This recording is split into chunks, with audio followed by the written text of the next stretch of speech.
I'm all good, mate. You? Hey, can't go wrong. Can't go wrong. Now listen, all of you, behave yourself. I am not tolerant anybody walking in front of the screen. What do you think? Well, I'm too small. Have a wonderful day.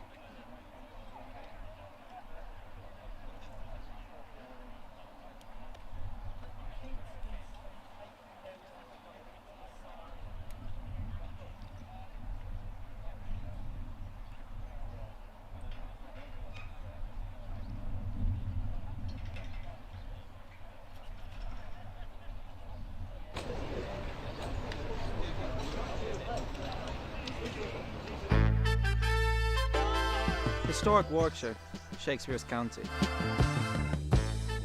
You mean our county?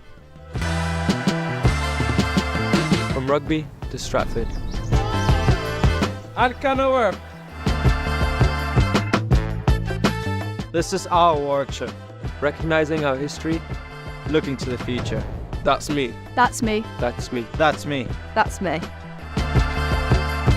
And we are ready. Are you?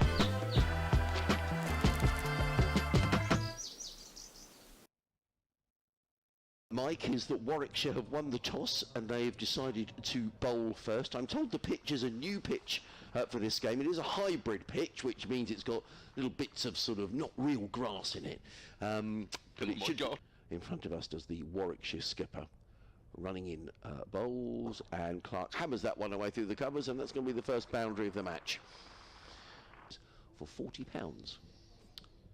Nice days, Brit. His Ed Barnard bowls starts over number 3, and the first ball is hit hard off the back foot, tying up his bootlace at third man and waiting for Barnard to run in again away from us. And this is driven expansively through the offside by Clark. Interestingly, Hannon Dolby's now going to come around the wicket for this free hit. He's in and bowls, and Haynes hammers this one away. Well, he makes the most of it. The ball races away over what is a beautiful outfield here at Hove, and races away for 4 runs at slippers come out. So there are now 4 men saving one on the offside as Hannon Dolby is in bowls, and Tom Haynes glances that nicely. Bowler team out. Ed Barnard for the 5th over. He's slightly short of a length and stroked through the offside for 4 runs. That was... he's certainly capable of playing well in that form of the game, but such are their stocks. He's driven for 4 runs, and Shake throwing himself, Yeah. you know, a par score. No, it is. Looks like it today. Hannon Dolby in bowls, and Haynes drives. That didn't go where he intended. He's going to get runs down to third man. The rhythm of the game. Bowling right arm round the wicket. We won't be bowling as short as that, and his first ball is hammered through the... Lots of players do that these days, much more than used to.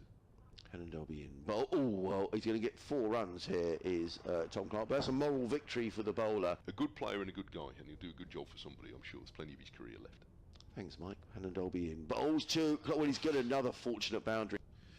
Take full advantage of it. It's a day for batting for sure. He's 32 now. As at the start of a new oh, Yates is too short again to start a first. He's the first ball of it. At the moment, there's just 2. There's still just the 2 out. A wide third man and a deep square leg, and this one is just giving him a little bit of room for driving, and it's seized upon by Haynes, which didn't last too long. No, I bet it did. But in comes Booth. Bowles hits him on the pad. That's a good shout, and he's on his way. Away from us, Bowles to Haynes. Just hit on the pad. That's a good shout, and he's given. Yes, bring one's own sustenance is the way now generally.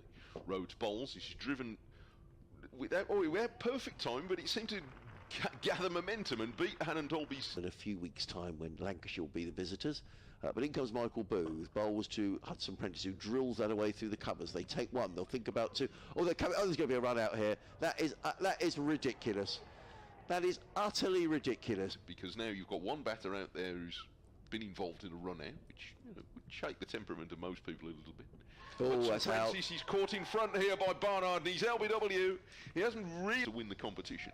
So I think a lot of the counties are in that situation. Yes. I mean, Sussex are here today, trying to sort of ride both horses, and I think you can do it. This is a Important innings for some of these younger players. In comes Booth, bowls to Ibrahim, who pulls through the leg side. Short ball, pulled away, and a boundary. There's always a kid in the stand with his scorebook. That was me.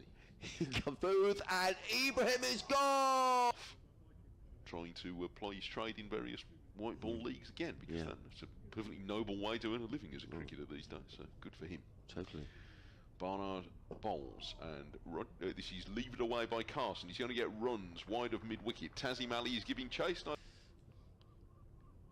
the ground towards us comes Barnard, bowls a short ball, and it's well played by Rogers. The coach is here that he's made of the right stuff. As Hannah Dolby bowls, I'm sorry, and Harry Carvalhais drills the ball down the ground for 4 runs. Brighton and Hove Crescent don't. As in comes Tazim bowls, pulled away by Rogers, and he's going to pick up a boundary. Is Henry Rogers? Tazim in bowls. Well, he works this away, Croker, but he's very nearly pinned on the back foot. He's run that one down to third man, and he's going to pick up a boundary. And some applause around the ground. Sussex supporters haven't had an awful lot to. Had 1 wicket in this competition last year in the game that he played, so he's got 1 now this year. So that's 2. Lintott, he's bowling, and he likes that. And Just break off as Carvalhais makes his way in again. Bowls and pulled away, and is he going to be caught? He is going to be caught at deep backward square. the third man and a deep square leg at the moment. Not all that deep on that side. Oh, and to the shot of the innings so far. Oh, I think Stuart will probably know better than me, but I think that is quite a big deal. This is the start of a new over, the 6th over, and a very clever stroke here by Barnard. Like quite a lot of the Olympic sports, actually. I didn't realise that until yesterday. 2 slips go down. These in bowls, and that's a full toss. And I'm afraid that was a bit of a help yourself. He's bowled really well here, Eric Carvalhais, but over the wicket bowls and slammed away. And that's going to be a second boundary in the over. Too short this time from Harry Carvalhais, and clubbed away through the covers by Will Rhodes. Crocombe sets off into his 5th over, and oh, it's scooped in the air, and he's going to be caught here. Hamza Sheikh at mid-on, but if they fill it. Well, that's the thing, yeah, Lords was full. Well, there you go. In comes Carvalhais. Bowls. Oh, there was a 3rd slip. Well, he probably wouldn't have played that shot in all fairness. Off goes Hudson Prentice and bowls, and Rhodes hammers this off the back foot through Carvalhais in bowls, and Burgess. Well, it's going to go away for 4 runs. Well, in bowls, short. Burgess pulls away, and that's going to be 4 runs. And it's a good shot by Michael Burgess. There are 2 men. not quite as close, but fairly close. This is that's out. He's in trouble here. Yeah. Carvalhais in again, bowls. Benjamin drives down the ground, 4 runs. Nice looking shot by Chris Benjamin, just lent on that slightly over pitch. Accurate, and just the natural variation is a problem. This time he just drifts to middle and leg, and Rhodes clumps it down the ground for 4 runs. The rest are all round the offside. Round the wicket comes Hudson Prentice, a bit of width, and it's driven. Oh, and he's found a gap between 2 fielders. A super shot from Will Rhodes. It's going to be Harry Carvalhais who's going to bowl out his 10 overs here, so he's in and bowled to Benjamin, who drives down the ground 4 more. Over pitch by Carvalhais, and Benjamin. 3 of their 4 home games will be at Rugby School. In comes Carvalhais, that's wide, and it's carved away, and that's going to be a boundary, and that was a loose delivery from Harry Carvalhais.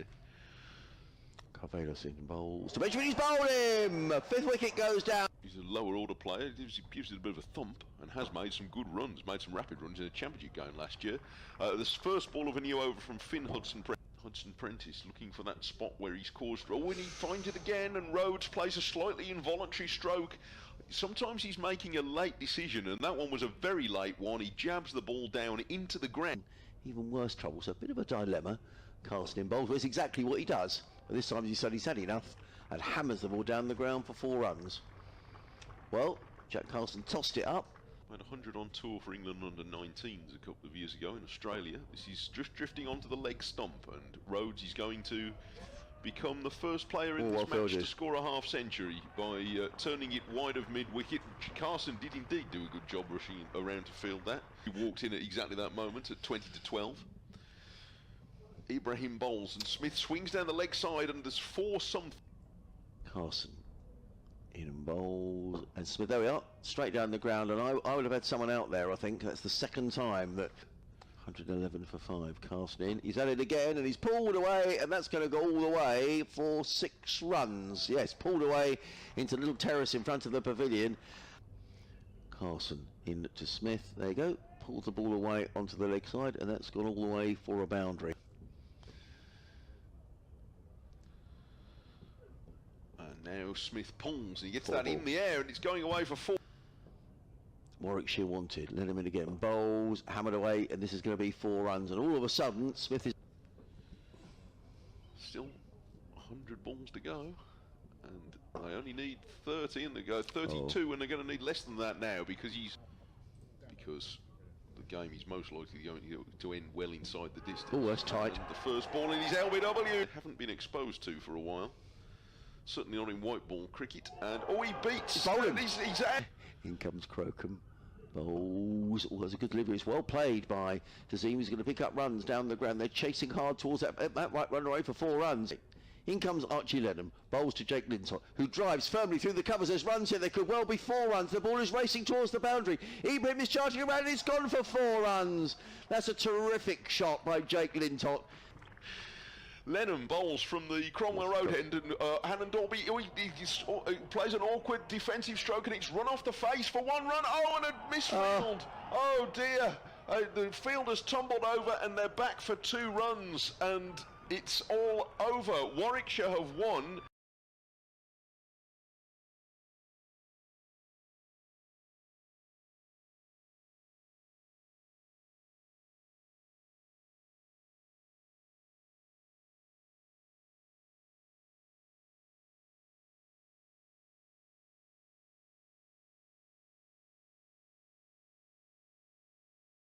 Edgbaston is on its feet to salute the hero of the hour, because it's been a magnificent night for the Bears. What a way to finish.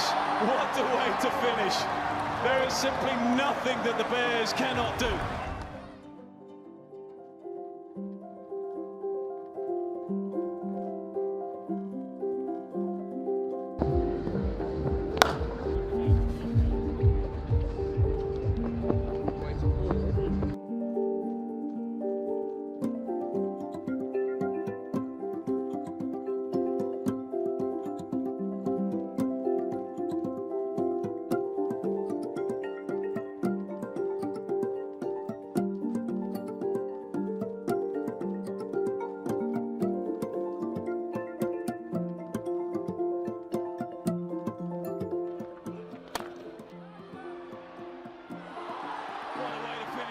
What a way to finish.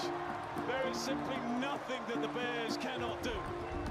What an extraordinary performance. What a turnaround.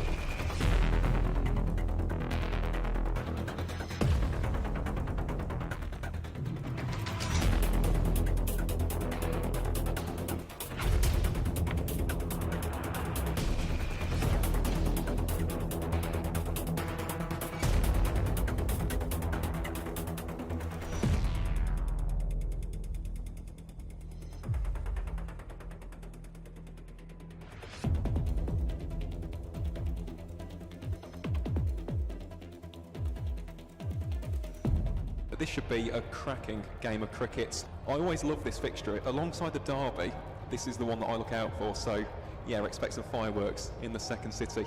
And it's another 6 for Jacob Bethel.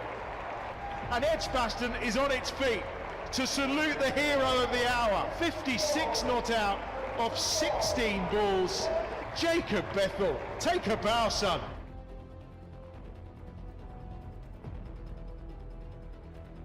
That's just the 1 to the total, and it means the Bears win by 90 runs. It's been a magnificent night for the Bears.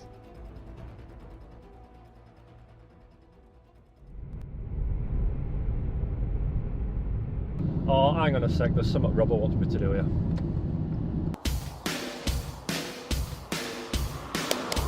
There you go, Robert.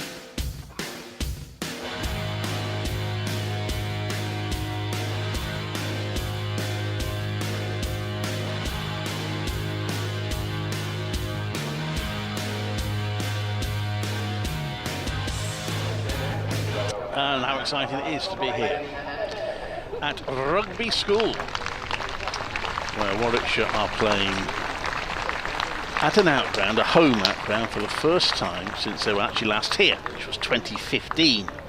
They had 3 years of playing one form of cricket or other here, and then there was a gap. They had played a couple of games at Stratford, but they have struggled to get to outgrounds in recent years, so it's great to see them playing 3 matches here at the marvellous setting of Rugby School. You might have heard the Tannoy announcement that Surrey, resplendent in their black kit, are walking out onto the field. They have opted to bowl first.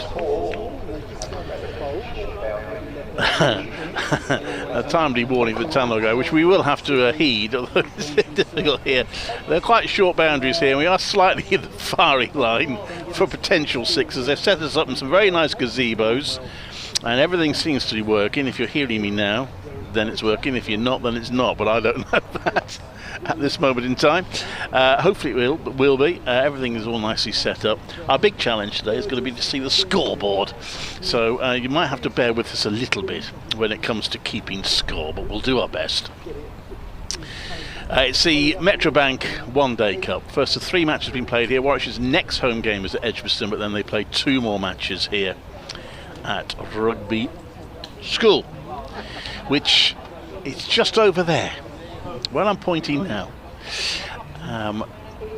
Just beyond the cricket ground, we can see it. That is the field in which William Webb Ellis is said to have picked up the ball and effectively invented rugby. This is, of course, the birthplace of rugby.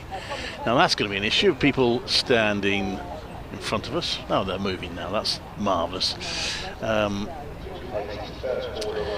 Because we're about to get underway. Dan will be joining us in a moment. He's just been very good and talking to our own radio station, BBC CWR, who are doing what we call an OB here. That stands for outside broadcast. And he's done now. How did that go? Well, a very good morning to you, Clive. What a beautiful venue. Yusuf Majid is going to open the bowling for Surrey. This young lad who's come through the academy and making his debut in this competition. The OB are very kind of getting out of our way now, but they're still on. So if you're listening in the Coventry Warwickshire area, Lorna Bailey on BBC CW, or you can get it on BBC Sounds, is currently broadcasting live from here. And Ed Barnard is to face the first ball. Warwickshire are unchanged. Interesting, they've kept Taz Ali in the team. I only say that because it is a hybrid pitch, and therefore whether there'll be much turn there as the game goes on is questionable, but they have kept Taz Ali in the side. Yeah, they tend to just not do a lot. They tend to be batting paradises, don't they? They don't deteriorate, that's the theory, isn't it? Yeah. Already we've got movement by the sight screen. I don't think that's going to be the last time today. No, and we're going to have to be patient because they've done a fantastic job here, but it's the first time in 9 years they've had a game, so not everything's going to go perfectly. And sold out as well. Sold out, and that's, I'll talk about that. It does make it difficult to predict exactly what the attendance is going to be. I'll explain that in a moment. But first ball bowled by Yusuf Majid is just defended by Barnard. We're at ground level. We are at just sort of back of square leg. So if the players could refrain from hooking and pulling when they're batting at this time, we'd be very grateful. It's all right. I've got a huge plant pot in front of me. I've got a producer in front of me, but she's out of the way now. That's pushed out to mid-off, and there's no run. I mean, I love outgrounds, but you've just got to get on with it sometimes, haven't you? Yeah, look, that's done a terrific job. Always, Ed Barnard stretching, has played a sort of dab sweep shot, and that is going to go all the way to the boundary. It does. So the first 4, which Lorna Bailey, our presenter, is signalling very nicely now. Doesn't actually gone on the scoreboard yet, so I can't tell whether... Oh, yeah, I think we might be all right. We can just about see the numbers from where we're sitting. We're right by the scoreboard, which is a small electronic scoreboard. And it's 4 without loss in the first over. And in comes Moon. That's played out to hit off. Another England under 19s. It's a tournament for England under 19s, this one, isn't it? It is, and it's good to see. In comes Moon. That's defended by Barnard, and there is no run. There's one down a deep backward square in front of us. Nathan Barnwell, or an ex England under 19. Of course, we've got Hamza Sheikh, who captained the under 19s to a youth test victory over Sri Lanka at Cheltenham, scored a century. That's swept by Barnard. That's a good shot. That's heading towards the boundary. May just be cut off. It is very well cut off by the fielder you just mentioned. Yeah, he's quite quick across the ground, but the outfield looks quick already, doesn't it, Clive? It's a wonderful outfield. Yeah. It really is. I was standing on it. Yes, I came to visit yesterday. They got a couple of runs there, by the way, at 6 without loss. That's the end of the first over. And I came yesterday where the Warwickshire players had rocked up to do a bit of practicing, and I spoke to Michael Powell, the former Warwickshire captain, who told me this was his back garden until a year or two ago, because he's a housemaster here at Rugby School, and originally his department, his house was right on this ground, so this was like his back garden. He's actually moved a little bit further away now. He's still a housemaster, but not at this one. Okay. Yeah, anyway, just standing on the outfield, I was thinking, God, blimey, there's no excuses here. There's nothing wrong with this outfield. No, certainly not. Certainly not. James Taylor is going to be bowling from, I don't know, the ends I here, just got actually. that was my fault. That's a bad start. I've missed my report. Here is James Taylor as that's driven into the covers where Ben Folkes is doing the fielding. That's sort of going to be a surprise for a number of people, as it was for me in the first game in this competition, to see Ben Folkes patrolling the covers and mid-wicket and chasing it to the boundary. But Josh Blake has the gloves for Surrey this morning. James Taylor, at least he's not bowling to Matt Taylor with Jack Taylor at the non-strikers end, like in the game against Gloucestershire on Tuesday, where there were more Taylors than Savile Row. Here is James Taylor, as that's just defended by Yates. So Warwickshire are not far off full strength here. Surrey's side is Burns, Sibley, Patel, Folkes, Geddes, Steele, Josh Blake with the gloves, as we mentioned. Conor McCurry had a good game the other day. Nathan Barnwell, Yusuf Majid, and the man who's got the ball in his hands right now, James Taylor.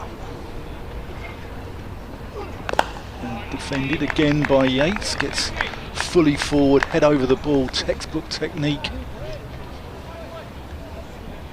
But this really is a handsome setting, isn't it, Clive? It is. It's beautiful. It's quintessentially English, and lovely little town as well. I stopped in the town, got myself a bacon and egg sandwich and a cappuccino before I arrived here, and yeah, very pleasant town it is. 200 years since William Webb Ellis took the ball over there. Yes. That's driven nicely by Yates. Square drive off the front foot and goes past Ben Geddes at point for 4 runs. Very handsome shot, pleasant shot there. Yeah, 200 years ago, I believe. Well, so the signs all over the town on the lamppost tell me anyway. Yes. Yeah. Well, it's a very historic site. There's an Olympic connection as well that we've just been talking about on there. Taylor. That's a nice shot as well by Yates. He's going to get 4 more, I think. Geddes in pursuit. Now he cuts that off before it arrives at the boundary and just picks up 2. You're listening to Dan Whiting, BBC Radio London. Clive Eakin, where are we on? We're on BBC. BBC CWR and BBC Radio WM. Yep, and live on the Warwickshire stream as well. So Yes, we almost got a prime seat as a result. We did, yeah. They were going to have to put us on the balcony. We did. They might even be able to creep in and grab some of the food there if they had, but alas, they found their way around it. That's better length there from Taylor. He's been a little bit too full, and Yates has capitalised on that, so that completes the second over. And good start for the hosts here, who are 12 without loss, both batters on 6. Yeah, 6 off each of the first 2 overs. So a solid start for Warwickshire, who are in good form in this competition. They've won 3 out of 3. Surrey not so much.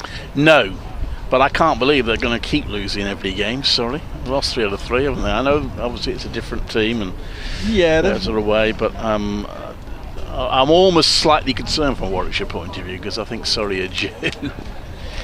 Anyway, no, you don't. Okay. No, they didn't have a very good campaign last year either in this competition. Yusuf Majid then to bowl his second over, and Barnard very respectful, just taps it away at a backward point for no run. But they are probably champions-elect of the county championship, and they've qualified for the quarter-finals of the Vitality Blast as well.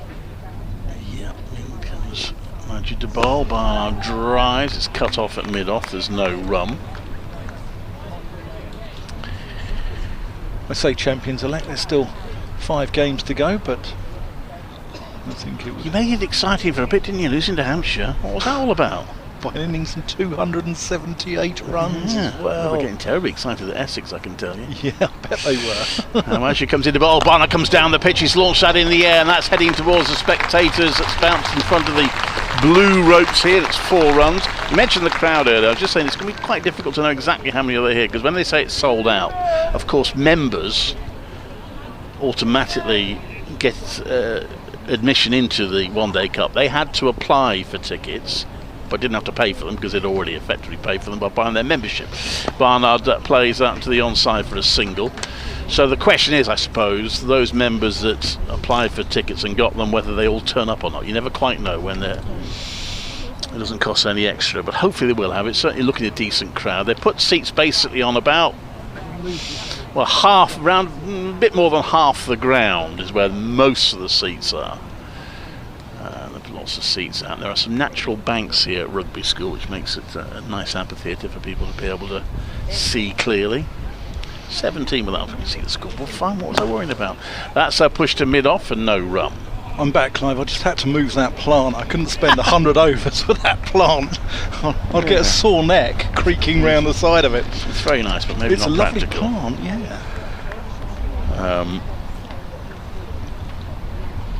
In again, bowls, and that's not quite timed by Rob Yates, and it's fielded. There's no run, so the sequence slightly broken after 2 overs in which they got 6 in each over. They just managed 5 off the 3rd over, 17 without loss. Early days, Clive. Call me premature, but I think this might be an absolute road. Well, I spoke to the groundskeeper yesterday, and he felt the same. He thought it could be a 300 wicket, and I did ask him what should Ed Barnard do if he won the toss. He said he would bat first. Yeah, I think this might be even more. I think it might be a 350 job. The outfield's quick, an absolute shirt front of a wicket, and could be a bowler, hey? Well, can we want to suit Dom Sibley against his former county? Yeah. Taylor going to be bowling to Ed Barnard for the first time. Bowled solely at Rob Yates in his opening over. Yeah, I had the pleasure of interviewing Gareth Batty after that innings and 278 run defeat at Hampshire, which, you know, it's not all smooth sailing, this role, is it? It's not all glamour. No, he was all right actually. He said, "Listen, you've got a job to do." And I said, "I've got to ask you some difficult questions," which you have to do. Taylor in, and that's driven, but without any timing. Cameron Steele goes tumbling across from the covers. The thing I always feel bad about when the day's not gone well is the poor old captain or coach gets interviewed. Whereas when things have gone well, there's usually somebody who's scored a century or taken a load of wickets or something. They'll take the glamour. That you can talk to. They'll take the glory. Today is a coach's day, is the dreaded phrase that they don't want to hear. Yeah. To be fair, Stewie and Gareth Batty do come out and they front up, and they're generally pretty good. That's full from Taylor, Yorker, which is dug out by Barnard, and Ben Folkes comes across from mid-wicket. Josh Blake with the gloves as he has had in the tournament so far. Did very well the other day. He got 50, got a stumping, took a really good catch. I think it was, I can't remember who it was, I think it was Graham Van Buren actually for Gloucestershire. One of 3 catches that he took with Charles Worth and Tom Smith being the others. That's gone, caught at slip, and that is Dominic Sibley with the catch, and Barnard departs for 11. Well, valuable wicket at Barnard. Captain started this tournament brilliantly. Last couple of innings haven't gone quite so well for him, and that's a blow. Yep, James Taylor with a wicket there. He's I quite like the look of James Taylor. I think he's got a little bit about him. I think he's more than sort of adequate replacement for the likes of Gus Atkinson. I'm not sure Surrey are going to see too much of Gus Atkinson or Jamie Smith or Ollie Pope for the rest of the season, so it's an opportunity for these guys like James Taylor to get their chance, and well, he's taken it well. He's 1 for 6 off 1.4 overs.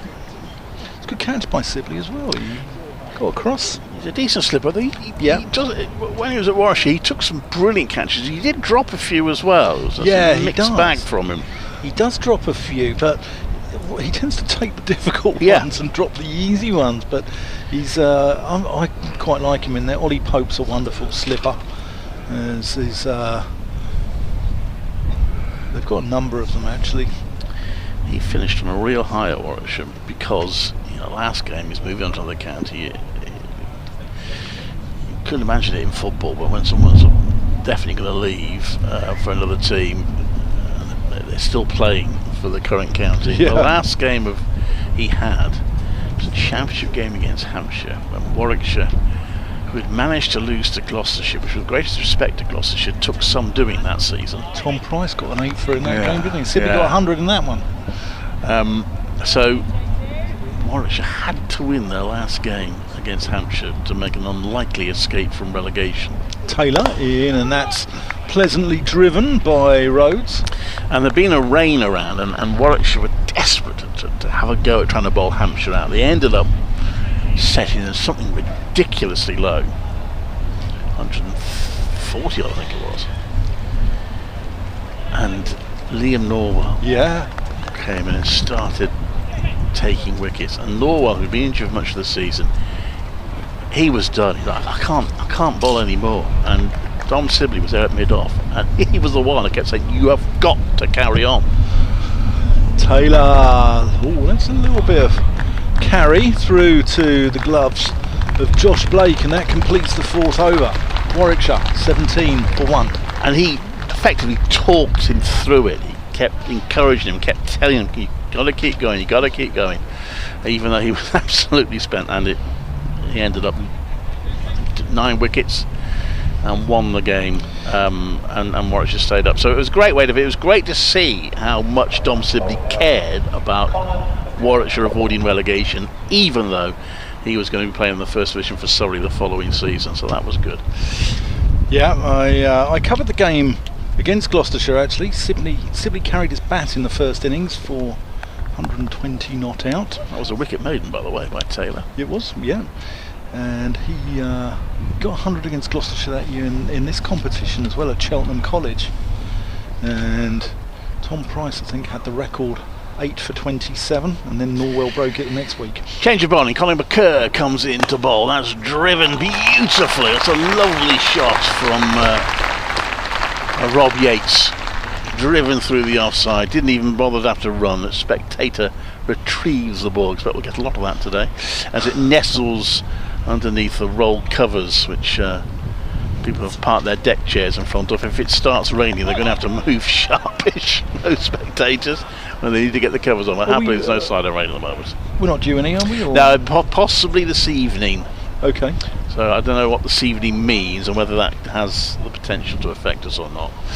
McCurr to Yates, who defends that back to the bowler. So Will Rose, a new batter in, and he's in a situation now that Dom Sibley was, because he knows he's in his last year at Warwickshire before moving to Durham next season. Yeah, Durham seem to be having a little bit of a recruitment drive, don't they? There's all sorts of rumours with other players around the country who've turned down deals. No names being mentioned. Will Rose has agreed to join them, so he'll join them next season. Captain until the end of last season. Oh, and that's an attempted drive by Yates, and it comes off the inside of the bat onto his pads and drops down by his feet. Yeah, Conor McCurr's a wily bowler. He bowled very well in the game against Gloucestershire on Tuesday. 4 for 32 off 9.1 on what was a 300 wicket at the Oval. He's got a little bit about him. He thinks about it, and he's ultra competitive, which is an understatement. They are maintaining some control at the moment in this power play. First 10 overs, only 2 fielders allowed on the boundary. That's defended by Yates. Back to McCurr. There's no run. They got an early wicket. They're keeping Warwickshire down to 4 or 5 and over at the moment. Warwickshire have won the first 3 games. They've won them all in different ways. They chased down a big target, which he actually chased down pretty comfortably. 325 at Chelmsford. And then the second game they bowled Leicestershire out for what's still the lowest score of the season by anybody, for 88.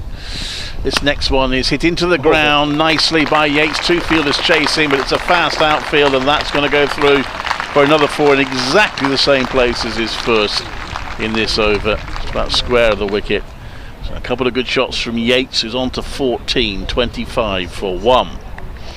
Very pleasant shot by Rob Yates. He's getting plenty of practice with his cover drive this morning, and he's taking full advantage.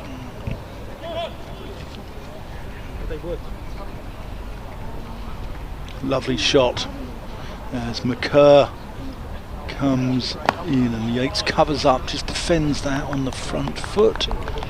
And there's plenty of shade here at Rugby School as well. There's plenty of obviously it's a beautiful day here, not so pleasant I believe back in the Costa del London where it's grey, and I actually came through some rather thick fog on the way up here, sort of around Northampton area, but yeah, very pleasant day, blue sky, a few wispy clouds around, not as hot as it has been the last 2 days. You haven't got that humidity. I think yesterday's thunderstorms have broken that, which is a relief for quite a few. Anyway, here's James Taylor. That's left alone by Rhodes and goes through into the gloves of Josh Blake. Cameron Steele there with a towel in his back pocket, looking a little bit like a waiter actually. I don't know whether to interview him after the game today or maybe order my starter through him. I'm not sure which one, but who's batting?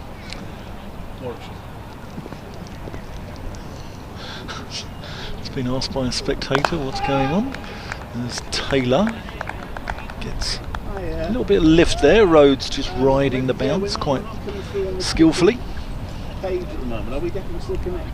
The beauty of an outground is we are sort of amongst the public here, and you just never know what's what's around the corner. Got the delights of Kibworth next week with Surrey, who are away at Leicestershire, not playing at Grace Road but playing at Kibworth instead. And gotta love an outground. Got to love an outground. That's full from McCurr, driven nicely, but can only pick out Rory Burns at mid-off. Oh, that's 2, isn't it? Right, done that now. First time Warwickshire have been here for 10 years. First time they've used an outground, I think, for about 7 years, 8 years. So away from the trusty confines of Edgbaston. Although I've got it up here. Rather disappointing not to be at Edgbaston, because the fish and chips that they do for the media at lunch is a joy. That's gorgeous from Rhodes. That's not even a half volley, and he has nailed that through extra cover for 4 runs. That is not even a half volley. He's actually made that, and it goes to show how you can trust the seam movement and you can trust the bounce on this wicket, and Rose just goes through the line and times the pants off of that one.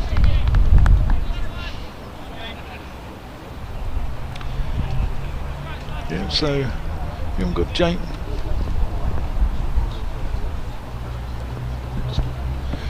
Taylor in, and Rhodes, oh, that's delightful as well. Deft, and just works it backward a square for 4 runs. Quick outfield here, good wicket, and I think this is going to be an absolute run fest here at Rugby School. So James Taylor, we haven't got him bowling to Jack Taylor or Matt Taylor as we had the other day, which is a relief for all of us on the commentary team here, from me and Clive Eakin. Shorter, and that's played out to Folks in the covers, and that completes the end of the 6th. And this is a very good start here for Warwickshire. They're 33 for the loss of Ed Bernard, and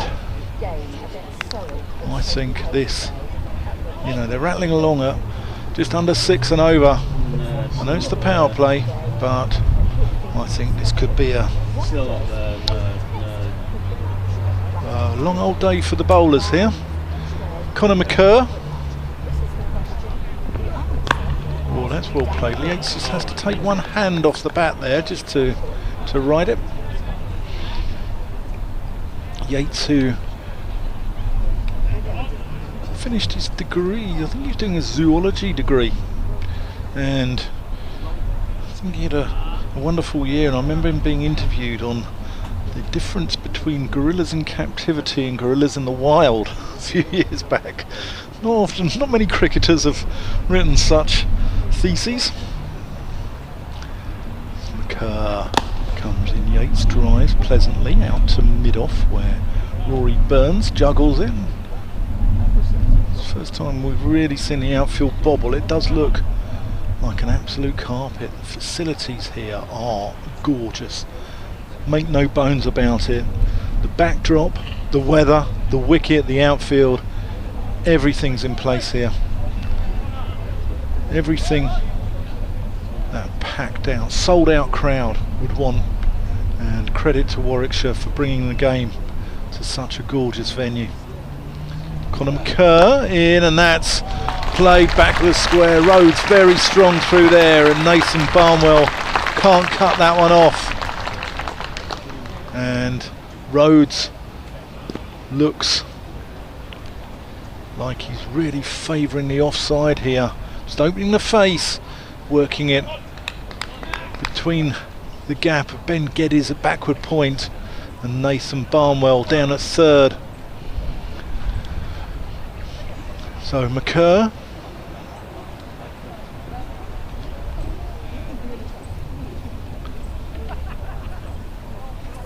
ambling in past umpire. That's well fielded by Ben Geddes.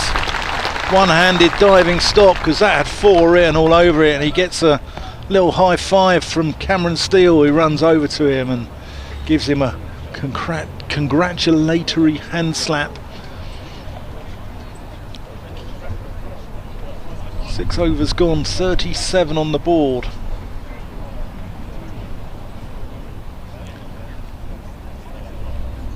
It's one of those venues where ladies are dressing up in some very floral summer dresses. So that's worked backward. Geddes has a shy, and Rhodes had to scramble home. Oh, hang on, you've got an echo here. That was Yates actually in the last over. So Yates is on 19, Rhodes is on 8. Thank you for keeping the fort going. Apologies if you've been listening to, hopefully you'll be able to hear us now on the BBC website. We do appear to be on, so apologies that you weren't getting this initially, but a few people have plugged a few things in and twisted a few knobs and got it working again, so thank you to everyone who's done that, and we're with you now. So 38 for 1. I'll give you a break in a minute, Dan, as well. I'll bring Phil with in, because you've worked rather hard over the last half hour. All right. Oh, we still got Conor McCurr, but I haven't been able to watch much. We have got action. Conor McCurr, yes. Yeah. I've got my Yateses and my Rhodes mixed up. We are at ground level, not to get excuses in early. Now they're appealing for a run out at the non-striker's end here, but Rob Yates, I think, has stayed in his ground. Was driven down the ground by Will Rhodes, came off Conor McCurr's hand onto the non-striker's stumps, but Rob Yates was managed to stay in his ground and survives that little scare. Yep, so shall I do one more over and then we'll get Phil in? Yes, why not? I enjoy doing that ball. Dear. But as I say, hopefully you've got us now loud and clear, and apologies again. We had to wait a little bit. Taylor, brother of Tom Taylor. I think Warwickshire, probably one of the Midlands counties Tom Taylor's not been at, isn't he? Not been here. That's glorious there. Rob Yates crunches that one back with a square through point and picks up 4 runs. Those spectators in that front round down there, they're getting rather peppered, aren't they? Yes, they were warned. Watch out for the cricket ball. Yeah. They are right up to the boundary of the crowd, almost around the ground. It's a splendid sight. You've got there's a bit of room behind bowlers there at the other end where the rugby field is, and they've got various catering facilities there. That's a good delivery. A little bit of lift there from nowhere from James Taylor, and goes through. Good carry as well, wasn't it? Through to Josh Blake. He's back a long way there. I reckon he's back at least a pitch length, possibly more. James Taylor's got a little bit more pace than what he looks like to the naked eye. When he bends his back, certainly gets it through. Oh, thank you, Brick. The lunch vouchers have arrived, so we're all right now. Taylor, that's just worked off the legs for a single. Oh yeah, we've got a lunch vouchers, Clive. They're looking after us well. What more can a man want? It's all going nicely at the moment here at Rugby School. I don't know where we go for lunch, but I think those catering vans, there's a burger van there, I see a fish and chip van as well. There's an ice cream van, I don't know whether that counts as lunch. Depends how hot it gets, I suppose, doesn't it?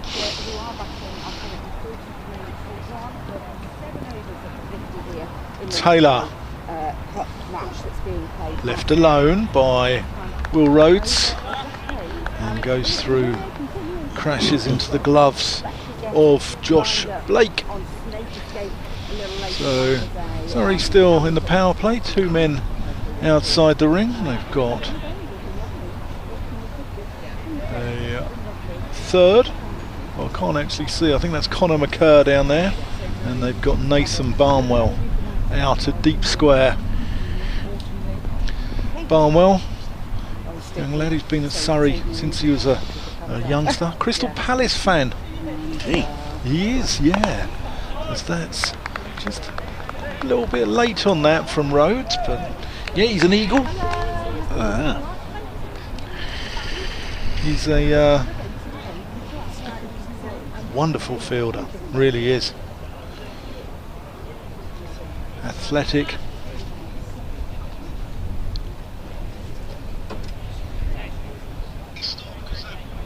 We've got we're live, aren't we, on BBC?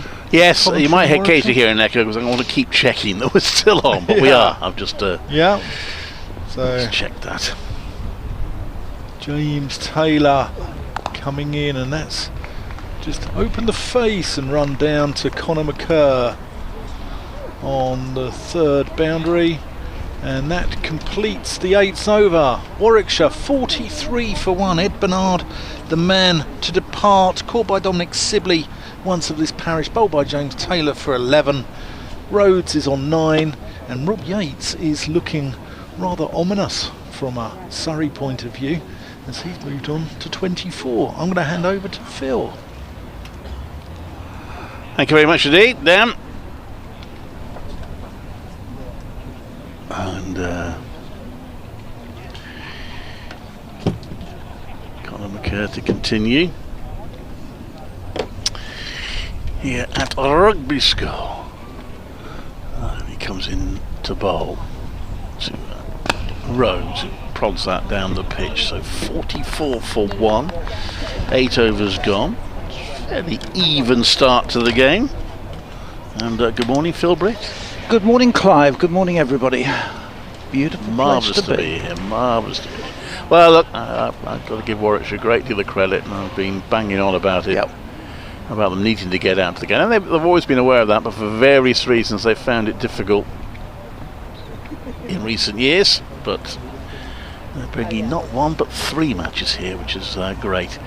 Let's hope it all goes well. Rhodes plays that to mid-on, there's no run. It's interesting that the 2 matches they've had here both been quite low scoring. They've been from, I think it was from 2013 to 15. There were 3 years they came here. 1 year, unfortunately, it just completely got washed out. Kent, I think Kent that wasn't it? Was it the Kent game? It may have been. They had a T20 game. It was the first time here against Glamorgan, where Warwickshire, it was a good day, but Warwickshire were pretty dreadful with the bat. Graham Wagg, a former Rugby School boy, and a great day. That one lifted up on Rhodes a little bit, took a hand off the bat handle, hit him high on the bat, a little bit of variable bounce. So that was a low scoring game. Really, the feeling was Warwickshire batted poorly. And in the 50 over game they played, the last time they were here, 2015, Sussex only managed 217, which Warwickshire got fairly comfortably. So it's 217, that was the last time we were here. Yeah. Gosh, doesn't seem that long ago. 20. That one is driven to mid-off. Yeah, 2015 here. 9 years. The last year here. So Warwickshire, the East, of course, as all counties did when they had lots of fixtures. When you played sort of 24 county championship matches, they used to play games at Coventry and Eton, various other places. Then they stopped for quite a long time, and then almost out of nowhere they ended up at Stratford for a couple of years. Yeah, 2004 and 5 they were there, Lancashire and Hampshire. Partly because I think the Champions Trophy was at Edgbaston. Yeah, that's turned around by Will Rhodes. That's nicely timed. It is a fast outfield. It is well stopped. Is it? No, was he? I think he's Barnard. Good effort, but I'm not sure he did. Did he stop that in the end? I can't see because there's a very attractive bush and I know. flower Yeah, well, Dan's already moved it once. Has he? Yeah. I think we need to move it right away. Yeah, possibly. I didn't see the umpire. I didn't see the signal there. So let's see if we can work it out. No, it looks like it is just 2. So he did do well there, Barnard. Yeah, the score's gone to stop 46, so it's 2 for it. And this next one. McCurr is driven by Rhodes to mid-off. There's no run. It's outfield very quick, isn't it? Yeah, it is. I do hope people don't use this as a walk when they're not supposed to walk across us here. However, well, the sign's been taken down or knocked down. I mean, Mark Robbins is about to. I can't tell him off. But I think the rule's got to be for everybody. There should be no exceptions here. Anyway, that was the end of the over. So what do they get off that over? Just a 2? 2 off it, 46 for 1. After 9 overs.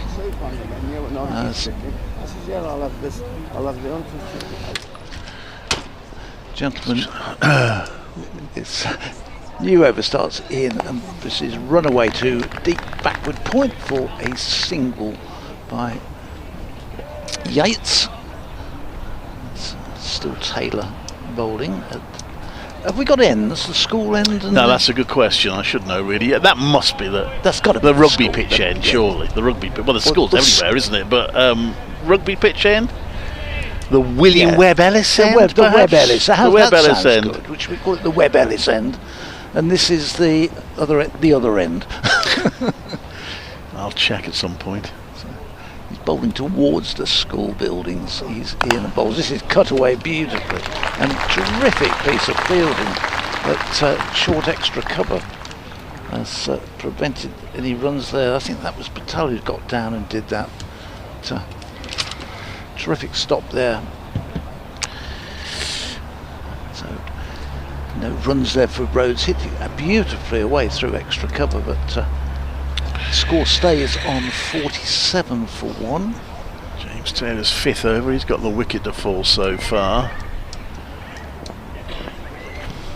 And again comes and bowls, and this one is lifted away in the air down to deep backward square leg. It'll just be 2. It didn't get to the boundary. It was picked up and back they come, so that takes the total on to 49.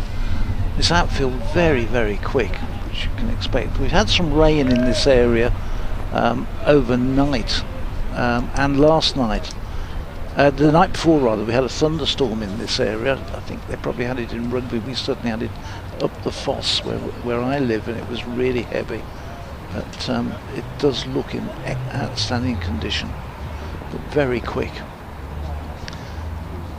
And again, bowls, and it's driven, and this is driven cleanly and away through down to the long on boundary for 4. So past the 50 mark, 53. Another really good shot there from Rhodes, who moves on to 13. Warwickshire 53 for 1 here in the 10th over. Yeah, well, they played some good shots this morning, Warwickshire. They haven't got away by any means, but they have played some nice shots. Taylor in his 5th over here. He's got the only wicket fall, courtesy of a really good catch at slip by Dom Sibley. But he comes charging in to back ball to Will Rhodes.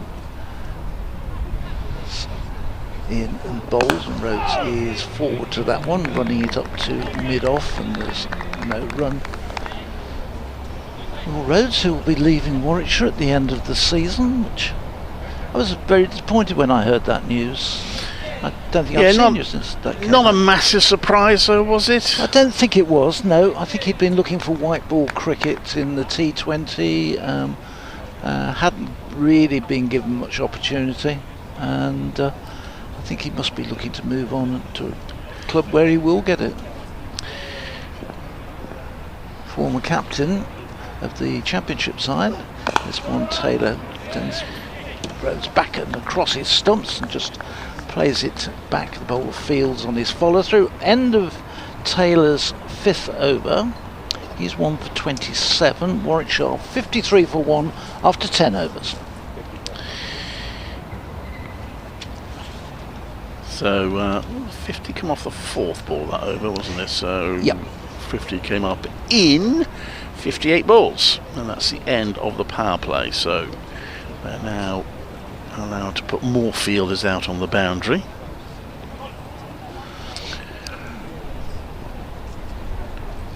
Conor McCare comes into bowl. Right arm over, and that's just run down to 3rd by Rob Yates for a single.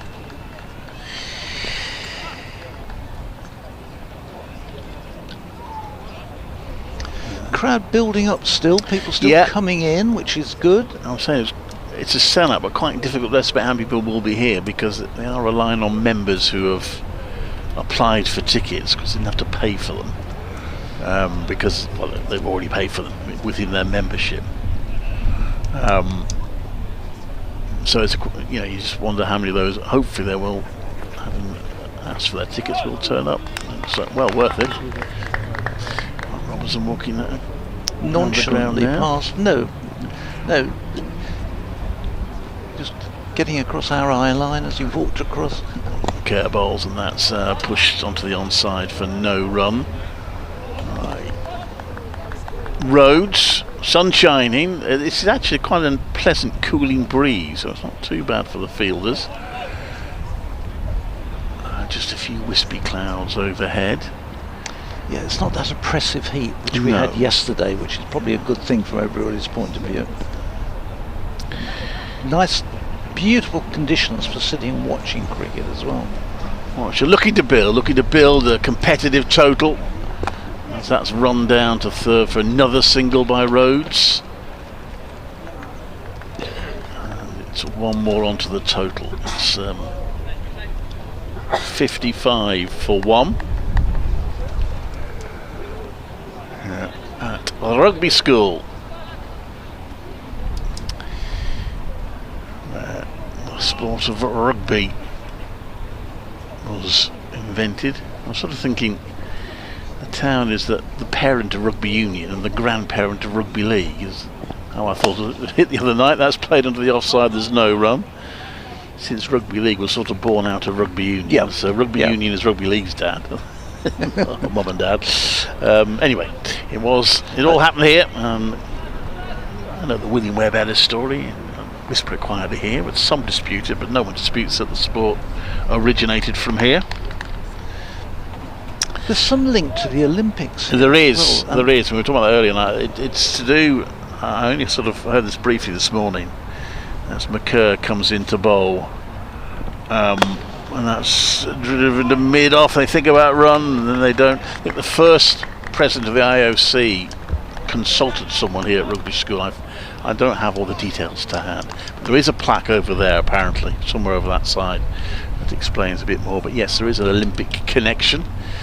A big sporting school is. Michael Powell, former Warwickshire captain, schoolmaster here. This was his back garden, he was telling me, for a while. Yeah, because he comes from rugby, doesn't he? But he was a housemaster in here. He still is housemaster here, but he's moved buildings, so it's not quite his back garden anymore. That's turned round to back a square leg for a single. Yeah, Yates. Having a good chat with him this morning. He's we were just saying how where the time has gone since Michael retired. It's about 15, 16 years now. It didn't seem that long. I was trying to remember, and I didn't want to bring it up when I was interviewing him, because I hadn't checked, because didn't he miss out on a one-day cup when he was captain? He actually missed out on a one-day cup final? Didn't get selected? Something like that? Maybe. He definitely played in the 2002 Benson one where they won it. He was captain for that. Anyway, that's the end of the over. I'm sure he's going to be around a bit more. We are going to bowling change here. Yes, it's going to be Nathan Barwell coming into the attack from the end which is not the school end, or the Webb Ellis end as we've called it. We're still not really sure. It's we'll find out, but he's into bowl. So replacing Taylor, and his first ball is lifted away over cover point down to boundary, but the fielder out there patrolling the cover boundary and restricts them to a single. 57 for one. That was Yates there, moving on to 28, and just waiting while Rhodes takes a new guard. He's on 18. We are in the 12th over, so Warwickshire going along about 5 and over. As Barwell in and bowls, and this is driven and straight to the short mid-off. Does the fielding, Tom Sibley fielded that, took the catch, the only wicket to fall so far. Really good catch at slip. And, again there he was quickly onto it.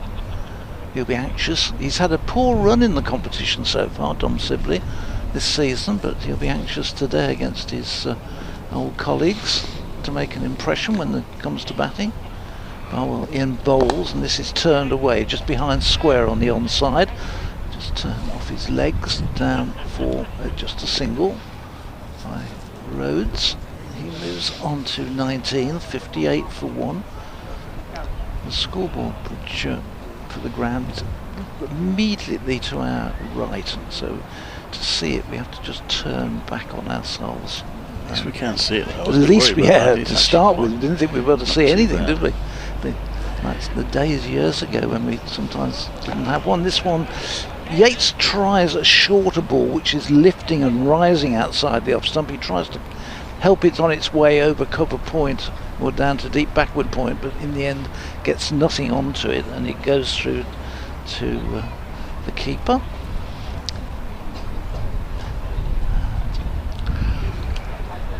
And folks not keeping in this match. No. Which is a bit strange, but Josh Blake doing the keeping. This one is turned away off his legs down to Cameron Steele, who comes running around from backward square, deep backward square leg, restricts them to a single. That's all it'll be. As a good return in, finds Blake, and the batsman just cross and settle for a single. So another one to Rob Yates. The Bears move on to 59 for 1. Yates moves on to 29 with that single.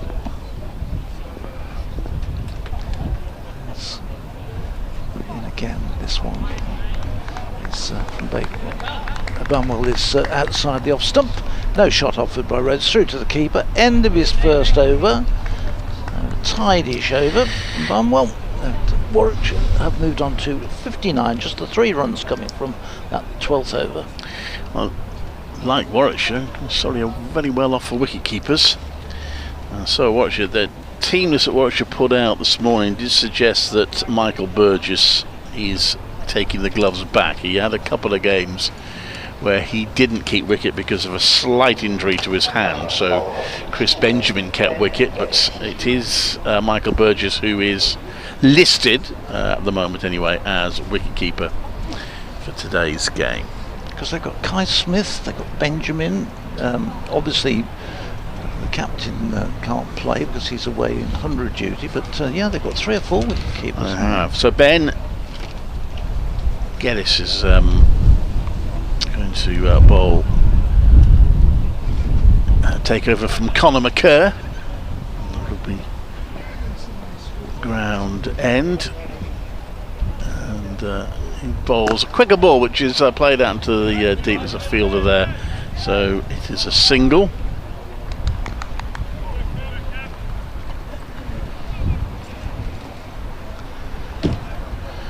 One more run onto the total, 60 for 1. Well, people turning up this morning, bringing their own chairs with them. Yeah, so well, I would. I'm gonna have to keep patient here. There's people walking across as we're not supposed to. You're going to manage it all day, Clive. Geddes comes into bowl, and Rhodes plays that away to long on. There is a fielder there. It'll just be a single. I do remember being at a match somewhere with the late David Green. It was great company in the press box, but this particular day he got so fed up with the public walk. He was right. We were in a, I can't remember where we were, with an outground somewhere. It wasn't a Warwickshire outground.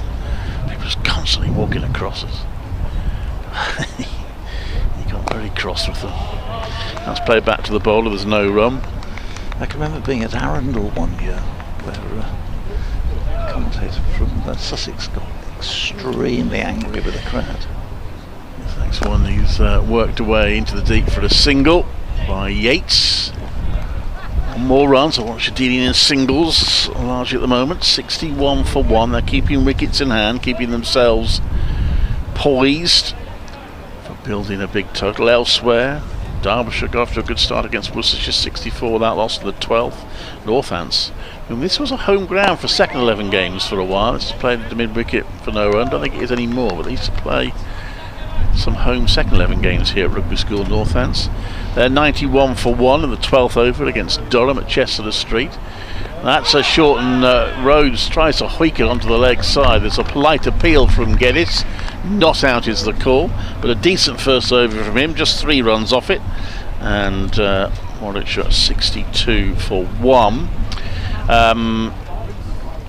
It's a day-nighter at Taunton later between Somerset and Lancashire. Neath, where Warwickshire played last season. Sussex are 56 for 1 on the 15th over against Glamorgan. Gloucestershire 40 for 1 at York against Yorkshire. That's a nice ground. It is. I did a county championship game there, was a 3 game as well. Yep. Tim Ambrose steering Warwickshire to a narrow victory. I think they played there last year in one-day cricket.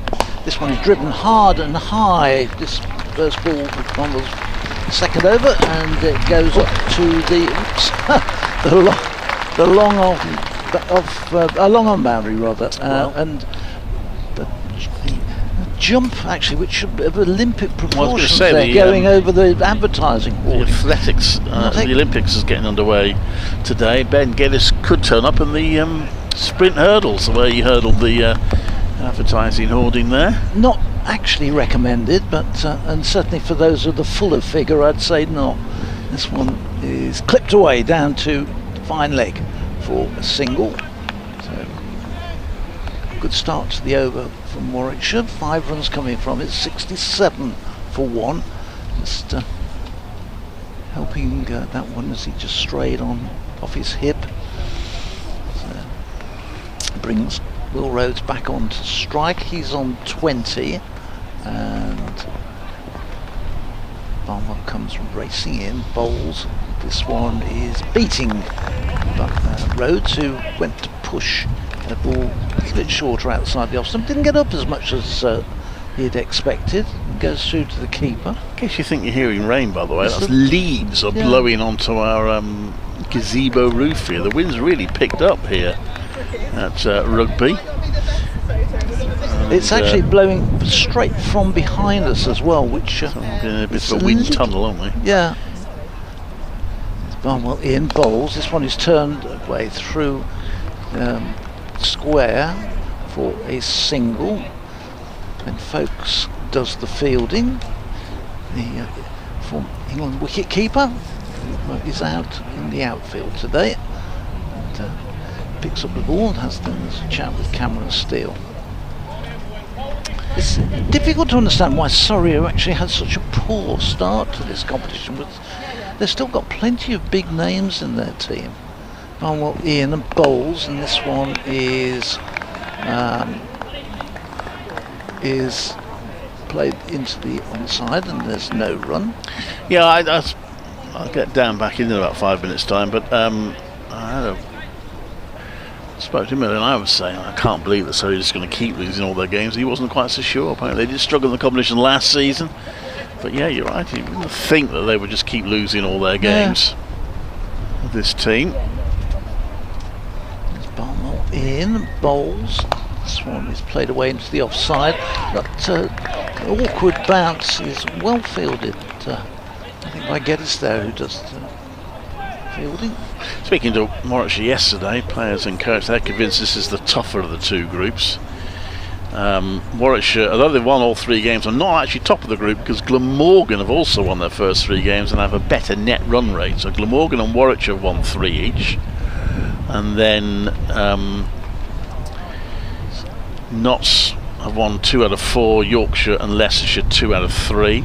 But Surrey, along with Sussex, are the 2 teams that have lost all 3 of their games in this group. Geddes, Ben Geddes. Right time over, Rhodes pulls that to mid-wicket. There's a fielder out there who just slips as he fields it, and that slip has encouraged Warwickshire to sprint a second run. That was good running, good awareness from Will Rhodes and Rob Yates. Real criticism of the fielder, he just lost his footing slightly, but he stopped it cleanly. But just the fact that he had to pick himself back up again allowed Warwickshire to claim the second run. And Rhodes has hit that one towards long on. That'll be cut off, tumbling stop. And there is 1 more run onto the total. Thank you. That's all right. It's 71 for 1. Don't know what I was being thanked for. It wasn't me. That was much too polite for either of us. This next one is pushed out to mid-off for no run. We are in a bit of, it's almost like commentating in the middle of a public highway here, because they're backwards and forwards. So you will pick up a lot of voices. And that one is turned round, is pads, and that's going to be 4 runs for Rob Yates, down to fine leg. Yates going along nicely. He's on to 36. It's on to 40. 75 for 1 Warwickshire. And he's hit that one in the air, Yates, and that is going to be caught on the boundary.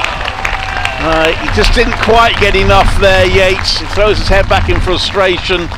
Didn't quite get enough to clear the fielder out on the boundary, and having looked good, Yates has gone for 40, and it's 75 for 2.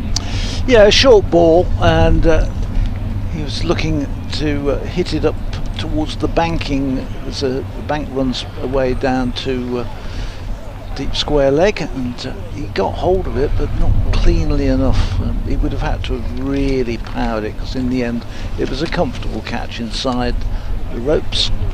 And the Bears lose their 2nd wicket, so just when they were beginning to go along, Yates, a good innings. You feel though he left perhaps a few runs out there, I think. He was obviously trying to push it on a little bit. Yeah.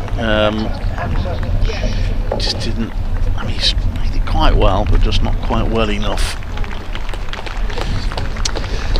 So again, this is his first professional wicket. Well done to him. So I'll bring you back on, Dan. Just after I've done my 3 minutes past bulletin, we'll get Dan and can talk more about that. So well done, Ben Geddes. Yeah, so a big moment for him. Yeah. And 75 for 2. Yates goes to 40. Ebala, the other player, out for 11. Hamza Sheikh comes in to bat. And sorry, Bruce, by taking that 2nd wicket. So in the 15th over.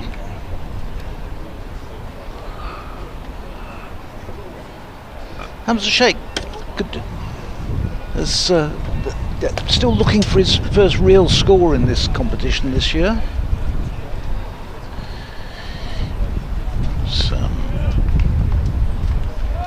Get this then to the new batter, Hamza Sheikh.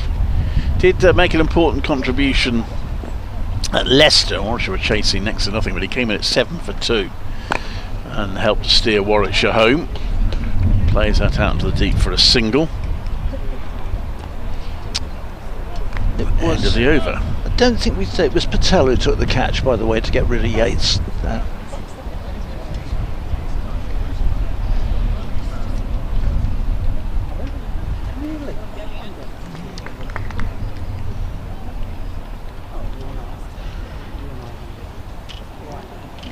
So it's going to be Barnwell continuing. He'll be bowling to Shaker, got that off the mark with that last ball of Geddes is over. So Geddes 1 for 11 so far. If it's 2 overs, Barnwell is looking for his first wicket. He's about to bowl his 3rd over. He's 9 runs so far, and it's going to be Sheikh who is facing. So here comes Barnwell in and bowls, and this one is played back up to mid-on, and there's no run.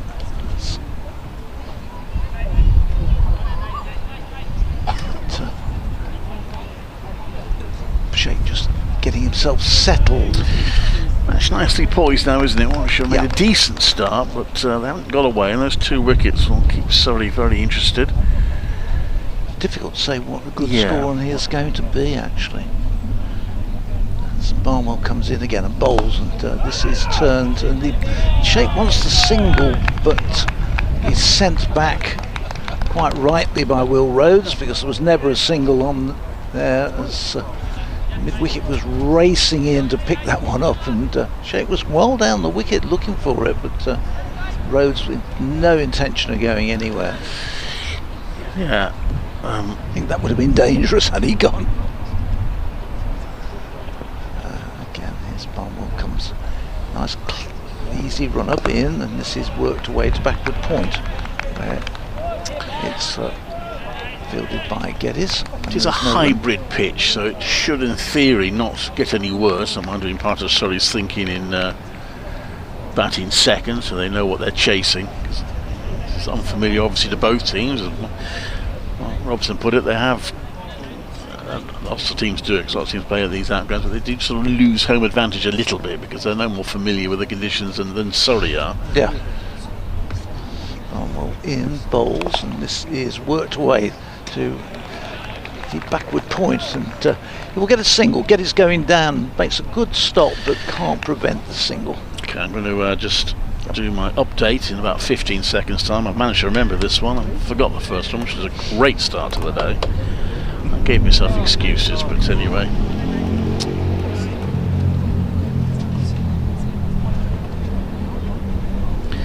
This is Clive Eakin at Rugby School. A splendid scene here. Warwickshire are batting first against Surrey in the Metrobank One Day Cup, and they are 77-for-2 at the moment at the start of the 16th over. They've lost 2 wickets. Ed Barnard went early, caught by the former Warwickshire player Dom Sibley off James Taylor for 11. Then Rob Yates batting well, tried to hit a big 6, but didn't quite get enough on it, and he became Ben Geddes' first senior cricket victim to go for 40. That was 75-for-2. Will Rose on 24. Good crowd here, nice sunshine, beautiful setting. The first day of these 3 rugby ground matches going very nicely indeed. Warwickshire 77-for-2 in the 16th. I hope they got that. So I will make way now, and Dan will come back into. Thanks, Clive.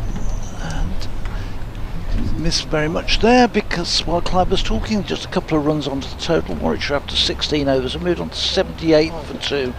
2 to Hamza Sheikh, 25 to Will Rhodes, and it's welcome Dan back onto. Oh, good to be working with you again. So after first game of the season, first match against Worcester, when you were commentating for Worcester, weren't you? That's right. Yeah, it's seems to be about 15 degrees or 20 degrees warmer today. There's one played out, 2 long on there by Will Rhodes. It was very much an opening match of the season weather, wasn't it? We were freezing in that commentary box, if I remember right. And we were indoors. Yeah. But it wasn't as cold. I went to Canterbury at the end of April with Surrey. As Geddes floats one up, and Hamza Sheikh just plays it out to long on, where Dominic Sibley does the fielding. Yeah, I went to Canterbury, and the further east you were that weekend, the colder it was. I think it was about 3 degrees on the Saturday, and as Geddes comes in, and that's punched by Rose, and because it was rain affected, I think we finished about 7:20, and the moon was out. So you know, I think it's cut there by Rhodes. I think artificial light. Had the artificial light overtaken the natural light a bit? I think so. But there's nothing in the rules about moonlight, is there? No. Very romantic, Phil, actually. Big hello to Kim Barlow listening in. Lovely lady. Surrey fan, Surrey member, goes to most of the games. She's missed out on an absolute treat here today at Rugby School. A few have ventured up from London. Yeah, it's one of those things where you don't get the opportunity too often for a venue like this. No. That's pulled venomously. Oh, that's great work on the boundary. It's Patel out Ryan there, Patel, yeah. Brilliant stuff. Surrey's fielding is really good. They work hard on it. Gareth Batty, you know, he's a stickler for fielding, and it's one of those things they work really hard on, and it's great to see. So 83, we've had 17 overs, Warwickshire moving on to 83 for 2. Geddes has 1 for 16 from his first wicket, wicket for the professional wicket. So well done to him. I think he'd only bowled something like 28 balls in professional cricket before that, so good to see him coming through. There's Nathan Barnwell in to bowl to Will Rhodes, the left-handed Rhodes, who defends this first one, backing up to mid-off, and there's no run. So I'm looking forward to seeing Hamza Sheikh. I haven't seen him in the flesh before. He got 100 for England under-19s, yes, didn't he, in the game at Cheltenham College, and is he Nolan Dorridge Cricket Club, I think, isn't he? Yes, he's from Solihull. Yeah. It's please don't mention Solihull. They beat my team Barnet in the playoffs. So can we not? Oh, yeah, they had that awful weekend then. 2 weekends. Yeah. This one is pulled through mid-wicket. Cameron Steele does the fielding. He comes running around from deep square leg to deep mid-wicket and does the fielding, but can't prevent the 2. Yes, go to Wembley twice and come back empty-handed twice. Yes. Well, at least they got to Wembley. Yeah, that's true. I don't think that was a great deal of consolation to them, but still. I think there was a great expectation, particularly in the cup, probably more than the other. This one driven, and Bumble just bends and puts his left hand out and takes the pace off the ball and does the fielding. There's no run. 85 for 2. So you're a Barnet fan? I am a Barnet fan, yeah. I am they're my side. We've still got Q on back at the studio, if they're listening. This one is turned into the onside by Rhodes, and we'll get a single. Let's see if we can.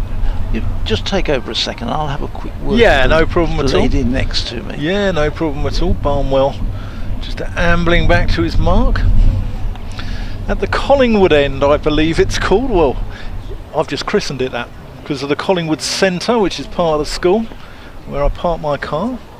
So that will be the Collingwood end now, where Barnwell's operating from, and the other end is the Webb Ellis end, where he took the ball and ran with it. Whether he picked it up or not is a matter of conjecture, I believe, Phil. Well, I wouldn't argue. There's enough people believe it did, and exactly. The town's made its name on the fact he picked that ball up. Yeah, 200 years is signs from all the lampposts in the town, isn't it? Yeah. This one is driven, and again up to mid-on, end of another tidy over. 86, just the 3 coming off it. We've had 18 overs, 86 for 2. Well, what do you reckon's par here, Phil? I mean, I thought 350 might be. I haven't got a clue. No. I really, but talking with Clive, we just really have no idea what a score would be on it. I would have thought 350 was too many, to be honest. Would you? Yeah, I would have thought so. Okay. I mean, the outfield's quick. It looks like a shirt front out there. 270, 280 I would have gone for. Okay. I think 350 probably. It's short boundary. Yeah. Yeah. Geddes in from the Webb Ellis end, and that's played out to Connor McCurr at long on. He had a good game against Gloucestershire the other day. He got 4 for 32 off 9.1 and chipped in with 37 with the bat. It's one of those things. It's of no real. We were saying earlier on. It's of no real advantage to either side because neither of them have played on it. So you don't get the home advantage with the outground. A little bit of flight there from Geddes and driven nicely out to Patel. Oh, and that's ricocheted off the stumps, and Rory Burns can't pick it up cleanly, and they scamper through for an extra buzzer. Yeah, a little bit unfortunate there for Patel because he was. It was a good throw in. He just clipped the stumps. Yeah. And evaded the backing up of Rory Burns. He was looking around, the Surrey captain.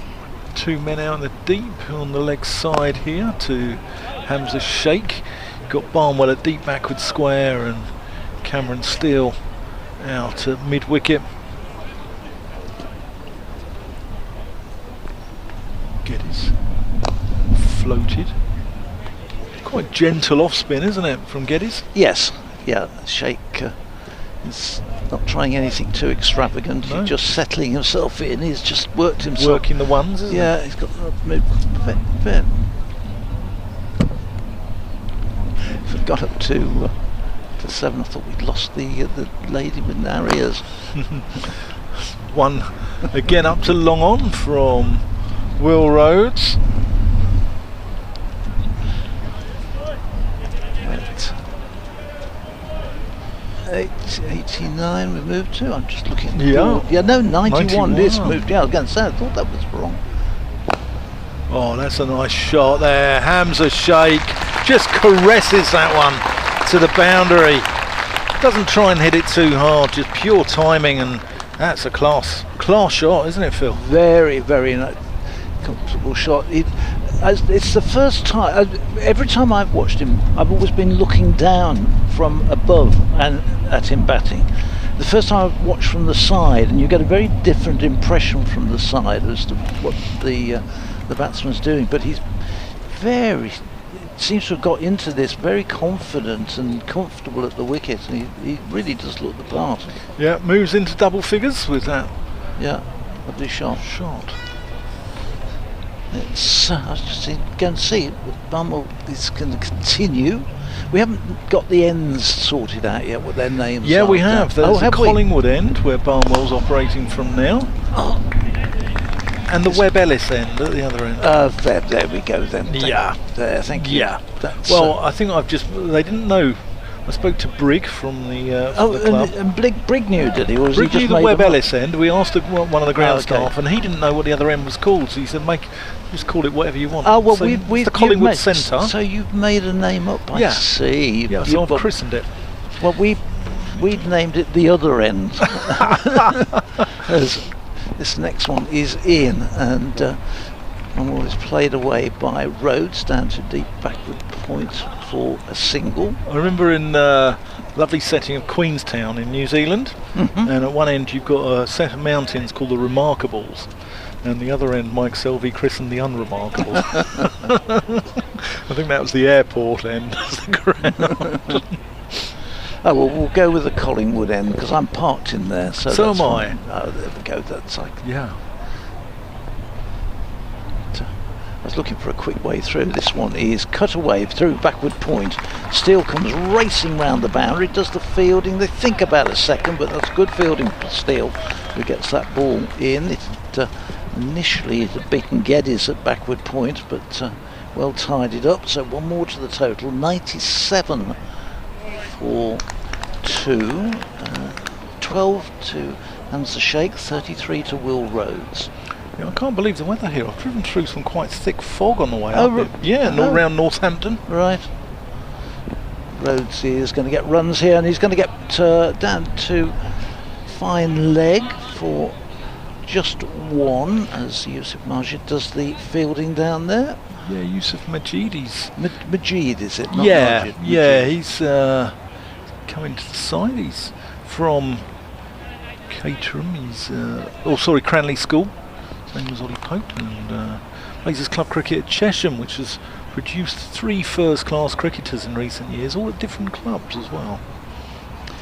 This next one is going to be more runs for Hamza Sheikh, turning it away to deep mid-wicket. Yeah, for a single. All different counties, with Tom Helm at Middlesex, Dominic Goodman at Gloucestershire, and Yusuf Majid at Surrey. Not very old, is he? No, he's come out the academy. I'm not Okay. sure exactly how old he is. I think he's 20, something like that. So, really, this competition really does give the opportunity, doesn't it, for some of the younger players to get some really good experience. This one sees Rhodes playing back, fielded off his own bowling by Barnwell. End of another over from him, and the total is 99. We've had 20 overs, so 99 for 2 after 20 overs. Barnwell is 0 for 17 from 5. Yeah, it certainly does. It has us commentators scrambling around doing our research the day before, doesn't it? Because obviously some of these players Surrey brought into their side yesterday a chap called Seb Stewart Reckling, who is a young left armer from Esher Cricket Club, I believe. Geddes from the Webb Ellis end, and that's played pleasantly out to Majid. Sorry, it's not Sibley actually. Here's 100 up for Warwickshire in just after the 20th, well, 21st over. Yep. 121 deliveries for the first 100, so it's not been breakneck speed, but comfortable, I suppose, say. Geddes coming around the wicket to the left-handed Rhodes, who just turns that one into square leg to Yusuf Majid this time, not Dom Sibley, who fielded the last one.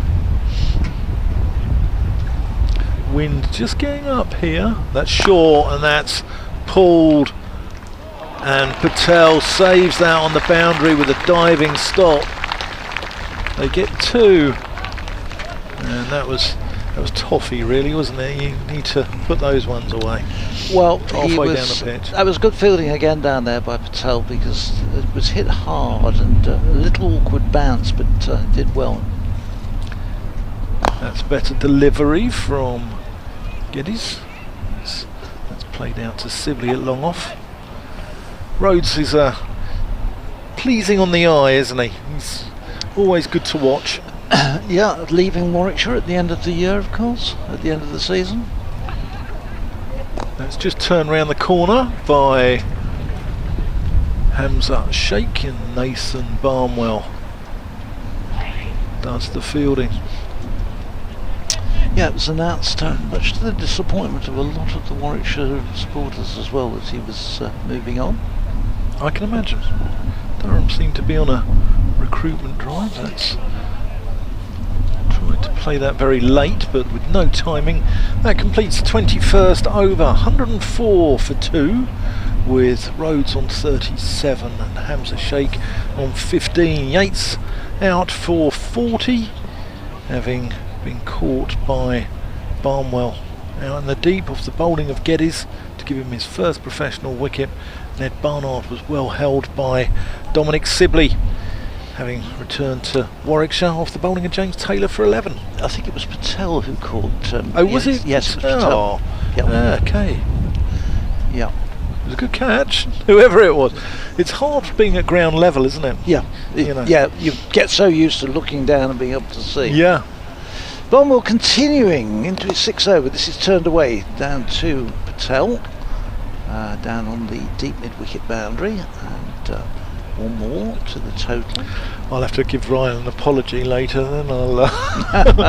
He's one of the nicest blokes around, Ryan Patel, and I will apologise to him later. I'm sure he'll find it amusing. Barnwell turns. It's nice sunshine. There's a little bit of cloud overhead, but in, and Rhodes drops the bat on this and called yes, and Hamza Sheikh responds, and they get through for the single as Geddes came charging in on that one. One more to the total, 106 for 2. So the sun's going to set probably over the Webb Ellis end later on today, isn't it? I should imagine. Yes, possibly. Yes, it will do, because it should do. Yes, over the Webb Ellis end. Yes, it. Listen, I've never been here before. I have, and I can't. But it's a long time. It's 9 years. I didn't realise it was that long since we played here. When we sat in the rain that day. That was the last time I came. They did play another game actually. Okay. Which I was on vacation for, so I didn't do that one. I've done 2 since. One, it never didn't get a ball bowled, and the other one, Warwickshire got beaten. Okay. Graham Wagg, ex-Warwickshire player playing for Morgan, won the game for them. Got a little trip to Kibworth coming up as well next week. Okay. Yeah, looking forward to that. Do like an outground. This next one is worked away behind square on the onside. Then get another single down to deep backward square leg. I think sort of you know, certain commentators, especially if you work at a test hosting ground like, you know, we do at the Edgbaston or at the Oval, you get a little bit precious, but there's something delightful about just, you know, being in an outground, being under a marquee at ground level, isn't there? It can be. I can remember we were at Egbert one year, and it really rained a lot. So this one's turned mid-wicket by Rhodes. He thinks about the single, but Dom Sibley had dived down, stopped it, then it bobbled away from him and he recovered. Now he's rubbing his hip. Yeah, I think he just rolled over the ball, which can be quite painful, can't it? Yeah, we were at Egbert and they did all the mopping up, but then they parked the mopper by the side of the tent we were broadcasting from, and it leaked out, and next thing we knew, we got all the electrical equipment with all the water, pools of water. This one is turned behind square on the onside. We just get through for a single, it steals quickly onto it and fires a return over the stumps. End of another over from Barnwell. That's his 6th over, so he's been fairly economic, to be honest. He's only gone for 21 off his 6 overs, as Warwickshire after 22 overs are 108 for 2. Yeah, the other thing is you can be amongst the crowd, can't you? And, which again can be have its downsides as well. Well, exactly. I remember at Cheltenham College having to apologise profusely for the fruity language that came across. And that was only from the commentary team. Yeah, just before the watershed. Oh, we're going to see a change of bowling. So I think Ryan Patel's going to... Oh no, it's Yusuf Majid coming back into the attack. Ryan Patel's been sort of getting through a few overs in this competition, just sort of 3 or 4, but just, you know, giving that option of the 6th bowler. Majid had a couple of overs at the start of the innings. He opened bowling from the Webb Ellis end, which to those who know the ground is where the school is, and it's bowling the same end. Here he comes past umpire Rob Bailey and just turned into the onside by Rhodes. Runs the first one quickly but decides against the second. Rob Bailey was the umpire the day when we all sat and just watched the rain fall, and I spent about 3 hours on the pavilion steps, just sat with him chattering about nothing really. Yeah, Ben Peverell's the other umpire today. Yeah, he's a nice guy, Rob Bailey. Yeah, isn't he? very nice. Yeah, very nice guy. Majid floats that one up, just turns it around the corner to Cameron Steele for a dot ball. Terrific cricketer in his day as well. So I spent some time because, as you know, I work for Gloucestershire on their stream as Majid comes in and that's defended into the offside, no run. So I had Jack Shantry on a game that I covered between Gloucestershire and Essex on the Thursday. Then I went over to Glamorgan on the Friday and did a T20 between Glamorgan and Surrey over at Cardiff. Jack Shantry was there, that's just defended back to Majid. And then on Sunday at the Oval, Surrey played Kent and Jack Shantry was there. And I think he was on the point of taking out a restraining order on me. I think he thought I was just following him around from ground to ground. As that's driven, but this is good from Majid. If he can get out the over here with just a couple off it, he'll be very pleased. So are you doing the Warwickshire game on Sunday? Yes, I am. Yeah, you're going to be down in Bristol? I don't know yet. I may do. That's the end of the over. That's really good from Yusuf Majid. Keeps Hamza Sheikh nice and quiet. And 109 for 2 at 23. And I think Surrey will be pleased with the way that they pulled this back, because the first 10 went for 53 and they were looking at a sort of quite an imposing total from the hosts. I thought it might be sort of near the 320, 350 mark, something like that, but they seem to have pulled it back. But you never know in 50 over cricket, these things. You get a burst and it can change. Yep, very much so. Nathan Barnwell to continue. Clive will be coming back into this over as Rhodes is forward to that one, just pushes it into the offside. and there's no run. So Barnwell, who's been quite economic, 21 off his 6 overs so far. It's been a good spell from him. Yes, I'm not sure whether I'm going to go down. We've got the 100 match at Edgbaston tomorrow. The Birmingham Phoenix are playing. And that's a double header starting at 11 o'clock. So who have they got? I wish you hadn't asked me that question. This one is.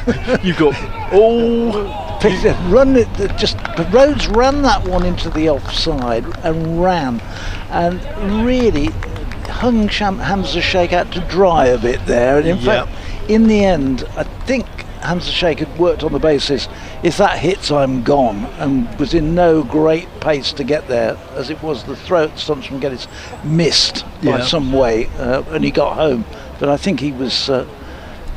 If there'd been a decent throw and the wicketkeeper Blake had been able to get up to the stumps, Sheikh would have been on his way back to the pavilion. This next one down the leg side and signalled wide. Is that the first wide of them? I think it is. First one, if it isn't. Good disciplines this from Surrey. Yes, it is. It is the first wide. We've only had one extra, one leg by prior to that. So that extras goes on to 2. Warwickshire move to 111 for 2. Phil, you're a man who's been around the country, been to a few grounds. What's your favourite outground? Oh, favourite outground? I like Uxbridge. Do you? Yeah, this one is glanced fine and down to the ropes by Hamza Sheikh for 4. And I might be the only one, but I like it. But you don't get many people who put Uxbridge as being their favourite outground. No, I like it. You ever been to my home ground, Southgate in North London? No. No? No. Middlesex haven't played there for a number of years, but it's a pleasant venue. That's the only outground. I've been to the school. Merchant Taylors? No, the other one, which is used near Croydon. Oh, Whitgift. Whitgift, yes. Yeah. I've been to that one. Yeah. And I've been to a couple of Kent outgrounds. Tunbridge Wells? Yes, I like that. This next one is cut away to backward point and good stop by Geddes. Prevents any run. Clive will be in the end of the over. 115 for 2.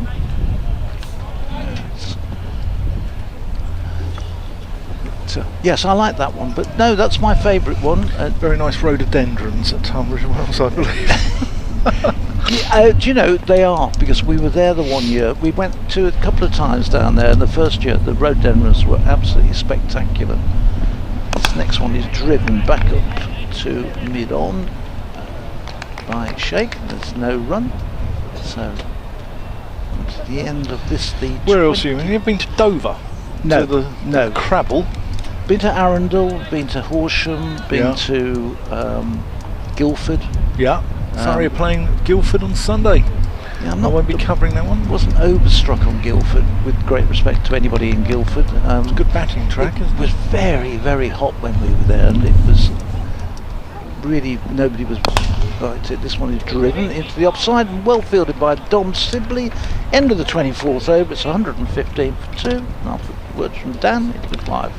Yeah, Guildford was the scene of, I think Brian Lara was on the brink of, I think, 600s in a row, and Warwickshire fans turned up en masse back in 1994 to watch Brian to try and break a record, and unfortunately he was out for 18 at Guildford, but they were instead treated to a double 100 from Andy Moles back in the day, as we welcome back Clive Eakin into the commentary box. How are you, Clive? Into the commentary marquee more. Yes, I'll tell you a story about Guildford in a moment. Here's Yusuf Majid coming in from the Webb Ellis end, and that's just turned into the onside by Rhodes. That's his get out shot there, just one round the corner. Go on. Well, I did a county championship match there a few years ago outside Mark Church. It was a good game. Enjoyed it. Jonathan Trott made some runs. Good batting track, I believe, isn't it? Yeah, well, who was the overseas player from Surrey who came and hit his first ball for 6? I forget who it was now. Driven pleasantly, but can't get through. I think that's Sibley. No, it's Ben Folkes actually in the covers. Jonathan Trott wound up some poor young reporter afterwards. Short and punched down the ground by Hamza Sheikh off the back foot. Trott made a big score, and including his innings was a 6, and the reporter said to him, implied not like you did a 6. Jonathan Trott pretended to be, he wasn't, but he pretended to be greatly offended by this, which threw the poor young reporter slightly. Majid into Rhodes again, turning one into the onside. Anyway, Warwickshire won this championship match, and I think it got to lunch on the final day, and the victory. That's right. I think they bowled Surrey out just before lunch, and needed only something like 30 to win us. Oh, that's up in the air and goes short of Patel out on the cover boundary. So, and they did look after us very well there, but we were commentating in the closing stages. Warwickshire were going to win, and they started dismantling the gazebo while we're commentating. Hang on a minute, guys, we're still here. Oh, sorry, orders were going to. Oh, thanks. Yeah. Anyway, that's my story from Guildford. Rhodes turns again into the onside, keeping Ryan Patel busy out on that boundary. Ball comes into Blake, and this is good for Yusuf Majid. I haven't got access to his bowling figures in front of me, but he's been fairly tidy. And that is 25 overs, that is the halfway point of this innings. Warwickshire 120 for 2, with Hamza Sheikh's on 23, Will Rhodes on 44. They lost Rob Yates, caught by Ryan Patel off the bowling of Ben Geddes to give him his first wicket in professional cricket. He perished for 40, and Ed Bernard was well held by Dominic Sibley on his return to Warwickshire off the bowling of James Taylor for 11. Now, Yusuf Majid has bowled 4 overs for 17 runs. 5 bowlers used so far. James Taylor has bowled the only maiden of the innings, that was a wicket maiden. 5 overs, 1 for 27. Colin McCurr, 4 overs for 18. Nathan Barwell's bowled 7 overs, he's gone for 27. And Ben Geddes, 5 overs, 1 for 30. So we've never quite been able to get away. Ed Barnard, as you say, for 11. Robbie Yates, 40 of the players out. Will Rhodes is on 42. Hamza Sheikh is on 22. Haven't had a 6 yet. 14 fours in those first 25 overs. So I think it's 120 for 2 after 25. You think I think my 350 might have been a little bit. Yeah, I think might have been a little bit it has to say that extravagant. I mean, it is 9 years ago now, but the last 50 over game played here was quite low scoring. Okay. Sussex made 217 first innings, and Warwickshire got them fairly comfortably. You know what's a surprise for me is, even though it's 50 over cricket and you know sides are more circumspect than T20, but still maidens are fairly rare, aren't they, in a game? You know, you get maybe 1 or 2, but not many. Yes, I saw one bowler. I used to keep count of those sorts of things. I haven't actually bothered with maidens this year in this competition, but I saw one bowler managed to bowl 5 maidens in a match. Wow. Recently, I forget who it was now, but there we are. I think actually I might be able to find out, because I did note down the overall figures by said bowler, so I'll probably be able to tell you in a moment. Let's have a look. It was, I think it was Jack Leach, Somerset against Durham. 6 for 26, included 5 maidens. Yeah, he bowled beautifully. Durham didn't play him particularly well. I watched a little bit of that the other day, and they didn't play him particularly well, but yeah. So, we've had a little drinks break here.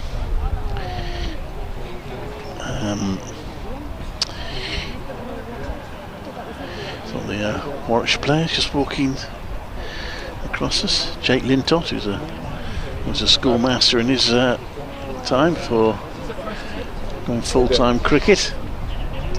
We're almost ready to resume. And Cameron Steele. So that will be the 6th bowler used by Surrey, giving Rory Burns some options. Yep, Steele bowled very well in the game against Gloucestershire. the other day. Took 4 wickets. His leg breaks.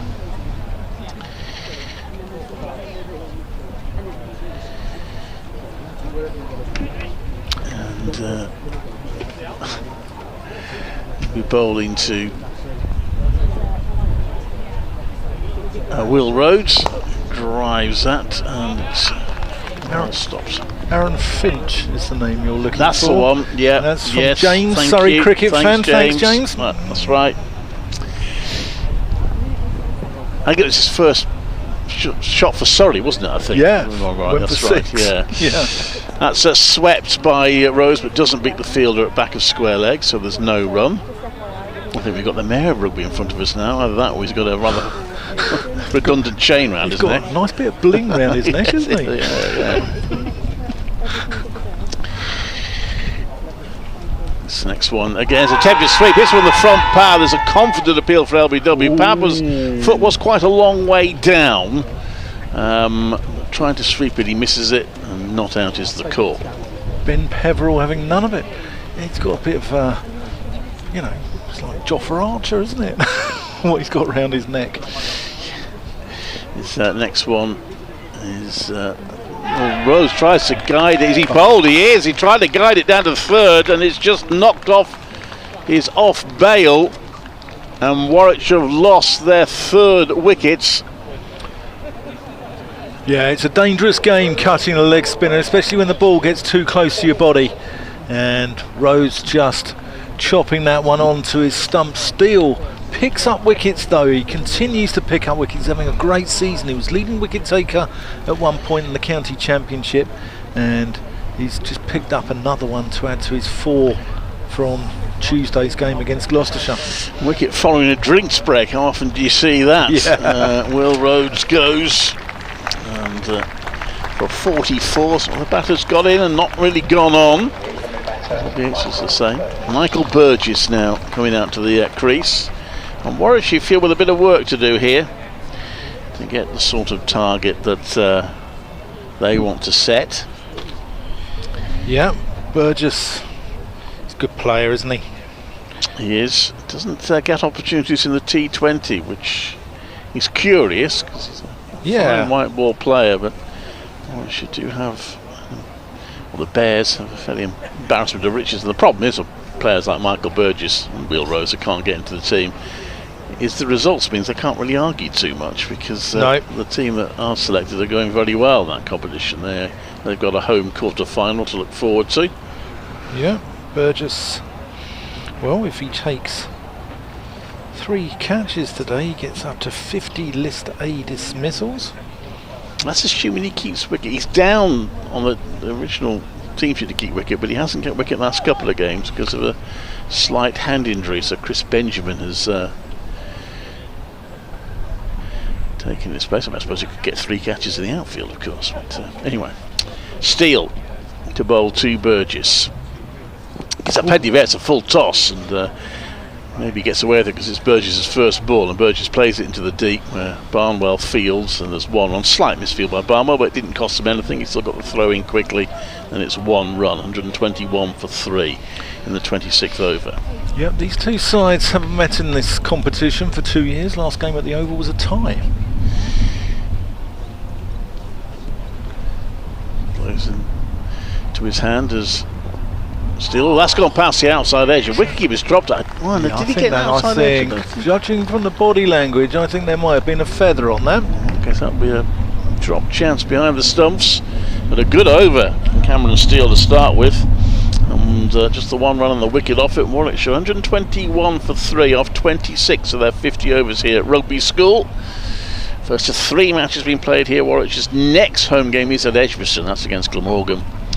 But a week on Sunday, they play Yorkshire here. That's a sellout. I also heard there were still a few tickets left for the game the following Wednesday against Nottinghamshire. Also here.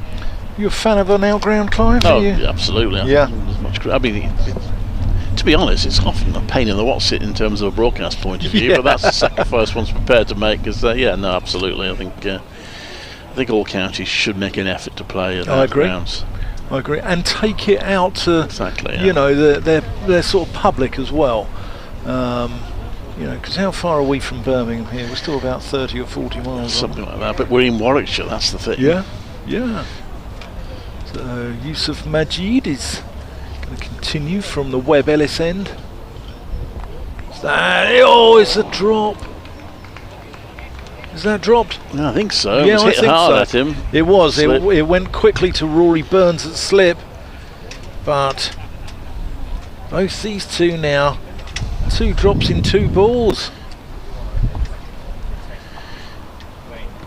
And that is again Burgess cutting, looking to get on with it, and I think it might be a pace-off wicket here. Majid and Steele both causing issues for the Warwickshire middle order. That's Burgess has survived both times, isn't it, with the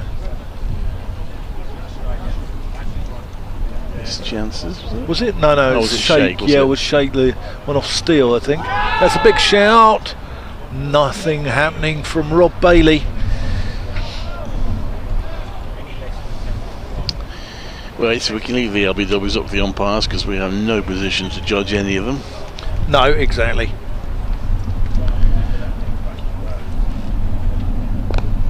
That's just played through point to Ryan Patel, patrolling that boundary. As I said, umpires today, Rob Bailey and Ben Peverell, with today's match referee, the Fresh Prince of Rugby School, Will Smith.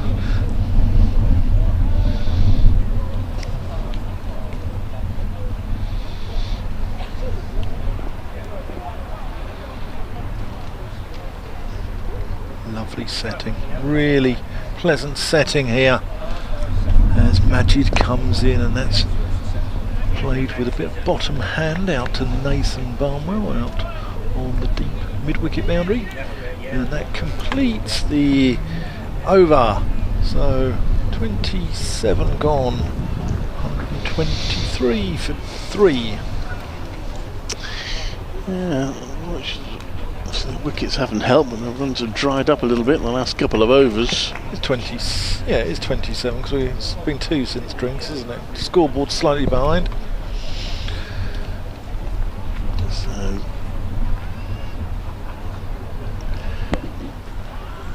we'll see Cameron Steele continue, bowling to Hamza Sheikh. Amar Verdi just walking around the boundary in the Surrey squad, but not in the 11. Comes driven, and Steele manages to half stop it, and they're through for a single. It's a shame. Grounds manager's just walked out in front of us.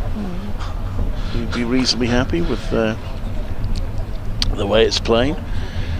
It's not quite the belter that he predicted, but no, could give us a good match. Steele comes in to bowl, and Sheikh plays. Rather, Burgess plays back to that, down to back a square leg for a single. If Clive or I do miss some of the action today, we apologise, but we do have the crowd walking in front of us at the time. Frustrating, they're not supposed to, so it's a bit naughty. Unfortunately, that's one of them coughing now. That one's played to the offside for no run, and it is 125 for 3. Yeah. Steele gives it on plenty of air. It's a full toss, and it's been Hoyt for the first 6 of the match. Hamza takes it.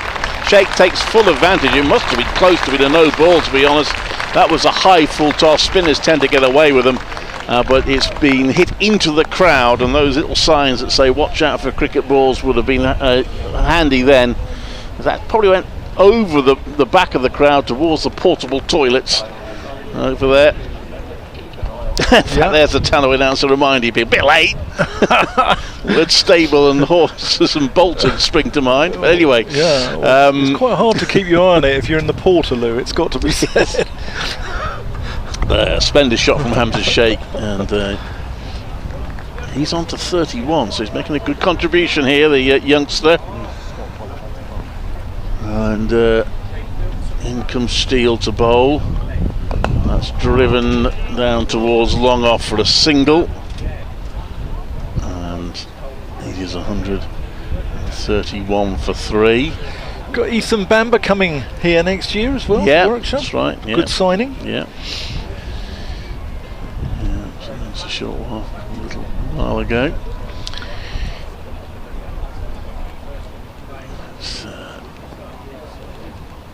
Steele just pauses into his run up. Comes in to bowl to Burgess, and Burgess defends that back to the bowler who fields it. There's no run, so I think it's 28 overs gone now, 132 for 3. Yeah, they are. I think you're right, they are an over behind, aren't they? Yeah, they are. Yeah. If you'll correct that, otherwise it'd be a bit unfortunate if the umpires give them an extra over when they look at the scoreboard. No, I think umpires yes, I think they're better than that. You'd hope so anyway, wouldn't you? You're seeing a Dan Whiting, BBC Radio London, Clive Eakin, BBC, was it Coventry, Warwickshire? BBC CWR, I mean, CWR. WM. Yeah, BBC. And live on the Warwickshire stream as Yusuf Majid is going to continue from the Webb Ellis end as that's driven out to long off. Elsewhere, Derbyshire 137 for 3 after 29 overs at Derby. That's against Worcestershire. Northampton's got off to a flying start. 166 for 3 now in the 28th over against Durham at Chester Street. Majid. Oh, nearly sneaks one through the defences of Burgess. Sussex playing against the other team in this group to have won their first 3 games, Glamorgan, and Sussex are struggling at Neath. 110 for 6 in the 28th over. Ouch. Here's Majid bowling to a man once of Sussex. Burgess who paddle sweeps that, and that's going to run away down to the Collingwood end for 4 runs. Where are we? Gloucestershire 114 for 1 against Yorkshire at York in the 28th. That rounds up the scores. Somerset and Lancashire start at 2. Gloucestershire had a good stand against Middlesex the other day. They lost their second wicket. It was a score on 153 thanks to 50 from Miles Hammond, 100 from Cameron Bancroft, and runs for Ollie Price as well, as that's defended by Burgess back to the bowler.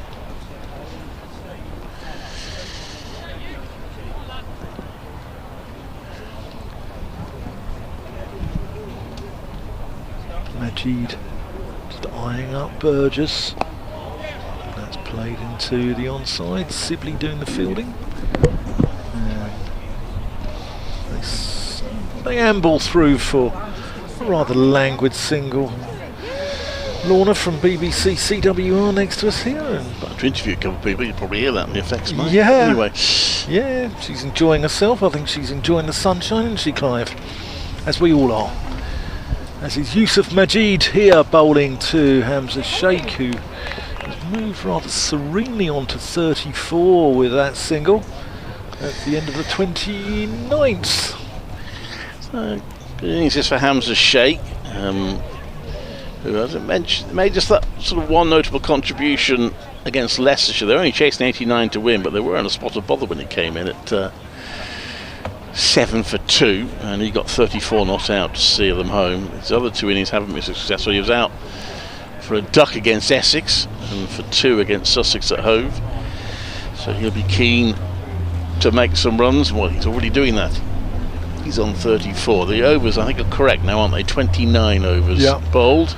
My spies in the West Country tell me his 100 for England under 19s at Cheltenham College was a very special one, because Cheltenham's it's a good cricket wicket actually. It's one of those venues where you get 300 for 10 in a day, and there's a little bit in it for the bowlers, but it's a good batting track as well and a fast outfield.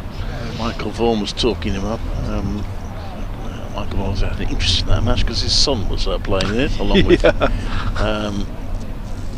Rocky Flintoff. Rocky Flintoff, yes. Freddie Flintoff.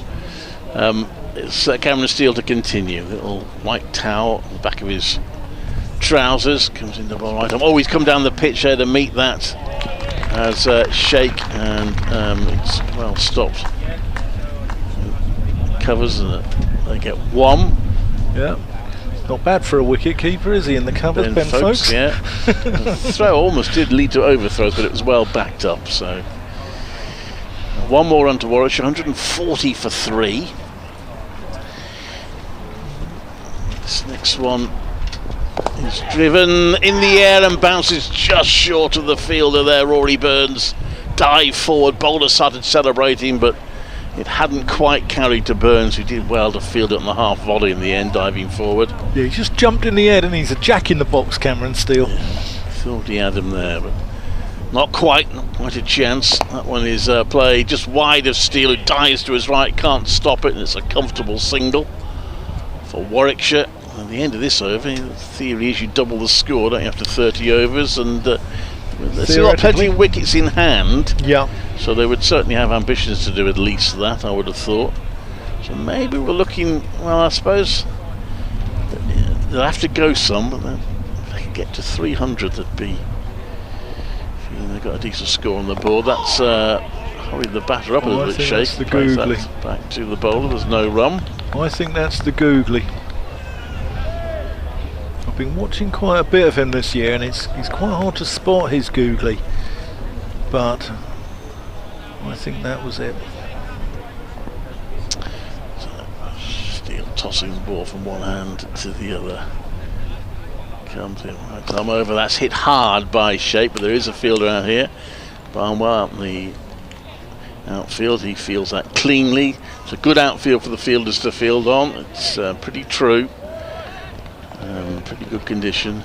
Yeah. There is an old pitch right in front of the boundary here, but even that, I think, is not too much of a problem for the fielders. That was looped up and ends up being Yorker length by Steele. That was a decent enough over. So the end of the 30 over mark, they're 142 for 3. So I guess 280 from here you might be expecting. Will that be enough? Yeah.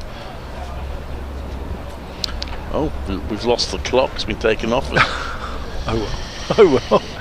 Yeah, it reminds me a little bit of Cheltenham College, this, and Cheltenham's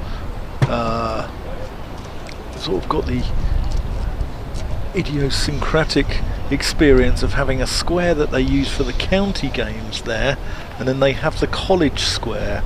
And again here you've got practice wickets over on the side, haven't you? I don't know if they've been made especially for this, or whether they're for maybe sort of... I think the one a bit further up might be. That's the one that had a net around it when I came in yesterday. Yusuf Majid, short and cut, and then they're gonna... No, they're just going to get one. Ryan Patel gets round quickly from deep cover. They do have a full-time ground staff here, but they don't just operate this ground. They do have another cricket ground over the road. Over the road. Yeah, I saw that on the way in. Looks very nice as well. They've got a festival coming up. Okay. So have worked hard here. This was the scene where Benny Howe was here on trial at Gloucestershire. So that's just played out into the offside. Yeah, Benny Howe was on trial here for Gloucestershire and got a pair on debut, and then played a second game here and got double 100, and they signed him. Yusuf Majid. So that's driven pleasantly out to Ryan Patel. Dominic Sibley just taking on some sort of energy gel by the look of it, wasn't it? Brought round by Gareth Batty. Marshalling his troops from the boundary. That's in the air and falls short of Patel out in the deep. 2 bounces and they amble through for a single. Well, Hamza Sheikh, he's probably used to batting on this sort of ground.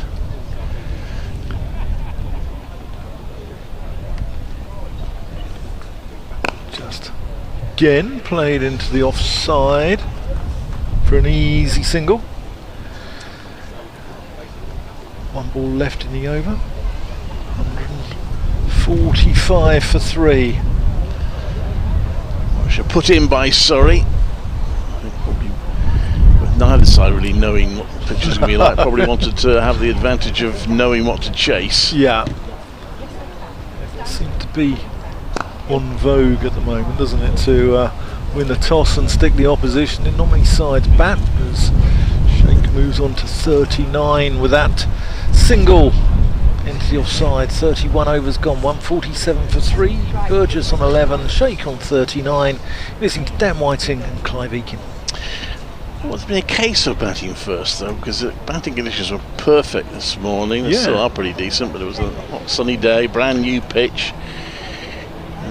Are we on for a little bit of cloud cover and maybe a little bit of inclement weather later? Well, the forecast for showers was this evening, so hopefully that will be after we finish. There might be a bit of cloud cover. Cameron Steele poised to continue bowling. Let's see, fourth over of his spell, 1 for 13 so far. Some good balls, did bowl one very loose one which was dispatched for 6. And he comes in to bowl now. And he comes down the pitch. Oh, that's going to be another 6. That's a huge shot. Oh, it's not. It's caught. I beg your pardon. He didn't get hold of that. I thought he'd got more of that, but it's probably the longest part of the boundary there. Hamza Sheikh going for another 6 has holed out. So here goes yet again a Warwickshire batter getting around the 40 mark and then getting out. He's gone for 39. It's 147 for 4.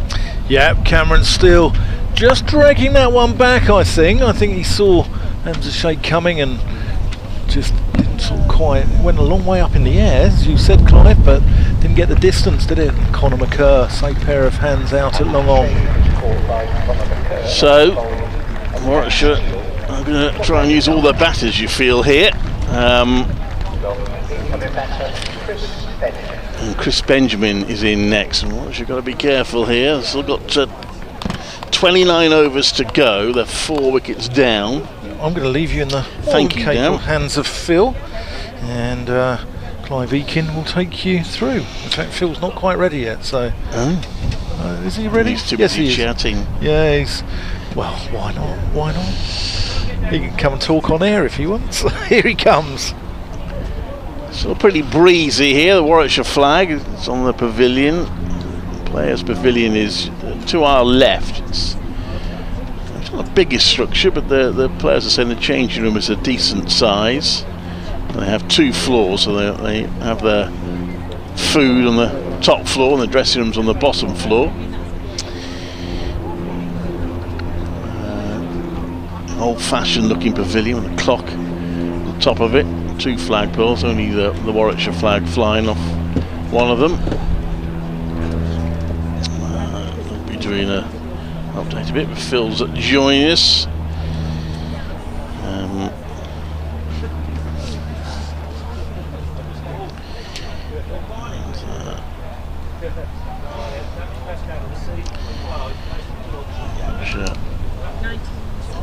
147 for 4.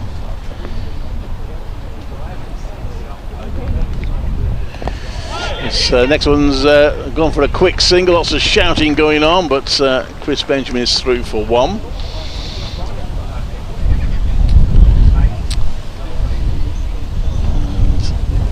Decent innings from Hamza Sheikh. Shame he in the end. Yes, just hold out. I thought he cleared it. I did as well. It looked a really good shot, but didn't quite get enough on it. Next one is played down to short third for no run. He looks very comfortable at the wicket, doesn't he? I was really impressed with the way that, right from when he came in, how confident he was. So very, very promising. Warwickshire with some work to do now. Michael Burgess plays that one along the ground to a long on for a single. looks like Warwickshire see this as something like a 280 sort of wicket, maybe. Yeah, I was talking with Dan, and he thought, you know, with 360, 350, 360, but I thought 280, 270, 280 would be about the total we'd be looking at. Have they read it right? That's the question. That one is driven. It's gone off the inside edge of the bat to long on for a single by Benjamin.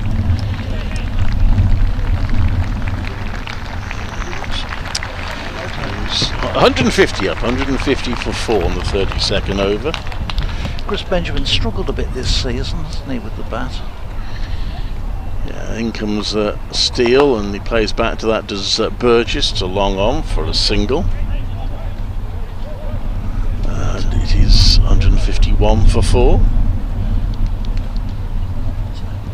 Warwickshire could want him today to get a bit of form. Didn't get a 100 contract this year. After, really, that's where he came to prominence, wasn't it? In the 100, 2 or 3 years ago. One game, didn't he? Got called up. I've got to do my update shortly. So I hope they're picking up. This is Clive Eakin at the wonderful surroundings of Rugby School, where Warwickshire are now 151 for 4 in the 33rd over. They've had batters make contributions but not gone on to big scores. The latest out, Hamza Sheikh, who hit the 1/6 of the match so far, and then tried to hit a second but didn't quite get enough on it and was caught in the deep for a useful 39. Earlier Rob Yates contributed 40 and Will Rhodes 44. Doesn't look as if it's quite a belter, this pitch, and Warwickshire may feel a score of somewhere between 270 280 could be challenging, but they've got a bit of work to do to reach that. They're 151 for 4 in the 33rd over. Tell Ian and bowls, and this one is tucked away through backward point by Burgess. He moves on to 13 and on to 150. Sorry, he moves on to 14 to 152 for 4.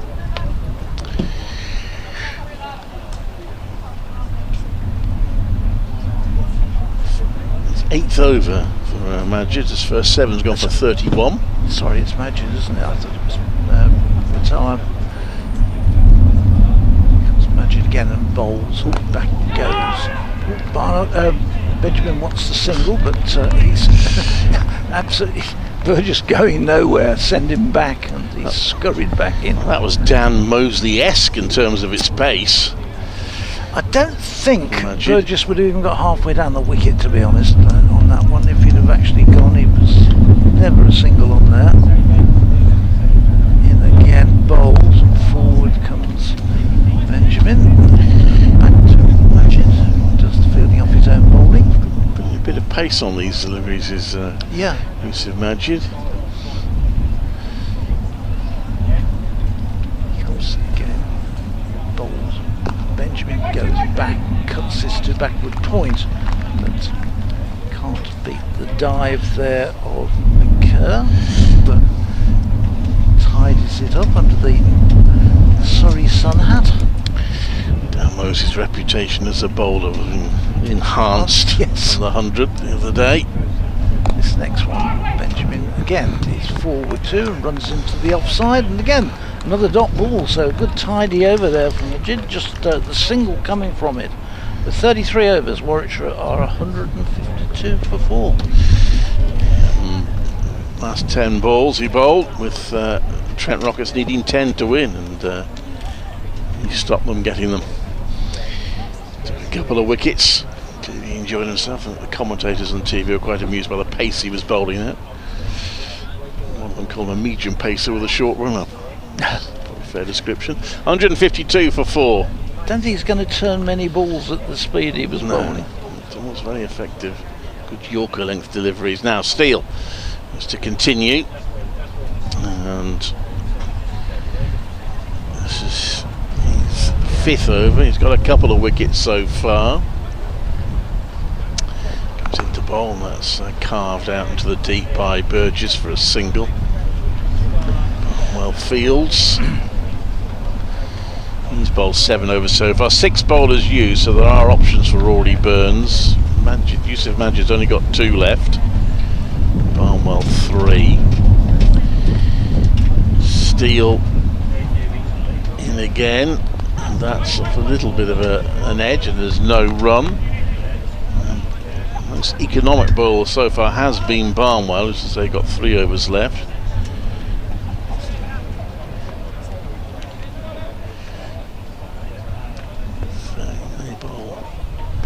The death. Next one has gone past the outside edge, play back to that. Benjamin couldn't get bat on it, just struggling a little bit here. 153 for 4. Chris Benjamin really is looking really great touch at all at the moment. Big stride forward, Steele, almost a march in his first pace. His first step, and that one's pushed to point for no run. Benjamin just getting a little bit bogged down.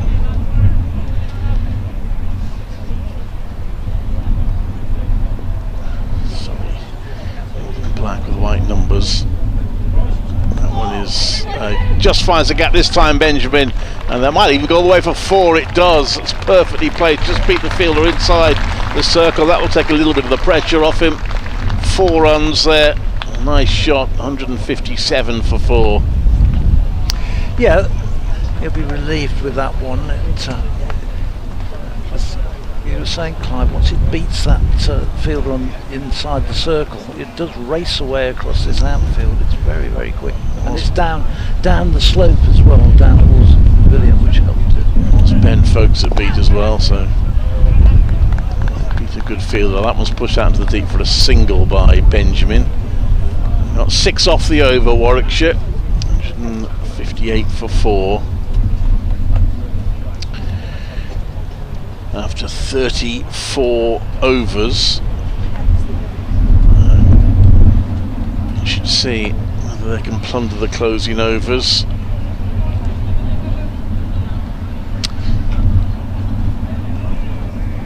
So Yusuf Majid is going to continue from the Webb Ellis end. And he's going to be bowling to Benjamin, who is on 7. So in he comes, bowls, fires this one in, drives it down to long off for 1. Chris Benjamin moves on to 8. Total goes on to 159 for 4. We are in the 35th over, so Warwickshire will need to start putting the foot on the gas here a bit to lift this total up in the last 15 overs. They'll be needing to add, they'll be looking to add around 120 or so. Yeah, run a ball takes them about 250, but they would want a bit more than that. Michael Burgess, 59 not out against Essex at Chelmsford, and a very good run chase by Warwickshire. Didn't actually get to bat against Leicestershire, just 11 against his former county Sussex. Jim bowls, and this is cracked away by Burgess through the covers. He's going to pick up 2 as Patel comes running round, picks up and returns it to the bowler, but 2 comfortable runs, 161. I think folks just got fingertips to that to slow it down. Well, struck shot by Burgess, but good fielding by Folks, meant it was just 2. And again bowls, and this is again Folks this time is able to get both hands to it and is able to stop the ball and prevent a single, as Burgess might feel he missed out on that shorter delivery. Stays on 161. Majid in bowls, and this is defended out into the offside. Again, Folks running round, covers the mid-off position and does the fielding. Majid very quick to get through his overs. He's quickly into place. He's in and bowls. This is a bit shorter, and back goes Burgess, cuts this one behind behind square on the offside, down to Patel, who's down on the deep cover point boundary, in front of a good number of spectators down there in the deck chairs and seats provided. It's all individual seats here, there's no fixed seating or anything obviously. This one driven by Chris Benjamin down to long off, so another single ambled. Warwickshire going along in singles, 162, so just 163 rather, just 5 off that 35th over. Warwickshire 63 for 4, 9 to Chris Benjamin and 18 to Burgess. Yeah, lots of chairs are put out. I thought that there was some suggestion that they were going to have an area where you go and collect your chair and then put it in place. But actually they had all the chairs out. Of course, being a school, they've got a few chairs here. They have them all out. The banks is a sort of natural amphitheatre opposite us, where they got banks there. Have you been for a walk round? Not fully all the way around. I did come here to visit on yesterday. Preset, yeah. But Cameron Steele comes into bowl, and that's hit out into the deep where the sweeper, boundary rider, call them what you will, feels. Oh well, there's no run. Just looking at Warwickshire's first game here, which was played in 2013, a T20 match. Warwickshire were pretty ordinary with the bat that day, and only made 126 for 8. None of the current team played in that game.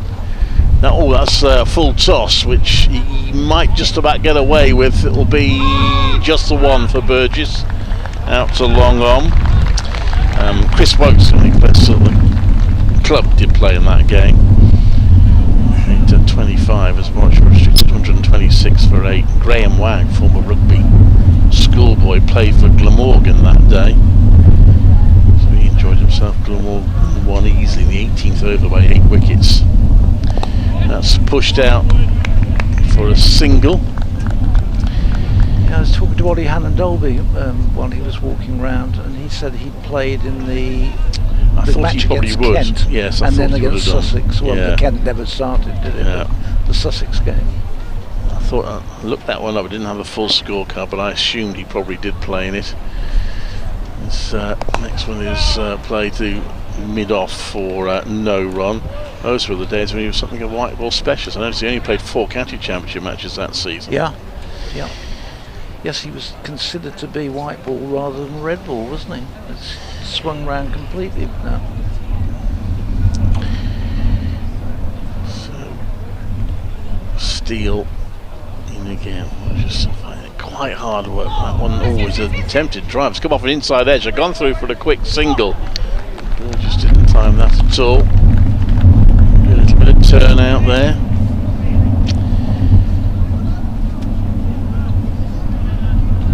Was fired back to Steele, hoping to get a run out, but Steele had to take that. The ball was really travelling when he got his hands to it.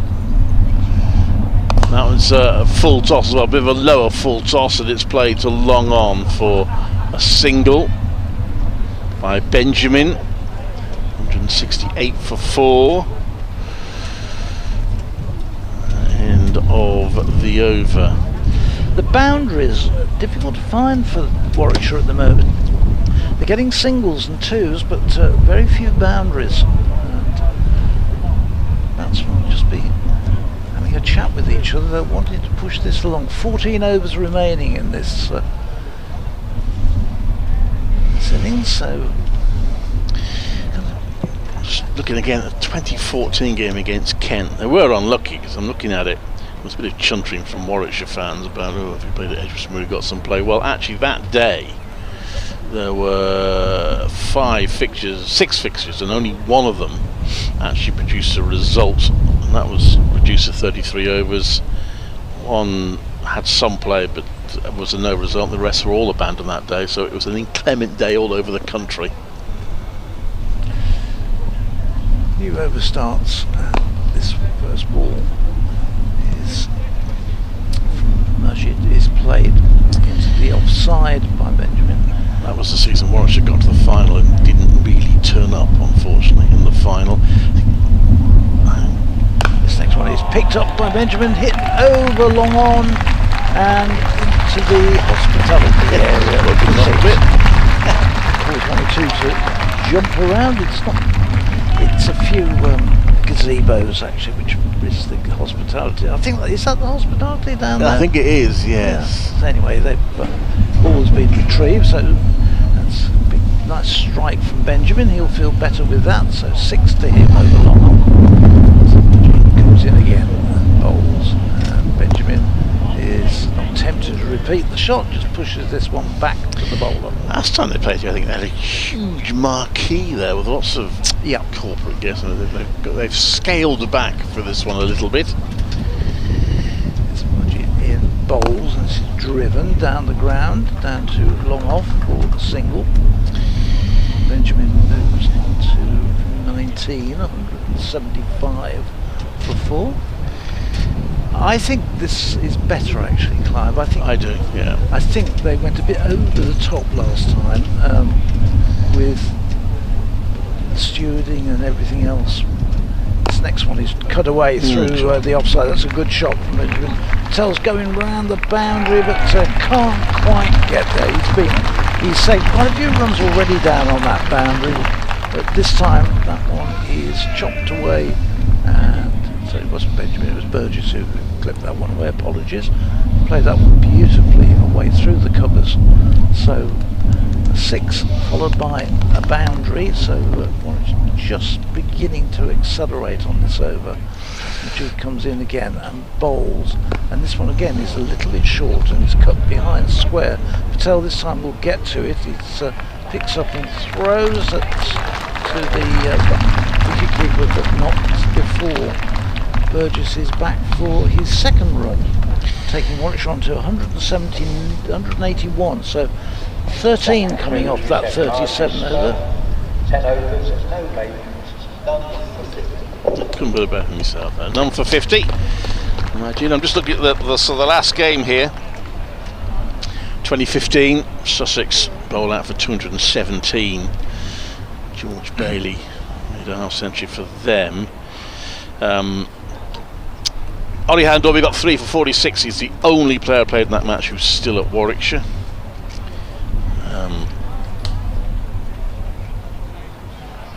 Actually, I don't think even of the current coaching staff played in that game. So he's the only survivor from that match.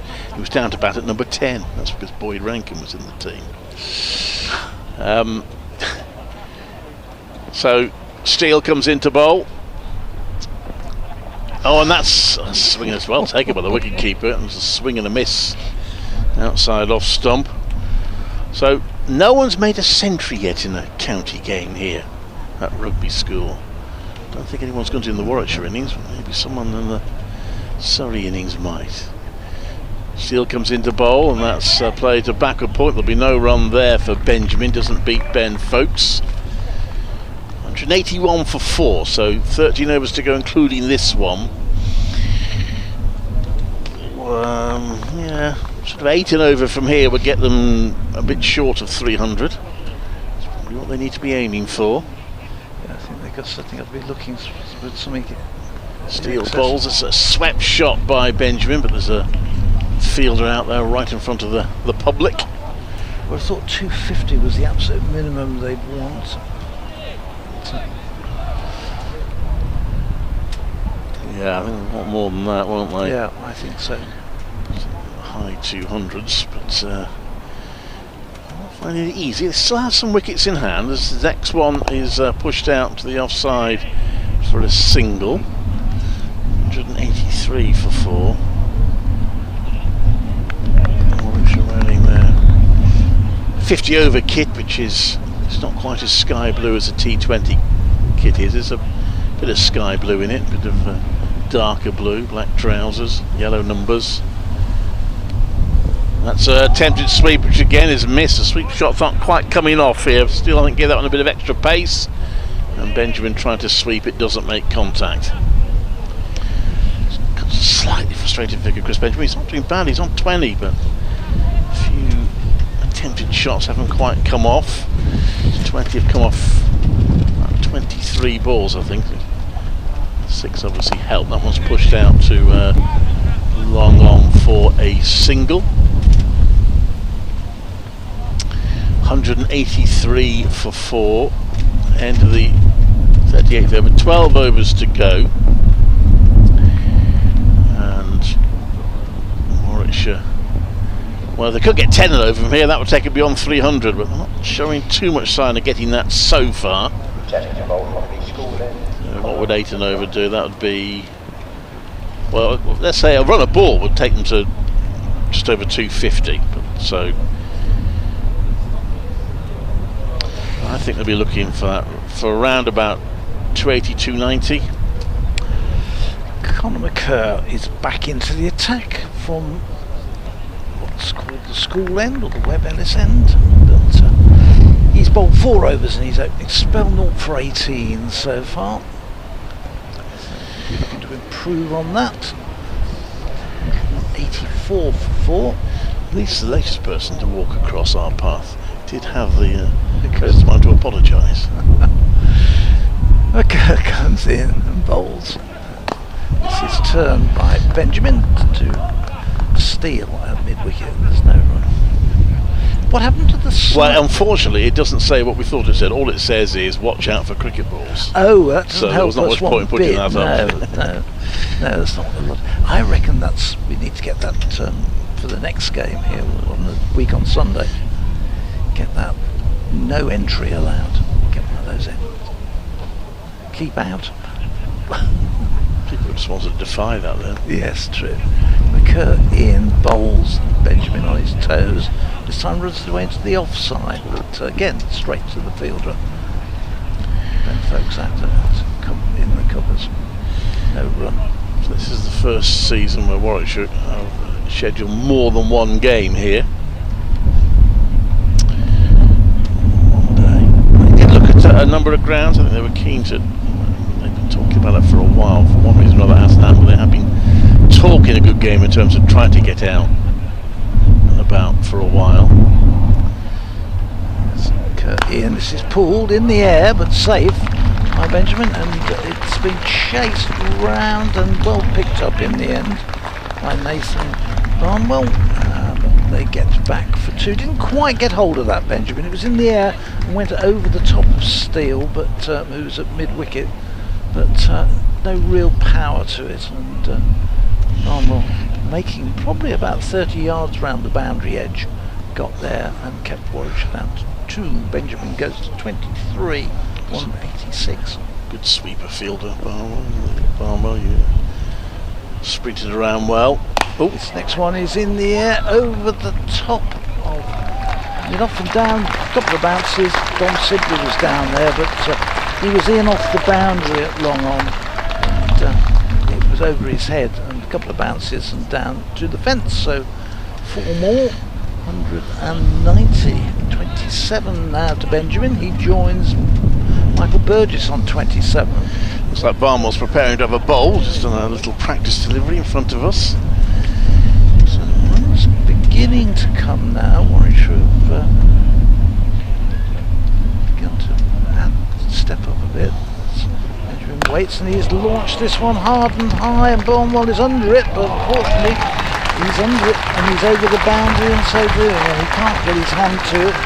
There it goes, bouncing away. There's a family who were in the way down there, but unfortunately they didn't get in the way of the fielder, because he was totally unaware of them. Quite right too, he was looking to get it. For a moment he was interested, but it was over Barnwell's head at deep mid-wicket. So 6 follows the 4, takes Benjamin on to 33, and this next one is cut away fine down to the 3rd man boundary off an outside edge. So put it over there for Warwickshire. McCurr's figures, suddenly Conor McCurr, who had been quite economic, suddenly shot up. Brings the 200 up, so 19 off that. Sorry, not 19. lost how many we did get off that. I'll see if I can work that out, shall I? Well, you get a 4 off the last ball. So that was 16? 10, 40, yeah, 16 off the over. Benjamin's going well now, and that's good. As you say, he's not had the easiest of seasons one way or another. So this will do them well. Well, he has done well, and he's possibly improved his batting a little bit as well. The responsibility of keeping wicket a fair amount, which I don't think he's going to do today, but he has kept wicket in both white ball formats due to hand injuries or others. But he's now on 37 off 31 balls. We are going to see Barnwell come into bowl, so he's bowled 7 overs early, the most economic bowler so far, going for 27 off his 7 overs. And he comes into bowl to Burgess, who drives that and just beats, or half beats the fielder, tumbling inside the circle to stop it. So he is through for 1 run. We haven't really seen Chris Benjamin in that devastating attacking mood for a while. But when he first got in the side, he scored runs really quickly and powered the ball away, and that's just what Warwickshire are looking for now over these last 10 overs, if he could continue what he's just started to show. Sure, that's wild delivery. Is that going to be called? Yeah, it's going to be called. No, it's alright. The umpire's happy with it. It looked a bit high, but it's not signal wide or no ball. Nothing from the square leg umpire about height there, but he gets away with that one. That was a rapid one through.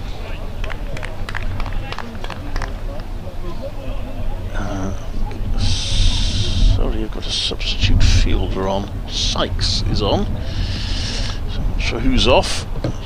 Barnwell comes into bowl. That's driven. It will be cut off at mid-off by Burns. He thought for a moment at Shine at the stumps, but opted not to, and they get through for 1. It's a good start to the over from Barnwell, though. And stopping the carnage it came at the previous over so far. This one comes in Barnwell and bowls right arm over, and it's just pushed out to the onside again. It's just a single, and they might come back for 2. Burgess turns quick. That's good running by Warwickshire. He didn't put much pace on the shot, so the fielders coming in from the boundary had to cover a little bit of ground, and they called that well to make that a 2. 204 for 4. Yeah, the throw back in as well didn't put the batsman under much pressure. It was a little bit wayward. So just 4 runs off the over so far. Managed to keep the boundaries away, Barnwell. There's a long run up. Very elegant run. Bowls, it's short and it's pulled, and that ruins the lack of a boundary. Went for the short delivery again, but this time Burgess got right over the ball, hit it down hard into the ground, and it raced away for 4 runs. So Burgess is on to 34, 208 for 4. And I think the fish and chip van is calling me. I just heard my name called by the fish and chip van. So I'm going to make way for Dan in a moment as Barnwell comes into bowl. Last ball of the over, he comes down the pitch, it punches it in the air momentarily, but it'll just be a single. So the 4 slightly damaged the over. Not a bad effort from Barnwell. 9 off the over, 209 for 4. There are 10 overs to go.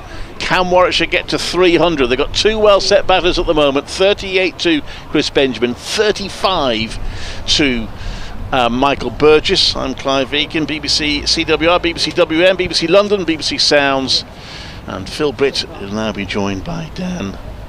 We'll take you through, I guess, he will take you through to the close of the innings. So Warwickshire beginning to get a move on. The last 4 overs, 41 runs coming off the last 4 overs. Cameron Steele is that spell of for Conor McCurr, only just the 1 over. It was an expensive over, going for 16, and he's out of the attack. And Cameron Steele comes back in. He's bowled 7 overs. He's taken a couple of the wickets to fall. He got Hamza Sheikh, had him caught on the boundary by Conor McCurr for 39, and earlier he bowled Will Rhodes for 44. So Surrey looking for Steele, perhaps just to put a little break on this acceleration from Warwickshire. It's 209. Steele is in, and the first ball is cut away by Burgess down to deep cover point for a single. Burgess moves on to 36. Benjamin is on 38. 210. Welcome back, Dan. Good afternoon. Oh, good afternoon, Phil. And Benjamin's really given this innings some impetus, isn't he? Yeah, he was a bit slow to start. Took a little while to get going, but this next one is played down the ground. Big full sweeping about through the shots. A couple of bounces straight down to long off for 4. And Benjamin, saying to Clive, when Chris Benjamin first came into people's notice, he did it mainly through the 100. He played a game in this competition for Warwickshire and we'd never really knew, and he got picked up by the Birmingham Phoenix and made a big impression that first year. Came in, got a lot of runs batting middle order, and it's gone a little bit off the ropes for a while. He turns this one into the mid-wicket area that thinks about a second, runs the first hard, but not to Barnwell. Not to Barnwell. No, Barnwell was like a rocket in off the boundary, and as soon as he saw him, he stopped and just took out any thoughts of a second, were immediately taken out of the equation. Ollie Sykes on the pitch as 12thers. Who's he on for? This next one is short and whipped away through the wicket by Burgess down to the fence in front of the pavilion for 4. And the runs keep coming, so this change brings Steele into the attack. Hasn't put a break on it. It stays on. These two really accelerating along. Steele in again and bowls, and this one is jabs down on this one, Burgess, and it runs to Ben Geddes, who's at backward point. Is he on for Rory Burns? I can't see Burns on the pitch. Where is that? Burns? Oh no, Burns is a cover. Field is pushed into the offside. Well, Sykes is down in front of us. Give him a shout, Dan, and ask him who he's on for. I will do. I mean, whoever it is back on the field again. We can spot who it Ben is. Folkes. Ben Folkes, by the look of it. Yeah. Ollie Sykes, Wisdom Schoolboy Cricketer of the Year. You thought he might be playing today, didn't you? Thought he might be given a go, yeah, given Surrey's... Surrey are more or less out of this competition. They're not dead and buried yet, but having lost the first 3, it's often quite hard to pull yourself back from that, isn't it? Yeah. So I thought it might be a chance for Ollie Sykes to have a go, but maybe he'll get a go. If they lose this one, I should imagine that he'll probably get a go in the game at Guildford on Sunday against Nottinghamshire, or possibly at Kibworth against Leicestershire next Tuesday. Nathan Barnwell from the Collingwood end, short, down the leg side and wide. Wide signal, that's... Umpire Ben Peverell doing a more than passable impression of Christ the Redeemer at Rio. So it's a bit smaller though. Yeah. It's not till you stand under it you realise how big that Christ the Redeemer is. I've never been there actually. Oh, I've been 3 times. Have you? Yeah. I have. I don't know whether I'm pleased to say or not. It's spectacular. Yeah. Barnwell in, and that's short and pulled with a plum by Benjamin, who moves on to 47 with that, and Surrey could do with seeing the back of him. Well, this is the sort of innings Warwickshire have been looking for from Chris Benjamin. Yeah. He really has struggled in the T20 and in the early stages of this game. He's made some start scores, but just not gone on and got a big one. And they were idling along. If you think at 36 over, they were only 168. They're now 224 in the 42nd. And it's Benjamin mostly who's done the damage. There's one just tucked off his hip. They're going to go for 2. Yeah, that's good from Benjamin. Gets it into the pocket and runs a couple. Yeah, there really didn't look to be 2 there, did there, no, at all? It was a good weight of shot, wasn't it? Ryan Patel was coming in off that deep mid-wicket boundary. He got some ground to make, but they set off with a purpose. Is Benjamin white ball only? He's played a bit of red ball. Did get a century, I think, in one of his very first games for Warwickshire, but it's in recent times, this season particularly, he hasn't played any red ball. No. Wonder if he's on a white ball only contract now. People like Will Smead only play white ball, don't they, at Somerset? So that's driven, and that's going to be 50 for Chris Benjamin, and what a pleasant way to get there. He's muscled that one down the ground and picks up 4 more, moves on to 53. It's almost like, we talk about people going into a different gear, but Chris Benjamin started off, and at the beginning of this innings he looked in no touch at all. He was finding it difficult to get the ball away, and then suddenly, bang, he hit one, and then since then it's almost like they've rejected him with confidence. Barnwell into him and just helps that on its way around the corner, but only a single. 38 balls for Benjamin's 50, 6 4s, 2 6s, striking at shade under 140, which is pretty decent. Yeah, decent going. And couple that, but with Michael Burgess going along quite nicely. He's reached 40. Then this is beginning to set the basis for the last 8 or 9 overs for Warwickshire to have a real push. Well, bowling, just taking the pace off the ball there, rolling his fingers across that one, and foxing. Barnwell's got one more over after this, and then he'll be bowled out. We've already had Margie who's been bowled out north of 50. Barnwell's going to be at the moment pretty close to those sort of figures. Yeah, Conor McCurr bowled at the death the other day in the game against Gloucestershire. Bowled pretty well as well. Picked up the last 3 Gloucestershire wickets to finish with 4 for 32 of 9.1. That's short and pulled, and that goes through. Ryan Patel out in the deep, just with sort of the power of the shot, really. I think so, and in fairness to him, he doesn't owe them anything. He's fielded really well. He has. Yeah, he has. He's a wonderful boundary fielder. When it does go wrong, things start to go. It seems to get in a rush, doesn't it? They unravel quickly, don't they? They certainly do. Yeah. Listen to me, Dan Whiting, and we've got Phil Brid. Is that right? That's it. Brid. That's it. Yeah. I can read, Phil. I can read your badge. Oh gosh. Yeah, I can just about. Well, my accreditation never arrived this season. Did it not? No. I think 1 or 2 people's had a problem. I think they come from the ECB offices at Edgbaston as well. No, it comes from the ECB. No, their offices at Lords it would come from, wouldn't it? Yeah. It never arrived, so I happened to use my Warwickshire badge. Returning the ball from the school end, Conor McCurr. Well, they call it the school end, you see. It's the Webb Ellis end, according to the ground staff. Yeah, well, they're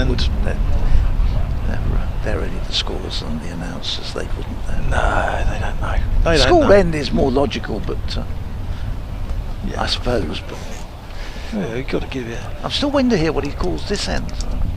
Well, we're calling it the Collingwood. We end, are, yeah. Not after Paul, but just after the Collingwood Centre. Of where we've parked our cars. Yes, indeed. Rather badly in my case. I'm sure yours is much more tidily parked, Phil. When I got there, mine's abandoned. I've actually left it on the basis that we shouldn't be booked for anything. With the engine running? Well, sometimes that happens with these cars. This first ball from Benjamin is pulled away.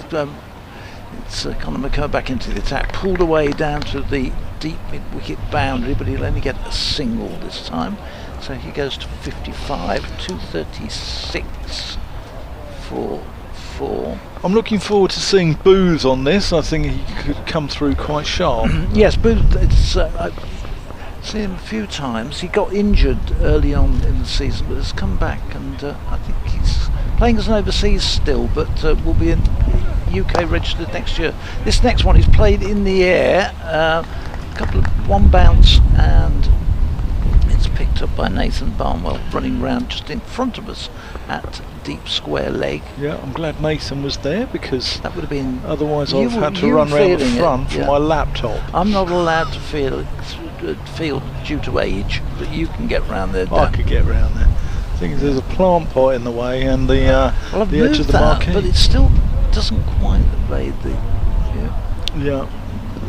This next one is an ugly looking shot from Benjamin, sort of slapped round the corner, and it's it does the fielding round there. It wouldn't be in the textbook of shots. No, I don't think you'd find that. No, from the Alf Gover school of cricket. For those of you who can remember Alf Gover, I'm sure plenty of Surrey fans listening in might. Yeah, famous Alf Gover.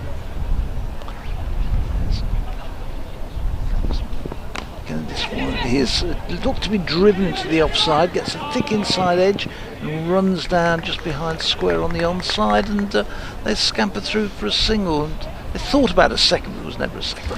I thought the away side had the monopoly on the Surrey cut, but there you go. Yes, it was. They're getting runs with interesting shots in this over. It's certainly from McKerr's point of view, they're not treating it quite with the same as they did the first time, but his previous over. Gentleman down on doing the side screen down there is usually on our car park. This next one, Burgess hammers out to deep square leg, and right down in front of us. Nathan Barnwell does the fielding. He's a wonderful fielder, isn't he? He really is. Well, he's within earshot. He can probably hear us. He's complimenting him. So it's not often actually you can get the players who can hear what you say. No. I mean, that can work the other way. They may not like what you say. Anyway, one more to the total. So 240 comes up, 5 off the over so far.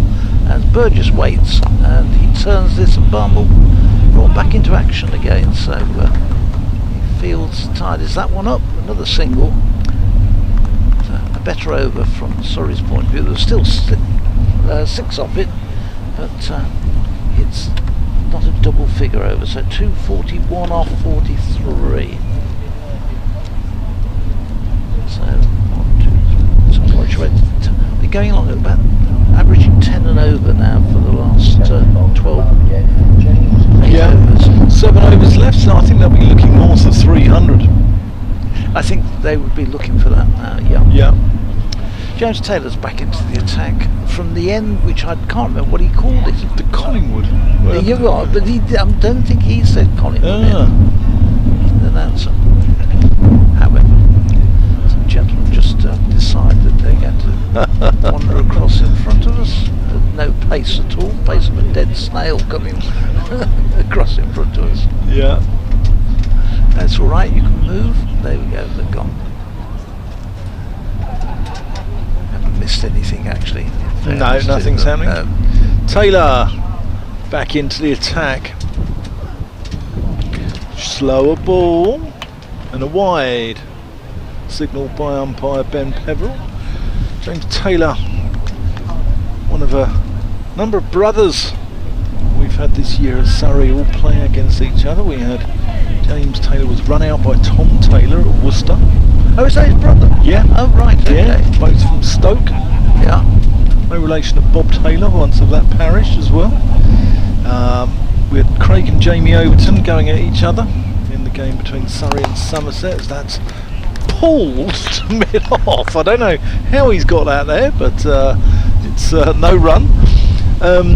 And later in the season, got Jordan Clark and Graham Clark in when Surrey played Durham. Right. So yeah, it's plenty of, I don't know if it's brotherly love or fratricide going on or whatever, but here's James Taylor. That's punched off the back foot to Barnwell. They're only going to take one to him.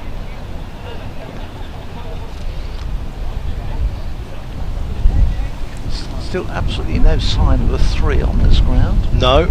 In fact, I would suggest that the only way is... That might go into the locker for the day, the 3. They'd have to pull all the players to one side of the field, I think. And very little chance. It's either going to run away for 4 or the most be a 2. James Taylor in past umpire Ben Peverell. That's gone straight up in the air, and that is 6. It's gone over the head of Yusuf Majid. He looked interested for a while, but it just kept going and going. I think it's with the wind as well. The wind's coming from behind us. Helped it. Yep. Yep, and that was a wind assisted. Maybe it doesn't count, a bit like world records perhaps, Phil, I don't know, but maybe it's really a 4, but no, that's going to go in the 6, in the book as a 6. Brings a 250 up. Benjamin again smears that one through the leg side, and he's going to pick up a couple. Benjamin is ticking here. That's the 250 up. That should be... That's more than that, actually, isn't it? Yeah. Scoreboard's behind. 251. Yeah, I'm not sure quite what... because the announcer said something, but the scoreboard doesn't indicate what that may have been. No, I think it is 251. I think it is. I think that's right. Okay. Because I've got the second baldy over. It's 243 for 4. We do apologise. We're working with limited resources. Let's say. Oh, that's. Do you think he's throwing the kitchen sink at everything? I think so. I think it's a little bit like the Manic Street Preachers song from the 90s. Everything must go. It's that one was enormous heave at it, wasn't it? Yeah. It was a hack, wasn't it? And it was a horrible shot, but he's got a thick inside a bat or something on it. Nothing wrong with one down there, Phil. Got a lot of runs in my club career with down there. Perfectly okay. Yeah. 252 for 4. 66 for Benjamin. And Taylor in, and that's more circumspect there from Burgess. Happy to take second fiddle here. So 253 we think that is, at the end of the 44th. Burgess on 49, Benjamin's on 66. We're here at Rugby School. Phil Britton, me, Dan Whiting, and what a gorgeous setting. We've got the setting, we've got the weather. It's great to see kids from the locality as well in their whites coming, having a little hit in the background, and that's what it's about, isn't it? Very pleasant afternoon, really nice in the school holidays. Lots of a little group of 3 or 4 youngsters down below us who formed the Guard of Honour early on as the players came out, and they've joined up with their younger brothers. They're sat yattering down to our right. I think they're all having a look, crowded around a phone. I don't know what's going on there. So it will be Michael Burgess to face as Conor McCurd continues from the school end or the Webb Ellis end, and Burgess on 49. He waits as McCurd comes in and bowls, and this is pulled away, and that will be Michael Burgess's half century as he pulls it down to Cameron Steele down on the deep mid-wicket boundary. Round of applause from the group.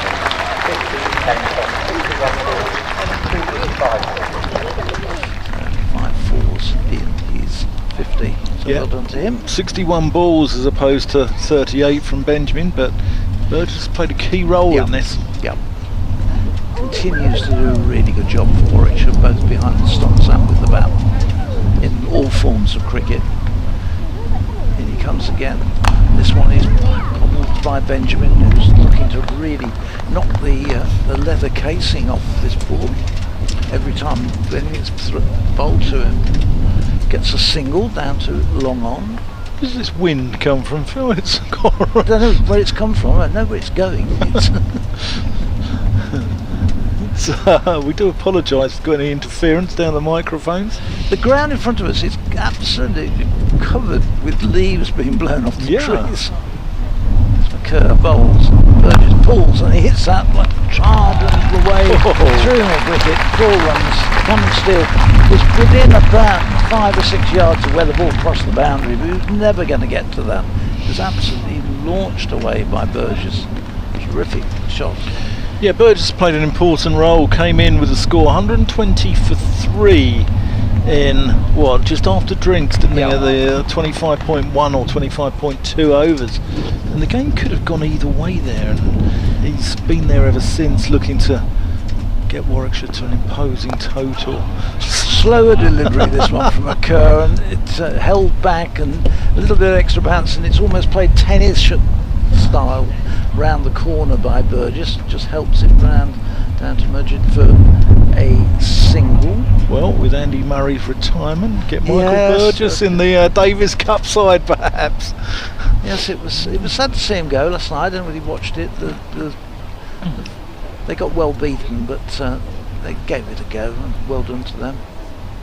This one is Benjamin go back and cut this one to backward point, but straight to Geddes, there's no run. See, Britain won another gold medal this morning. Did they? Yeah, what was that? In the rowing of the gold and silver and bronze in the diving. Okay. Synchronised diving, which they've got their 3rd medal in. So well done to them. Gosh, I can remember the days where any medal was in the Olympics. This one is launched by Burgess hard and high, and they don't have to worry about that one. That's cleared the ropes down to the pavilion. 6 more. That's beginning to get up towards that 300 mark.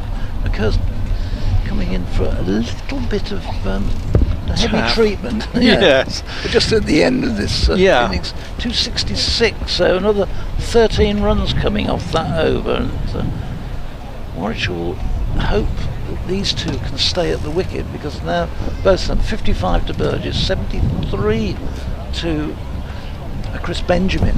If they can stay in for the last 5 overs, then it will be 300 or so, you would think. With dressage, Phil, do you think the horse should get the medal as opposed to the bloke on its back? I mean, the horse does all the work, surely. I'm not going to get involved in anything to do with horses.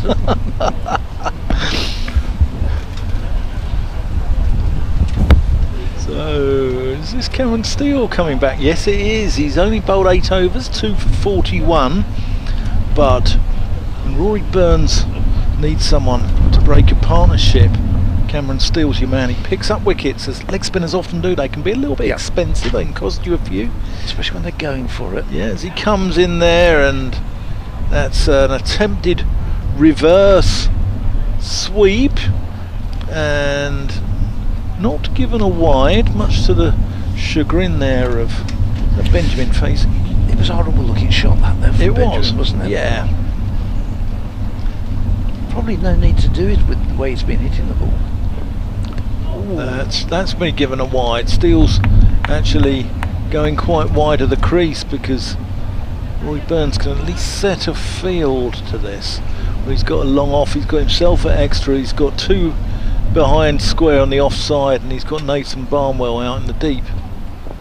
That's a attempted reverse paddle, it can only be described as. And they scamper through for a single, but Steele not leaking boundaries here. I think it's a pace-off wicket, don't you? Yes, and under normal circumstances, Warwickshire's white ball side, they have the ideal attack for that, because they're all the way playing the 100. That's cut with venom out to Barnwell, and going to get 1 though. Yeah, Danny Briggs had a very good T20 tournament, didn't he? Yes, very good vitality, but I finished top of the wicket takers. He always is, though. Year after year, Danny Briggs is there. Does a fantastic job. And Dan Mousley has really come on with the ball. Steele in. That's going to be another wide. Benjamin trying to reach for that one. end of this over, Clive will take over from me and join you, Dan, for the last 4 or 5 overs. Yeah, I'd advise going to get food now. That's pulled, and that's going to bisect the 2 fielders out there, Ben Geddes and Connor McCurr, and goes for 4 out to cow corner. He gets real power, doesn't he? Does. He hits it hard. You know, that one was pulled through that mid-wicket, well, cow corner, it's mid-wicket, mid-on, long on, and it's, but the power he got along with that shot. That's reversed. Picks out Ben Folkes, the backward point. Not often you say that. No, it's quite strange to see Ben Folkes out in the outfield. Very odd. It's very odd, but he's a good fielder. He's a good cricketer, isn't he? Yeah, he's a good cricketer.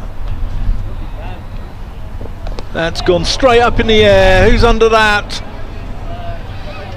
Oh, I think it's James Taylor has taken that one. And that is the end of Chris Benjamin for a very bright and breezy.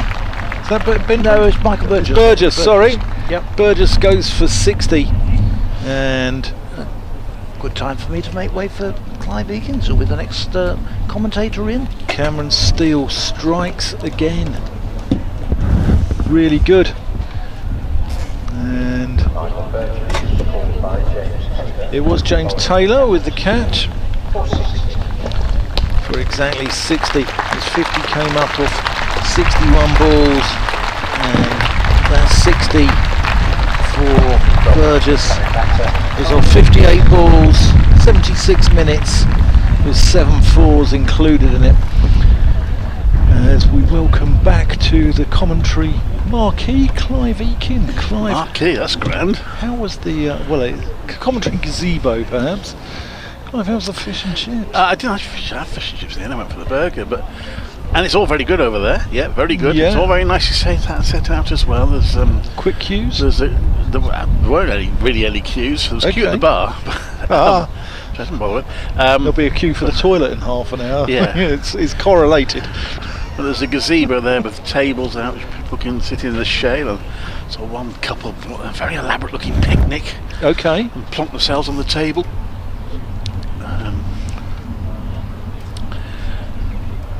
So it kind of occurred the ball. So 4 overs to go. Can they get to 300? Benjamin turns that around to a long on. It'll just be one more there. They think about a second. It's not to be had. Have to settle. Kai Smith's the new batter. Yeah, a decent young player. Again, getting good experience in this competition. Tends to, apparently he sweeps, reverse sweeps, ramps, and scores in a 360-degree arc, I believe.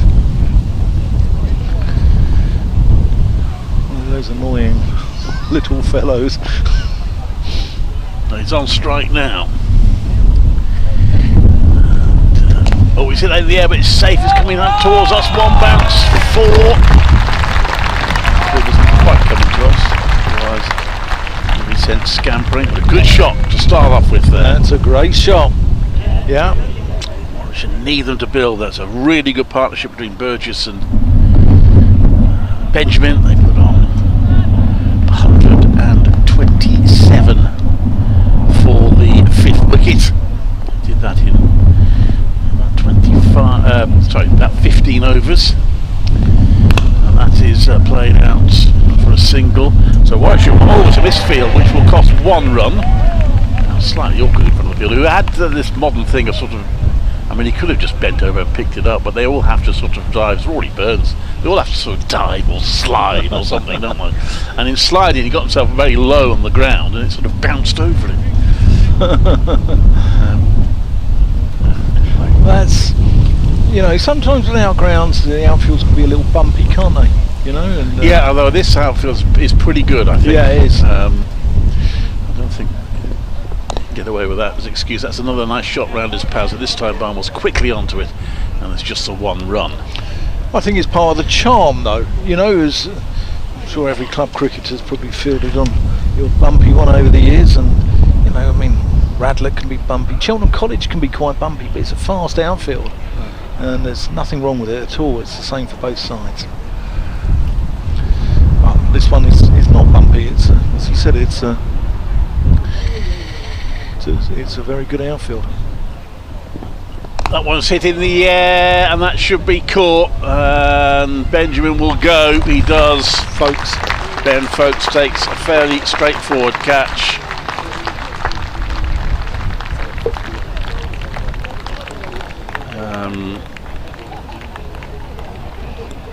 So 282 for 5. 6. 6, sorry, yes. Yeah, Benjamin, very good. 75 there, including 6 4s, 4 6s.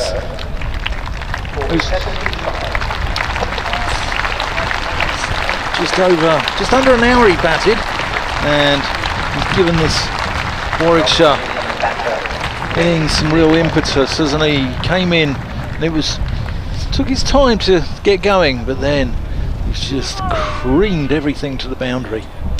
So Jake Lintop, the new batter in, just damaged Warwickshire's ambitions of getting to 300 a little bit. 2 big hitting batters.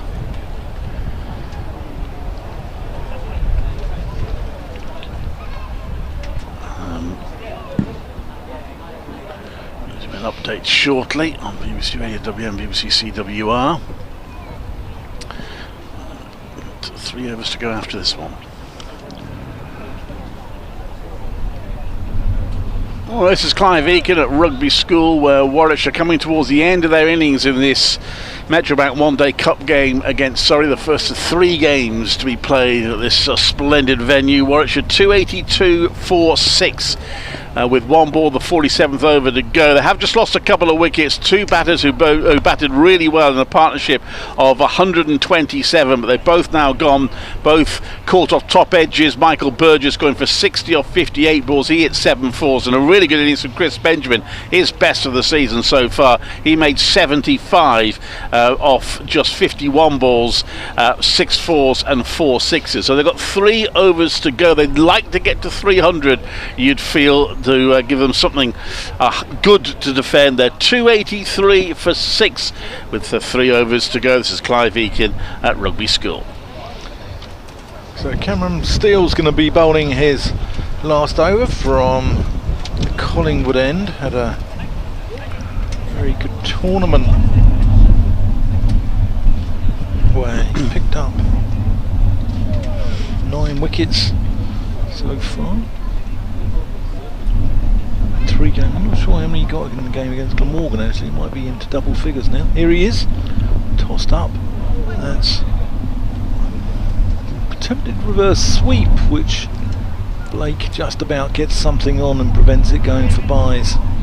But he's targeting that area, and Rory Burns just moving Nathan Barnwell a little squarer on the cover boundary. That's played into the offside, and Folkes can't gather that cleanly. On there to Lintott. Can Surrey keep Warwickshire below 300?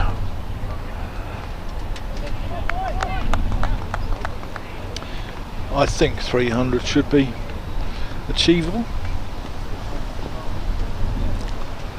Steele. Oh, that's a good shot. He's nailed that. Reverse sweep, and Folkes can't get anywhere near that one, and runs away down to the pavilion for 4 runs. Well, 2 targets of 300 plus have been successfully chased so far this season, and Warwickshire actually have got the highest run chase of the competition so far. Steele in, and that's punched off the back foot for 1. So they chased down 325 to beat Essex at Chelmsford, Warwickshire did, and Middlesex chased down 318 to beat Northants at Radlett. Yeah. And so the plus 300 totals have been chased down this season. Use of the feet there from Lintott, and this comes through for 1. 289 now. Just over 2 overs left. Last season, 5 totals of 300 plus were successfully chased down. The biggest being 341 that Morgan got against Northants at Cardiff. Still, going to have a wide, one more added to the total. It's deliberately going wide of the crease because you can set a field, can't you, if you can bowl one side of the wicket or the other, but it's you're always on the edge. It's the umpire's discretion. Fine margins, it's difficult to tell how wide they are from here. That's pulled into the leg side just for 1. Conor McCurr out there, and that completes Cameron Steele's spell. So we think it's 10 overs, no maidens, 3 for 57. 58. Close. We tried. But that's good from Cameron Steele. Yes, he does go at 5 or 6 and over, but leg spinners do, but he picks up important wickets. And we saw that the other day against Gloucestershire. He got 4 for 61 and then 3 for 58 today. So Conor McCurr to bowl to Kai Smith. And clips that around his pads. Not sure how much he got on that. He'll get a single. I'm not sure whether he'll get it actually. It's going to be a leg bye. It is. Onto the total, 293 for 6.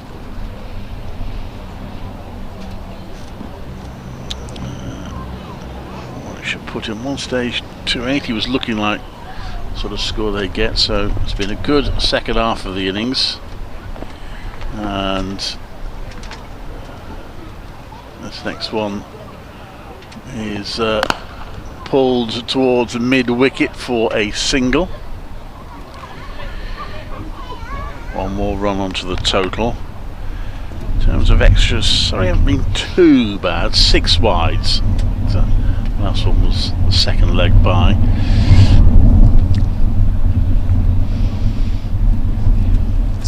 So, penultimate over of the innings. 294 on the board. Okay. To Smith, always gone for a reverse sweep. Always got executed it brilliantly as well. That's gone for 6.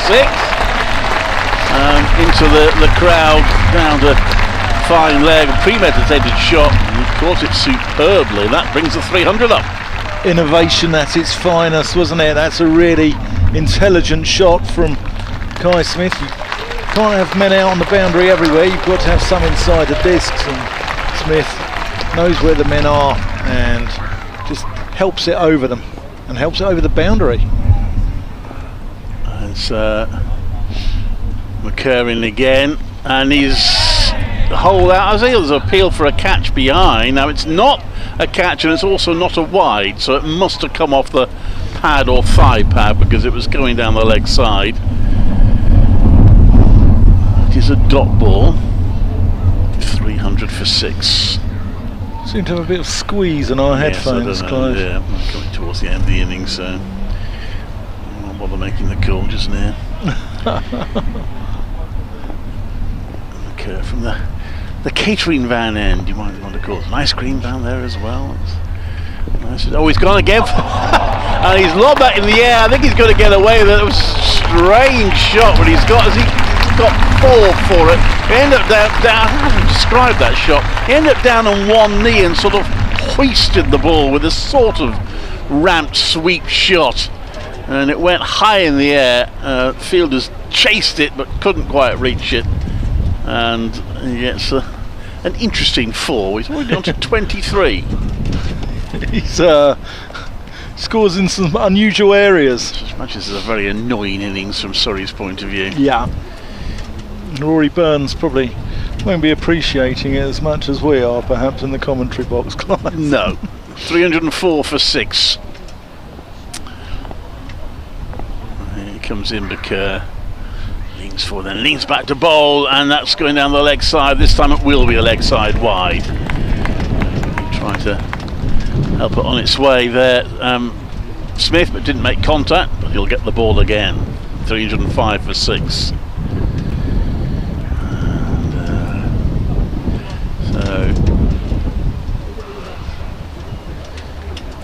Off this over so far, it's 13 off this over so far. And in comes okay, that's a short hit into the ground by Smith, and it will be fielded at fine leg for a single. So in the end it's 14 off the over, 306 for 6 Warwickshire, with Smith on 23, and he'll have kept the strike. Jake Lidtott is on 4. Yeah, Conor McCurr finishing his spell with 9 overs, no maidens, 1 for 75, and they'll be expensive today. He was good, so good at the Oval against Gloucestershire the other day, 4 for 32 off 9, but he's gone for more than double that today. So James Taylor is going to take the last over of this innings. It's finding it difficult to stem the flow of runs in the closing stages of the innings, isn't he, Rory Burns? No bowlers have really been able to manage it. Here is Taylor. Oh, that's gone up in the air and dropped. It's gone almost gun barrel straight. Geddes made a lot of ground to get there, but couldn't quite hold on. And he seemed to have that, didn't he? Which went through his hands. He did at least stop it, so it was just the 2. But yeah, I was just sort of peering around the plant pot. The plant pot, the famous plant pot, as it's become known over the day. So 308 now, and it's starting to look imposing from the Bears. That is gone into the same direction. Geddes holds on this time and does well not to take it over the boundary, and that's a good catch. Yeah, set himself nicely there, didn't he, Geddes? Just took a position just in front of the ropes, didn't move, and just let the ball come to him and took the catch. So going for a couple of big shots at the end of the innings, but he did a good job there, Kai Smith.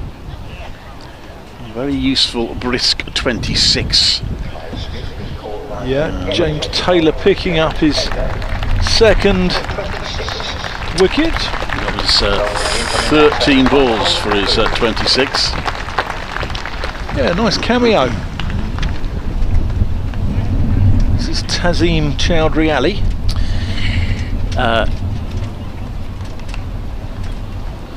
Yes, or was it Michael Booth?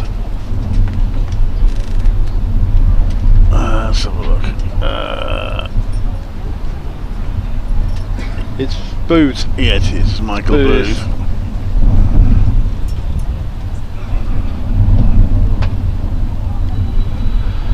James Taylor to Booth, down the leg side. It's going to be a wide. That's a bit disappointing from Surrey's point of view. Got a new batter at the crease near the end of the innings. On the leg side wide. Yeah, I think what they're trying to do, they're trying not to give him too much room so he can get his levers going, because they know it's probably going to end up sort of halfway to Daventry over in the distance. But it's it might still when he has to re-bowl it. Well, yeah, very true, very true. Here is Taylor,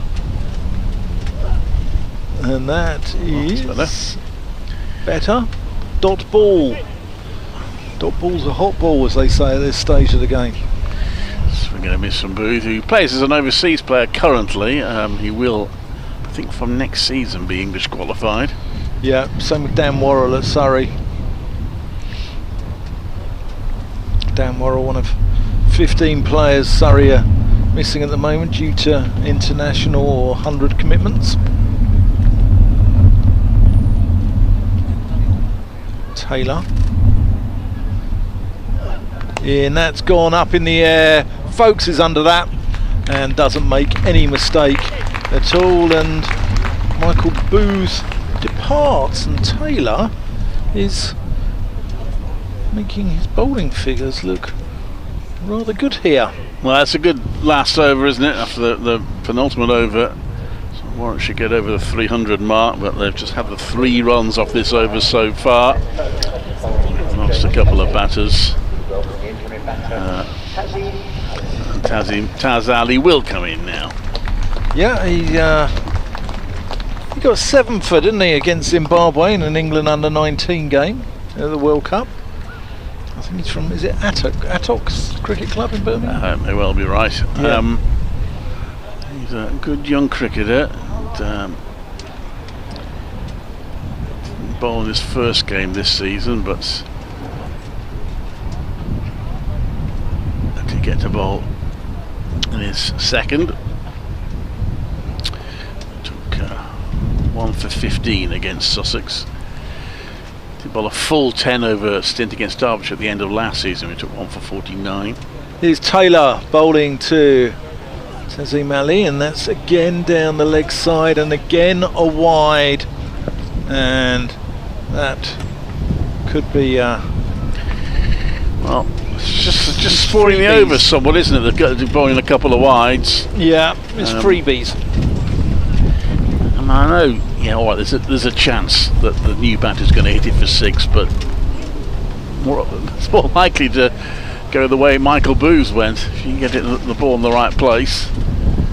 Taylor in, and that's going to scamper a bye through to Josh Blake. I think Lintott needed to get on strike there, didn't he? Well, that was a good slower ball, that one. Yeah. So Lintott, I'm sure they got 1 run off it. Warwickshire, I do probably feel they're in bonus territory now. They wanted some of their innings to get to 300. They've done that and a little bit more. No guarantee it'll be enough, but it certainly gives them a very decent chance, you'd feel. Yeah. So is this the last ball? It is the last ball. I think it probably is. I've lost count with all the wides. Last ball of the innings. Good slower ball, and they run through, and Tazim Ali is run out without scoring, and Warwickshire end their innings on 311 for 8. Jake Lintott ends up on 4 not out. They were indebted to a wonderful partnership of 127 between Burgess and Benjamin, as Benjamin really gave the innings some impetus. James Taylor for Surrey, he's finished with 3 for 43 off 7 overs, and Cameron Steele probably been the pick of the bowlers, bowling 10 overs, no maidens, 3 for 58. But Warwickshire have got to be pleased with that, haven't they, Clive? Yeah, I think they will be. They won't be taking anything for granted. The groundsman I spoke to yesterday did predict it to be a 300 sort of pitch. So Warwickshire will still need a decent performance in the field. But yes, at one stage they were struggling. We talk about that doubling the score at the 30 over mark. They did far more than that in the end, and finishing largely down to that partnership between Michael Burgess and Chris Benjamin. Great to see Chris Benjamin looking like his old self. He made 75, Burgess 60, and lots of other batters got in and didn't go on to huge scores, but contributed. Rob Yates' 40, Will Rose's 44, Hamza Sheikh's 39, then a nice cameo from Kai Smith at the end with 26. So yeah, 311 for 9, the final total, and Surrey will need 312 to win. So we'll be back in just under half an hour.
Historic Warwickshire, Shakespeare's county.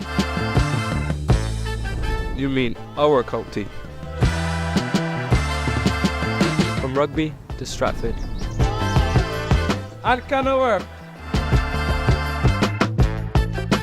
This is our Warwickshire. Recognizing our history. Looking to the future. That's me. That's me. That's me. That's me. That's me. And we are ready. Are you?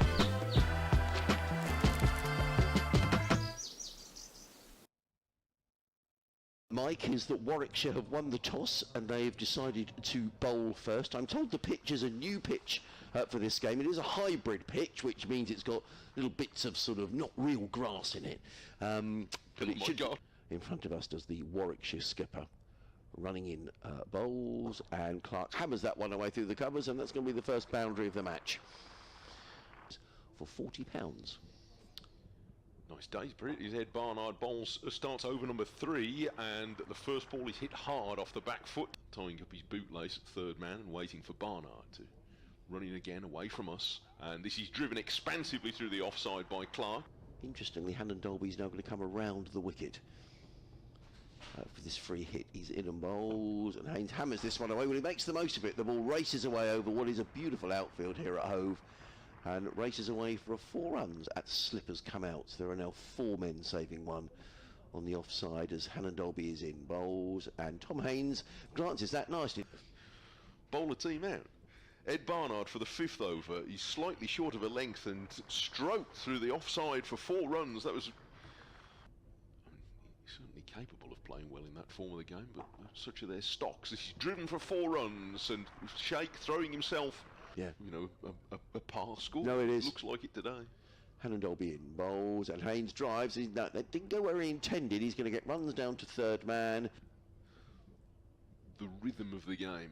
Bowling right arm round the wicket. We won't be bowling as short as that, and his first ball is hammered through the... Lots of players do that these days, much more than used to. Hannon Dolby in bowl. Oh, well, he's going to get 4 runs here, is Tom Clark. But that's a moral victory for the bowler. A good player and a good guy, and he'll do a good job for somebody, I'm sure. There's plenty of his career left. Thanks, Mike. Hannon Dolby in bowls too. Well, he's got another fortunate boundary. Take full advantage of it. It's a day for batting for sure. He's 32 now. As the start of a new Yates is too short again to start a first he's the first ball of it. At the moment there's just 2, still just the 2 out, a wide third man and a deep square leg, and this one is just giving him a little bit of room for driving, and it's seized upon by Haynes, which didn't last too long. No, I bet it did. But in comes Booth. Bowles hits him on the pad. That's a good shout, and he's on his way. Away from us, bowls to Haynes, who sits on the pad. That's a good shout, and he's given. Yes, bring one's own sustenance is the way now generally. Rhodes bowls. He's driven without perfect time, but it seemed to gather momentum and beat Hannon Dolby's. In a few weeks' time, when Lancashire will be the visitors. But in comes Michael Booth, bowls to Hudson Prentice, who drills that away through the covers. They take 1. They'll think about 2. Oh, they're coming. Oh, there's going to be a run out here. That is ridiculous. That is utterly ridiculous. Because now you've got one batter out there who's been involved in a run out, which would shake the temperament of most people a little bit. Oh, that's out. He's caught in front here by Barnard, and he's LBW. He hasn't really to win the competition. So I think a lot of the counties are in that situation. Yes. I mean, Sussex are here today, trying to sort of ride both horses, and I think you can do it. This is an important innings for some of these younger players. In comes Booth, bowls to Ibrahim, who pulls through the leg side. Short ball, pulled away. And a boundary. There's always a kid in the stand with his scorebook at home. That was me. Booth, and Ibrahim is gone! Trying to apply his trade in various white ball leagues again, because that's a perfectly noble way to earn a living as a cricketer these days, so good for him. Totally. Barnard bowls, and this is levered away by Carson. He's going to get runs wide of mid-wicket. Tazim Ali is giving chase. Down the ground towards us comes Barnard, bowls a short ball, and it's well played by Rogers. The coach is here that they've made of the right stuff. As Hannon Dolby bowls, I'm sorry, and Eric Ivelis drills the ball down the ground for 4 runs. Brighton and Hove Crescent don't. As in comes Tazim bowls, pulled away by Rogers, and he's going to pick up a boundary. Is Henry Rogers? Yep, Tazim bowls. Well, he works this away, Crocombe. He's very nearly pinned on the back foot. He's run that one down to third man, and he's going to pick up a boundary. And some applause around the ground. Sussex supporters haven't had an awful lot to... Had 1 wicket in this competition last year in the game that he played, so he's got 1 now this year. So that's 2. Lintox, he's bowling and he likes that. And just break off as Carvelos makes his way in again. Bowls and pulled away. And is he going to be caught? He is going to be caught at deep backward square. The third man and a deep square leg at the moment. Not all that deep on that side. Oh, to the shot of the innings so far. Oh, okay. I think Stuart will probably know better than me, but I think that is quite a big deal. This is the start of a new over, the 6th over, and a very clever stroke here by Barnes. Like quite a lot of the Olympic sports, actually. I didn't realise that until yesterday. 2 slips go down.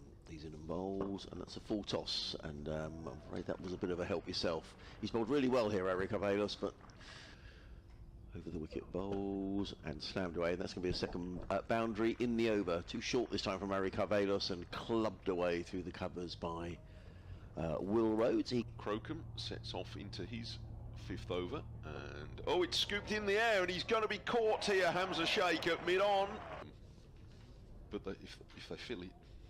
Well, that's the thing, yeah, Lords was full. Well, there you go. In comes Carvelos. Bowls. Oh, if there was a 3rd slip, well, he probably wouldn't have played that shot in all fairness. Off goes Hudson Prentice and bowls, and Rhodes hammers this off the back foot through Carvelos in bowls, and Burgess, well, it's going to go away for 4 runs.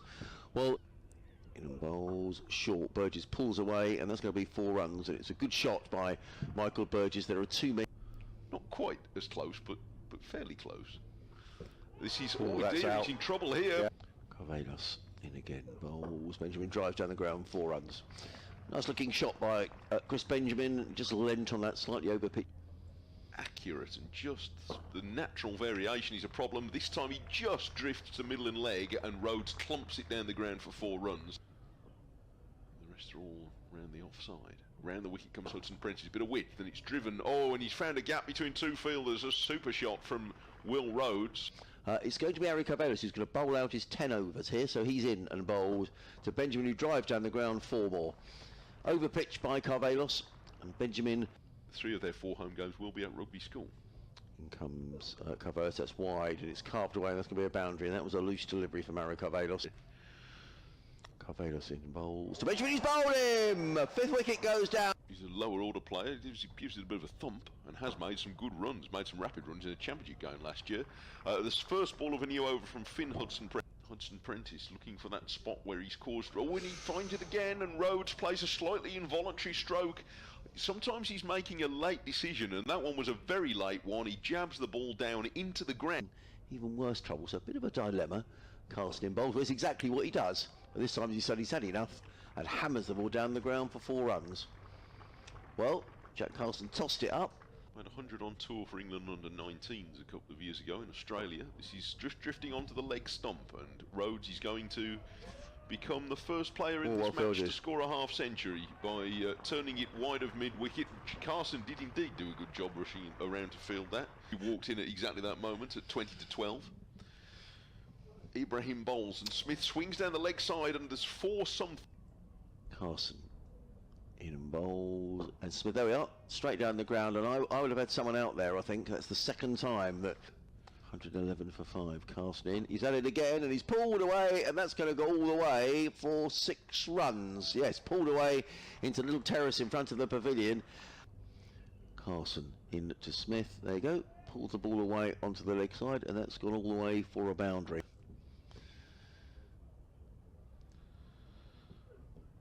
Now Smith pulls, and he gets that in the air, and it's going away for 4. Warwickshire wanted, let him in again, bowls, hammered away, and this is going to be 4 runs, and all of a sudden Smith is... Still 100 balls to go, and they only need 30, and they go 32, and they're going to need less than that now, because the game is most likely going to end well inside the distance. Oh, that's tight. And the first ball in his LBW haven't been exposed to for a while. Certainly not in white ball cricket, and oh, he beats. He's at. In comes Crocombe. Bowls. Oh, that's a good delivery. It's well played by Tazim. He's going to pick up runs down the ground. They're chasing hard towards that right run away for 4 runs. In comes Archie Lenham, bowls to Jake Lintott, who drives firmly through the covers. There's runs here, there could well be 4 runs. The ball is racing towards the boundary. Ibrahim is charging around and it's gone for 4 runs. That's a terrific shot by Jake Lintott. Lenham bowls from the Cromwell Road end, and Hannon Dolby he plays an awkward defensive stroke, and it's run off the face for 1 run. Oh, and a misfield. Oh dear. The field has tumbled over and they're back for 2 runs, and it's all over.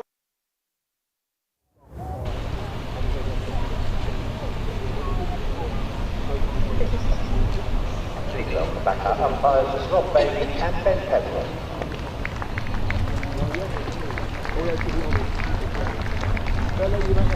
Take care. Cheers. You Clive? Yeah. Love your commentary. We're going to go very well this year, I think.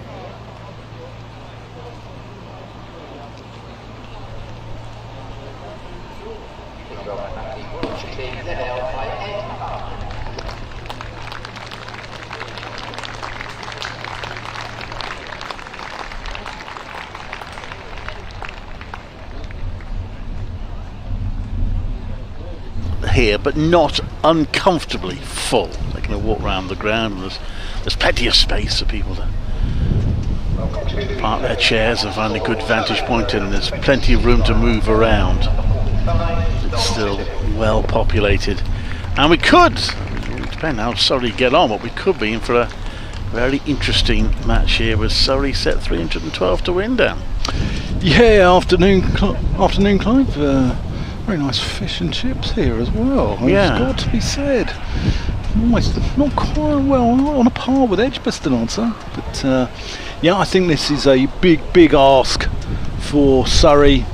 I think that partnership between Burgess and Benjamin probably just taking the game. But you never know. Ryan Patel, he's been in decent nick. He got 87 on Tuesday, and Dominic Sibley is a class act and he's due a score. He scored a 1-day century against Warwickshire before, Dom Sibley. Yeah, I've seen him score one against Gloucestershire for Warwickshire at Cheltenham College at an outground similar to this. So yeah, he's I think if he gets his head down, then you never know. You never know. Hampton Dolby is going to bowl the first ball to his former teammate Dom Sibley. Yeah, Ryan Patel opening up with him, which I think we'll see probably Ben Geddes at 3, Rory Burns at 4, Ben Folkes at 5, Steele at 6, Josh Blake at 7, Conor McCurr at 8, and then take your pick from Barnwell, Majid Taylor. But this will be a good battle because these are both seasoned county pros, aren't they, these two? Ollie Hannon Dolby and Dominic Sibley. They do know each other well. The team that won the county championship a few years back comes in now to bowl to Sibley, and Sibley works that onto the onside for a single. They're going to run 2 there. Good running from the start. Ryan Patel calling him through for 2. You should probably know that you don't bowl to Sibley around middle and leg. That's probably the one place you do not bowl to Dominic Sibley.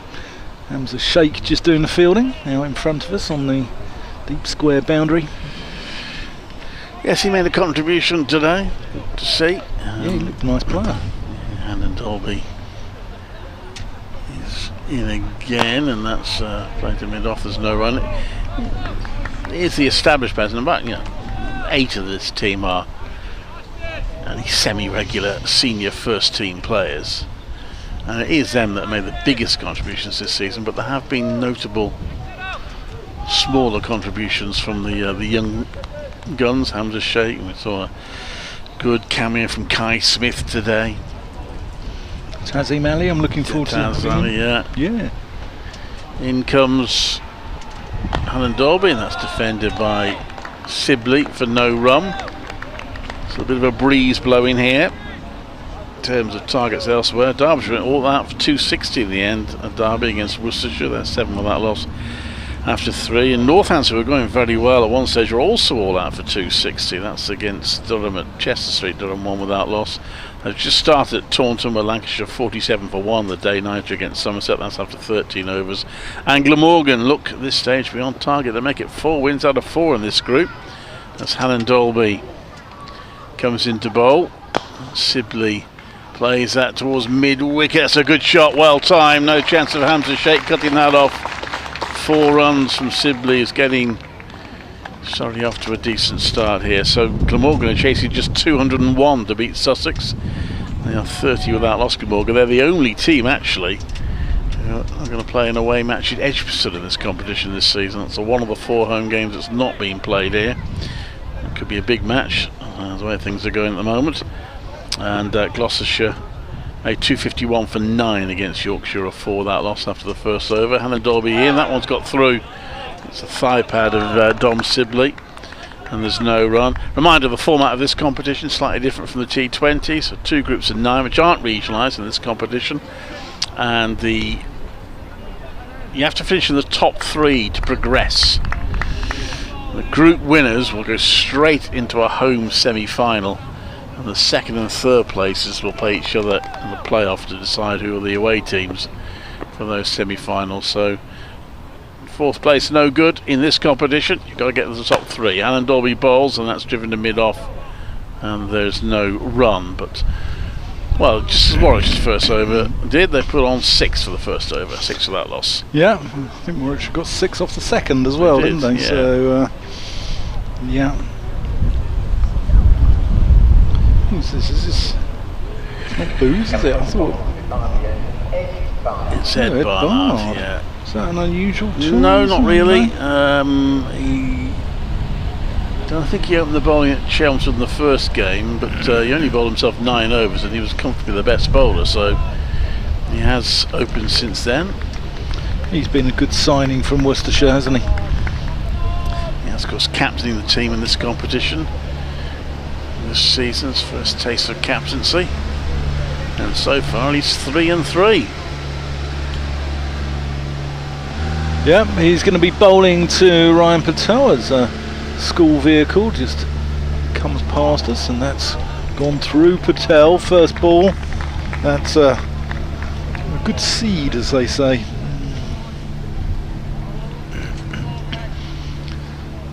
Yeah, very pleasant. Shadows just lengthening behind us.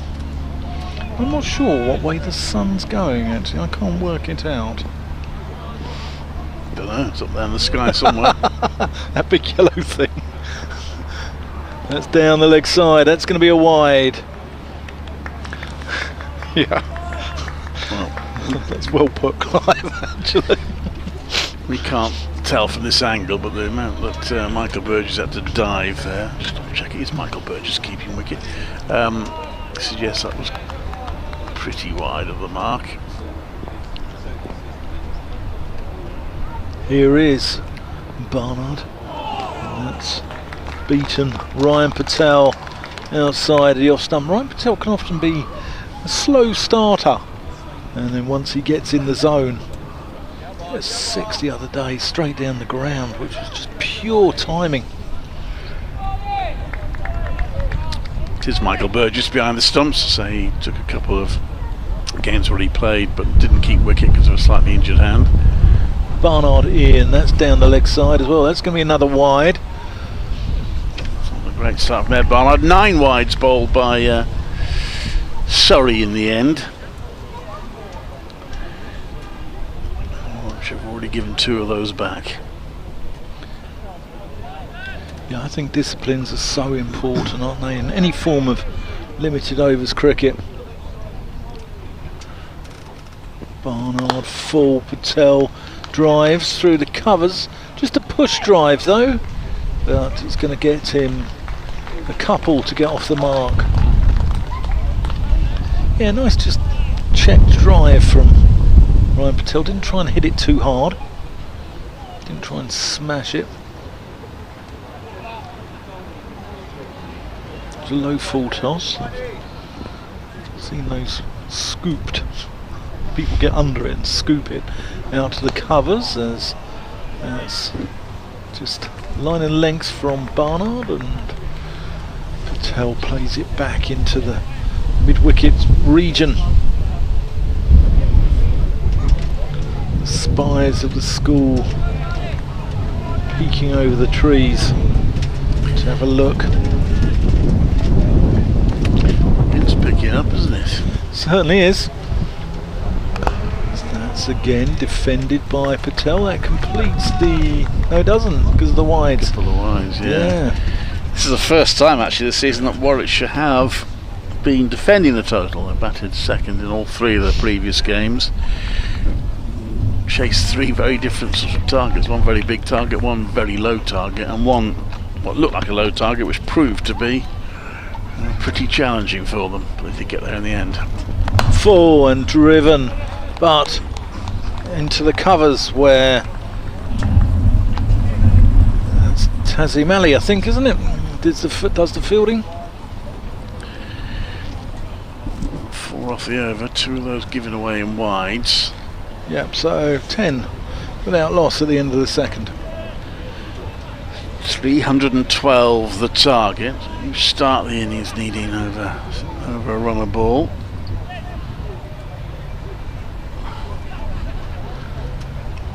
I think this competition, anyone can win it, can't they, Clive? Because, I mean, we saw Leicestershire win it last year, and that's the beauty of this competition as well. It's not just wrapped up before the season starts. And Dolby in, and that's clipped nicely by Dom Sibley. That's put beautifully timed. That's gone for 4 runs. Just bounces up off the rope in front of us. Another boundary from Sibley, who started really well here. He's on to 10, 14 without loss. Sheer timing there, wasn't it? I mean, it's probably only gone about 5 yards to the right of Hamza Sheikh, and just couldn't cut that off. Over there, I don't want to hit that rope just directly in front of us. All spooned up over that one. Laptops will be under threat. He drives that one straight down the ground for another 4. Sibley's looking in the mood here against his former county. 18 without loss. Got to do an update in a moment. Just remembered at the nick of time. I'll do the fielding, Clive. If one's coming our way, I'll do the fielding. So, there's a little bit of pressure here. Tom can take on the competition last season. He comes in now to bowl, and that's more accurate delivery, which Sibley defends to mid-off, and no run. Yeah, they thought about the one. Got some sort of weevil type creature here in front of me.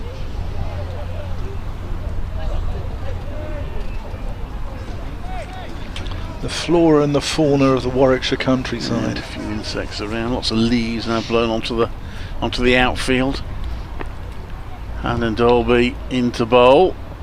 And Sibley drives that and goes through for a quick single. Gets it to mid-on, and he's through for 1. Taken 9 runs off the over so far, Dom Sibley. Yeah, Ollie Hannon Dolby. One of the poshest names in cricket. Probably one of the poshest names in Halifax as well. I really thought about that.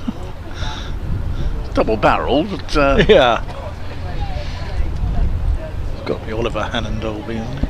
Not quite as posh as Quentin Cake, who used to open the batting for Cambridge University, who just conjures up images of a rakish set of front teeth punting down the can.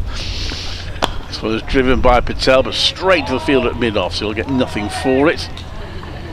And Chris Benjamin doing the classic again, making sure he got his body behind the ball, because it's bounced up, but it hit him on the chest, so he stops it successfully. Got to do an update in a few seconds' time. I might just go quiet for a second or two. This is Clive Aiken at Rugby School, where Warwickshire are defending a total of 311 for 9. In the end, I think they'll have been pleased with that total, because it looked some way off at one point in the innings, but an excellent partnership between Michael Burgess, who made 60, and Chris Benjamin, showing his best form of the season so far, a rapid 75, led them to that total. But their former player, Dom Sibley, looks to be in the mood at the moment. He's hit a series of boundaries already. He's on 15. Surrey 19 without loss after 3 overs. This could be A very entertaining game for the full house here at Rugby School around this very picturesque field to enjoy this afternoon. Surrey chasing 3-12 to win and 19 without loss after 3. This is Clive Eakin at Rugby School.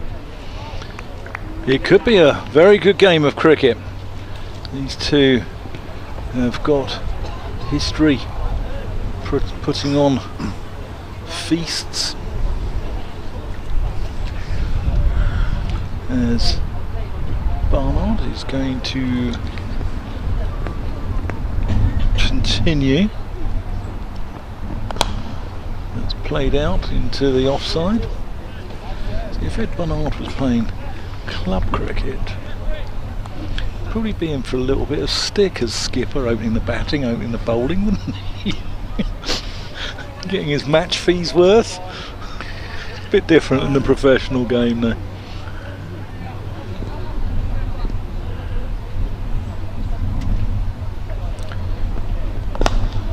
Nurdled into the onside by Ryan Patel. Well, he's got the experience as well. I mean, when Craig Miles is in the team, there's a case for him potentially opening, but Michael Booth still pretty inexperienced. At fifth wicket stand, by the way. There's a record for Warwickshire in this competition against Surrey, beating Ian Bell and Michael Powell's innings at Edgbaston as Patel goes over the top. Has he got enough on that for it to run away? Yes, he has. And that's 4 runs. Yeah, Ian Bell and Hardik Pandya. Sorry, Michael Powell. Well, Michael Powell will be here to watch this one. Yeah, he was. Is he director of cricket here? He's a master here. I think yes, he runs the cricket side of things. Yeah, 92 they put on. So Barnard to Patel, who pushes this to mid-off, and has to hurry through for a single, but that was a little dicey there. Yeah, I thought he was probably okay. There were a few, but the Warwickshire fielders suggest that they felt that if they hit it could well have been out, but I mean, look from this angle down at ground level as if the batter was probably okay there, but maybe not. This is the 51st game between these two in List A cricket as Barnard comes in, left alone by Sibley. 26 played at Surrey or at the Oval or at Guildford, and 22 away games in Warwickshire for Surrey. Surrey have won 26. One's been a neutral venue. Was there a final between them? Must have been. Yeah. Trying to remember. In fact, there were two finals. Sibley just works that one around the corner. Hannon Dolby doing the fielding. I think there were 2 finals. So, been 51 games. Surrey have won 26. Warwickshire have won 23 with 1 tie. Those 2 finals, one side, 1-1 apiece. Decent start here from Surrey, 26 without loss after 4. In fact, that score for Warwickshire as well is a record between these two sides, the previous best being 309 for 8 at Whitgift School back in 2005. Skip from Hannon Dolby, he comes in to bowl, and that's gone past Sibley's outside edge. This wind is picking up, and I'm hoping these gazebos have been put up. They do look fairly solidly put in place, but they are picking up the breeze now. Particularly want them flying out to the ground and blowing across the outfield. That would be a bit unfortunate. And Dolby skip again at the end of his run-up, getting wickets late in the innings so far this season. Bowls to Sibley, it turns that around to mid-wicket. Hamza Sheikh comes in off the boundary, it's 1 run. Talking about Ben Folkes not keeping wicket, I have to say he is wasted as a wicket keeper, because at one point I was walking around the ground and he was off the field taking a comfort break or whatever, and he was in the building, in the pavilion, and the ball was hit for a 4 or a 6, and he caught it. The throw he put in, from miles away, it was incredible. It fizzed straight into the wicketkeeper's gloves. Incredible throw. Alan Dolby bowls, and that's played a mid-off. There's no run.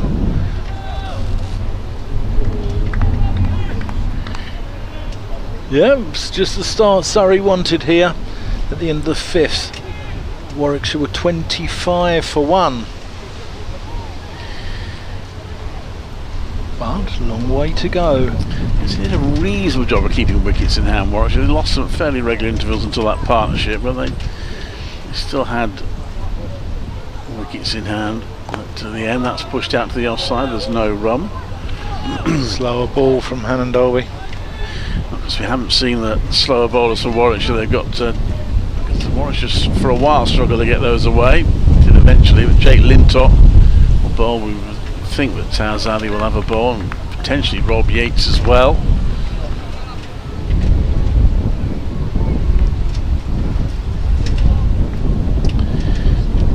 Here's Hannon Dolby.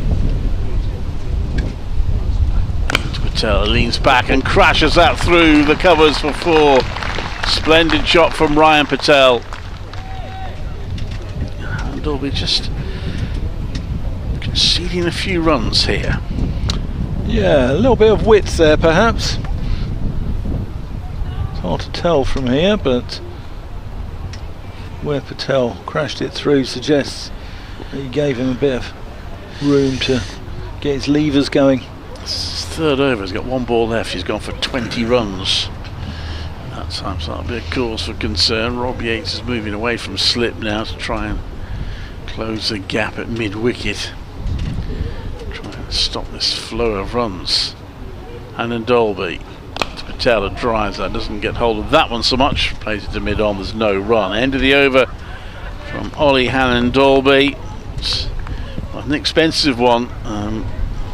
It's an expensive one. The 5 offered, actually a bit harsh on him, but 1 boundary in it. 31 without loss after 5 overs. Surrey, their target 312 to win. Yeah, 20 have come off the bowling of Hannon Dolby. Just 11 from a couple of overs from Ed Barnard.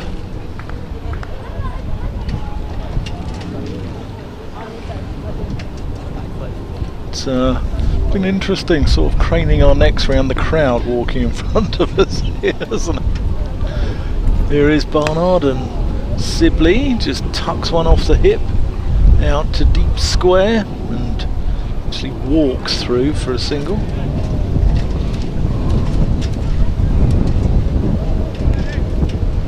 This wind is certainly yeah,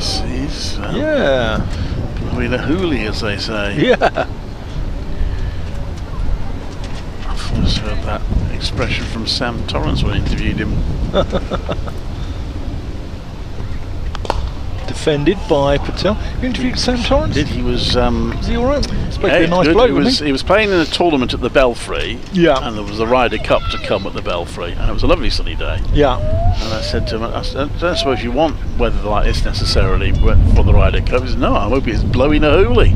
Was the expression he used. That's the first time I come across that.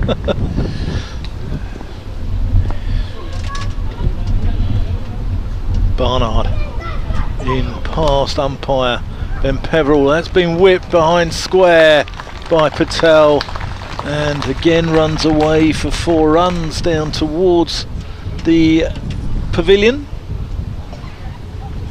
and Surrey move on to 36. That's already 6 boundaries they've hit in the first 6 overs.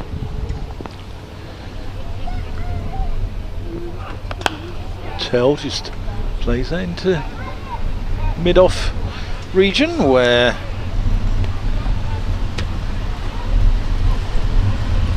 Hamza Sheikh. Is that Hamza Sheikh or is it Ali? I think it's Ali actually. Does the fielding. In the end, Warwickshire hit 34s in their innings and 6 sixes, of which Chris Benjamin dispatched 4. I think it's a pace-off wicket. Possibly. Barnard, and that's clipped by Sibley. He's only going to get one for it, but again his timing he looks in good shape. I don't want to put the commentator's curse on him. No such thing, I keep telling people. Nothing you or I say here affects what goes on out there. Very true. Unless the players by some freak with this win, maybe they can hear us. But anyway, Jake Lintop, the fielder there on the boundary. Barnard. In and that's... Oh, what a catch! Rob Yates. Yates at short cover. Patel hasn't hit that hardly any distance off the ground at all, and Yates picks it up inches from the turf, and that was a much needed wicket. It was. The opening pair have started really well for Surrey, and Ryan Patel will consider himself somewhat unfortunate. Yes, he hit it in the air, but he hit it very hard. It was a brilliant low diving catch from Rob Yates, who is an outstanding fielder. And yeah, that will be welcome for Warwickshire. It's Rob Yates' third catch of the season in the competition. That's probably the best of the three. I can't off the top of my head remember the other two, but I doubt they were better than that. I was following the ball towards, yeah, I think it's that chapel area down there, probably, or something like that, yeah. And yeah, I was just following the ball there, and suddenly it was like, oh. But 38 those two put on. I'm not familiar with the school, I have to say. I'm not sure that we could have afforded the fees. So, I had a look at the fees. Oh, did you? Yes. Were they eye-watering? Oh, if you want your child to board here, near close on £35,000 a year will cover it. See, Dylan Hartley's coming here as director of rugby, isn't he? Is he? Yeah. Yeah. Ollie High-Dolby then. Start of a new over. Bowls to Sibley. He just punches out to the onside but finds the fielder. 38 for 1 after 6. And the target 312 to win. Warwickshire feel they can keep wickets falling. Ben Geddes is the new batter. Non-striker's end. Took his maiden senior wicket earlier with the ball. Scott, very experienced batter at the other end in Dom Sibley, wearing number 45. In comes Alan Dolby to bowl to him. Sibley leans back, hits that to mid-on where it's fielded. There's no run. Had a successful time watching. There was some, I mean, left Warwickshire on good terms. His departure from Surrey first time round caused a little bit of angst. Alex Stewart made quite a lengthy and somewhat irritable statement about it when it was announced that Dom Sibley was leaving Surrey to come to Warwickshire. It was very much the player's decision, not Surrey's. Alan Dolby comes into bowl and he drives that Sibley to mid-off. There's no run, but you have to say his time at Warwickshire probably did all the things he wanted. He won a county championship, got into the England team. So he had good times at Warwickshire before deciding that it was time to, I suppose, go home really and go back to Surrey. Yeah, I think he's, got him, probably propelled him into the England side. I mean, not saying that doesn't happen at Surrey either, but it's probably got more opportunities perhaps at Warwickshire than he did at Surrey. At the time when he first arrived, because part of the brief was he would play in all competitions, and that didn't hold in the end. He did find himself out of the T20 team, but he did for a while. Alan Dolby comes into bowl to him, and he drives that to mid-off, but they can't get a run there. Alan Dolby just banging away at that nagging length, isn't he? That's what he's done all his career. Fine bowler. Overs for Warwickshire. Yeah, he's a real workhorse, just runs in all day. Skipper's dream. The only survivor in the Warwickshire camp from their last visit here in 2015. Took 3 wickets against Sussex on that day. So he comes into bowl. And that's a little bit edgy from Sibley, all on the ground, down to third. You'll get 1 run.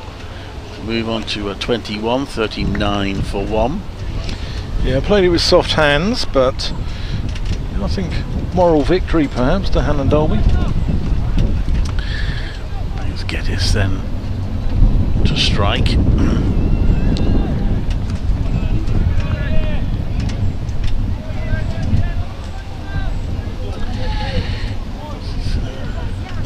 Third list day game. This competition is allowing players to get quite a bit of experience in this form of cricket. In comes Hannon Dolby, and that's hit into the ground by Geddes. Back to Hannon Dolby. And Fields has no run. And that's the end of the over. That's the end of the 7th over of the innings. 39 for 1 is the Surrey total. They've lost Ryan Patel. Tom Sibley's still there on 21. They're chasing 312 to win. If you talk about posh names, Benedict Brodie Albert Geddes. That's his full name. Oh, I didn't know that. Epsom in Surrey. But that's no inkling. I mean, Oliver Hannon Dolby's from Halifax. I mean, you know, it's nothing.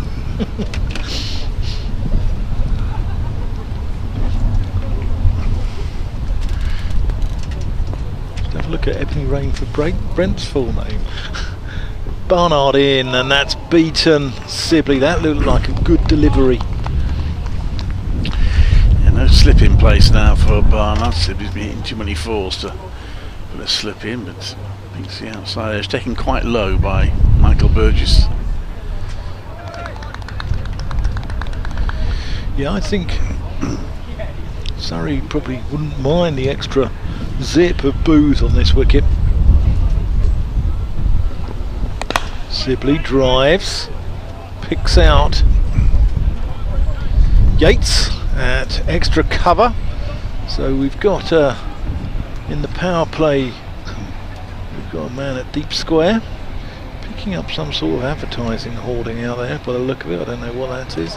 And we've got third where Hannon Dolby is. Everyone else inside the circle in the inner discs. Defended again. Barnard going Hannon Dolby-esque and just nagging away line and lengths. Yeah, four people walking across, as one of them tucking into Dunkin' Donuts now. They look rather nice actually. Yeah. Might just send Phil Britt out for a couple. Here's Barnard. Oh, that's an edge. That's going to be 4 runs, but Sibley didn't know where that was going. Just pushed at it. Lack of carry though as well. Yeah. It's a hybrid pitch. The theory is it should hold up throughout, but a couple of deliveries now not bounced very high.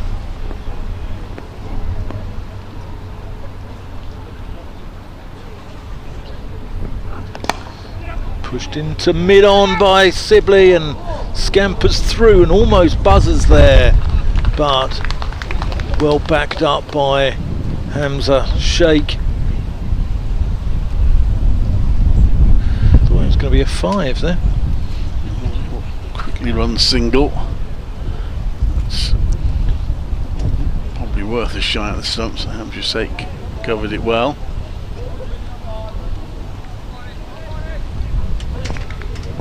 Still the sun shining here despite the wind.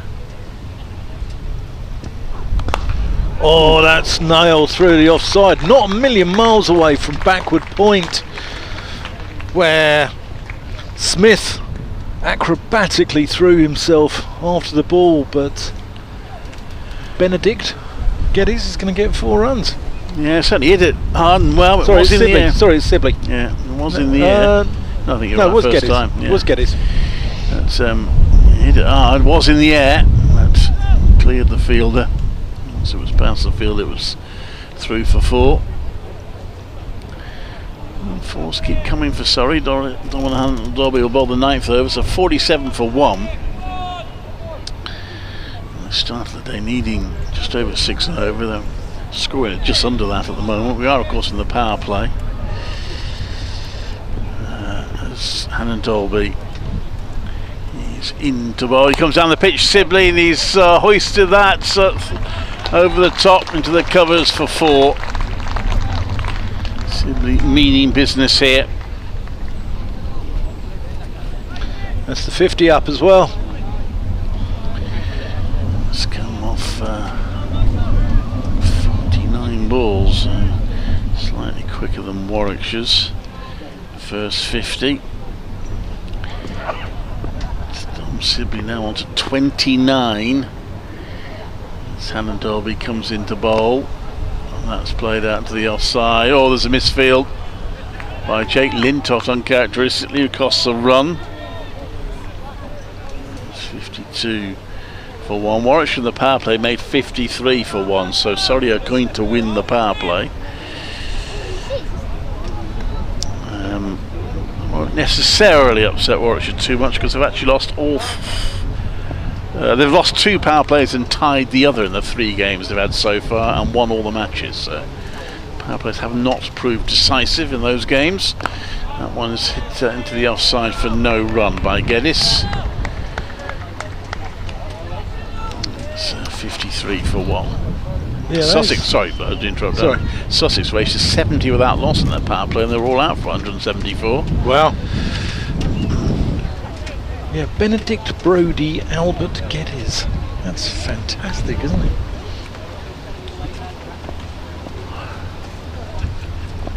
Let's get fed up with the bit that says full name on the forms. In comes Hannah Dolby to bowl, and that's played to the onside for no run. Yeah.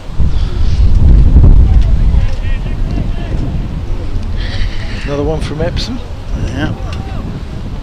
Still a very pleasant day here, despite the winners to say at Rugby, and clear side. It's a tree-lined ground, lots of natural shade around the ground, and the school buildings, some in the distance, all looking very splendid. Hannah Dolby's in the bowl, and that's not a perfectly timed drive, and it's well stopped at backward point by Smith, so there's no run for Geddes on this occasion. Yeah, the spires. There's a church as well, and there's a church at each end. In fact, I noticed quite a few churches on the way in. I don't know if Rugby is a bastion of Christianity, perhaps. I don't know, but seems to be in high proportion of churches in the town. Hannah Dolby. Balls is driven to mid-off, there'll be no run. End of the over, 53 for 1, 9 overs bowled, 1 more over of the power play, during which only 2 fielders are allowed on the boundary. Yeah, I think we've got a cracking game of cricket on our hands potentially.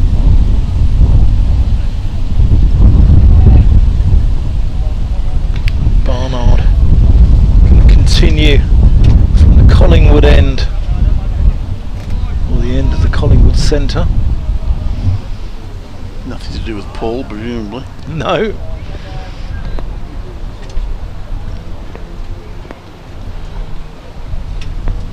Here he comes to get it down the leg side. Going to be a wide. 1 more to the total. Takes it to 54. Quite a few have come up from London by the look over the crowd over there. Probably a couple of hundred Surrey members have made the journey up. It's not far, is it? It's too bad. By train. Barnard in edged, and that's gonna be 4 runs. Hannah Dolby can't get around to cut that off. Yeah, there's a railway station here at Rugby. It's just the other side of the main high street. It's a pleasant enough shortish walk, and trains, the Birmingham to London trains don't all stop at. You do have to check. Yeah. Some of them go straight through, but a lot of them stop at Rugby. Barnard to Geddes, gets forward, right forward, and Sibley and defends that one. Sibley's on to 35. 31 balls. I've heard of stories of people getting onto the train with a view to going to rugby and finding themselves in London because the train hasn't stopped.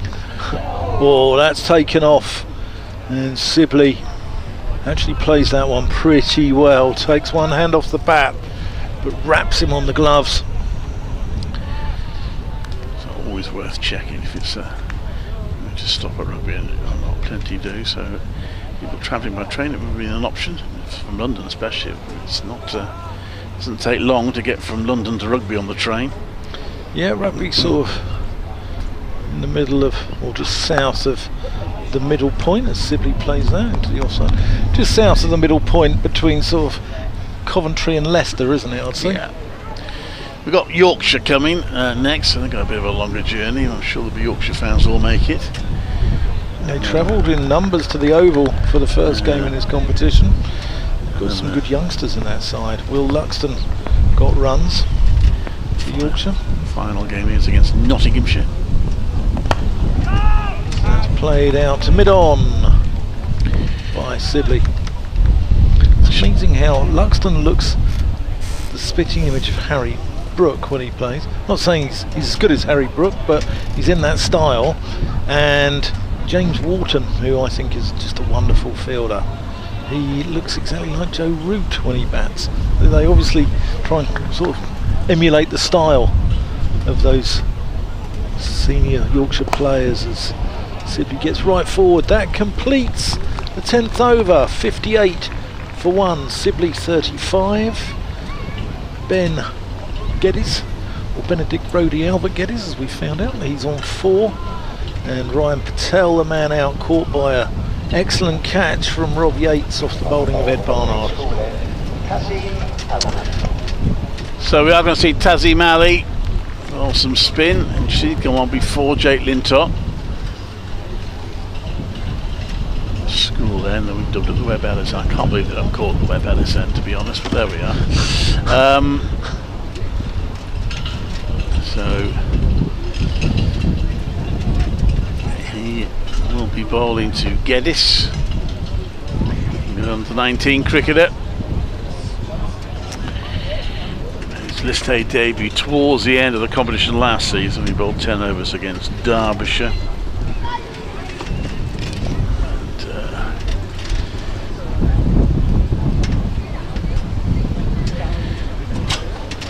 Now, what's been really encouraging here is seeing the youngsters here, turn up in their cricket whites, having a hit over the back as well. It's really good and really encouraging for the county. Does Phil, do you want to have a break, or shall I have a break? Well, do you have a little break? I'll have a little break. I'll have a little break. I don't mind. Is played into the ground and fielded, and there is no run. I'll let Phil come on here whilst you have a little chin wag. 18 years old, Tazim Ali. This is his 4th List A game. He's only bowled in 2 of his previous 3 ones. That one is driven to long off for a single by Geddes. And there's 1 run.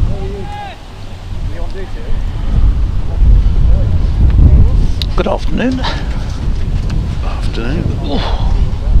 Do you know, I can't believe it, I'm going to say I'm quite cold here. It's cooled down a bit, isn't it? Yeah. So, in comes Ali the ball, simply stretches for that, plays that, I won't tell you where, but Dan's decided to talk to someone from the Surrey staff right in front of us. Yeah. So it's 2 runs he got, and that takes the score to 60 for 1. 11th over.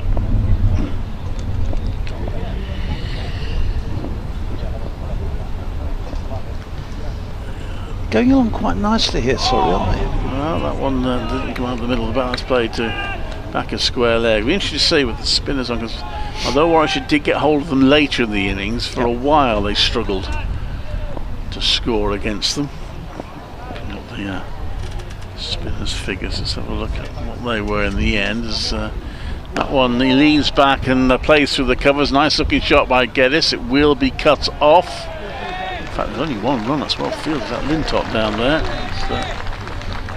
A little error earlier, but he's made up for it there. That was a good stop. To keep him down to one there was a really good effort. So, what do we have? I mean, Cameron Steele bowled 3 for 58. He had sort of one expensive over towards the end. Ben Geddes went a runner ball in his 5 overs. And Yusuf Majid again had one expensive over. He went for 50 off his 10. So that one is a quick single taken, so shy at the stumps, which misses, simply gets a single. So he kept them tied down for a while. Between them, they went for less than a run a ball, the spinners, in the during the Warwickshire innings. End of the 11th over at 62 for 1. The target is 312. I'm going to get pace at one end though, because Michael Booth. Yeah, hasn't had a bowl so far, coming in and replacing Handolby. No, Handolby was at this end. Yeah, yeah. Replacing Ed Barnard. Barnard, yeah. So a double change we've had. Ed Barnard's first spell, 5 overs, 1 for 32. So here's Booth in and bowls. He's pushed back by Sibley and fielded off his own bowling by Booth. Expecting Yorkshire to make it 4 instead of 4, but they're not having it all their own way at the moment. Against Sussex, chasing 201 to win. They are 82 for 4 at Neath.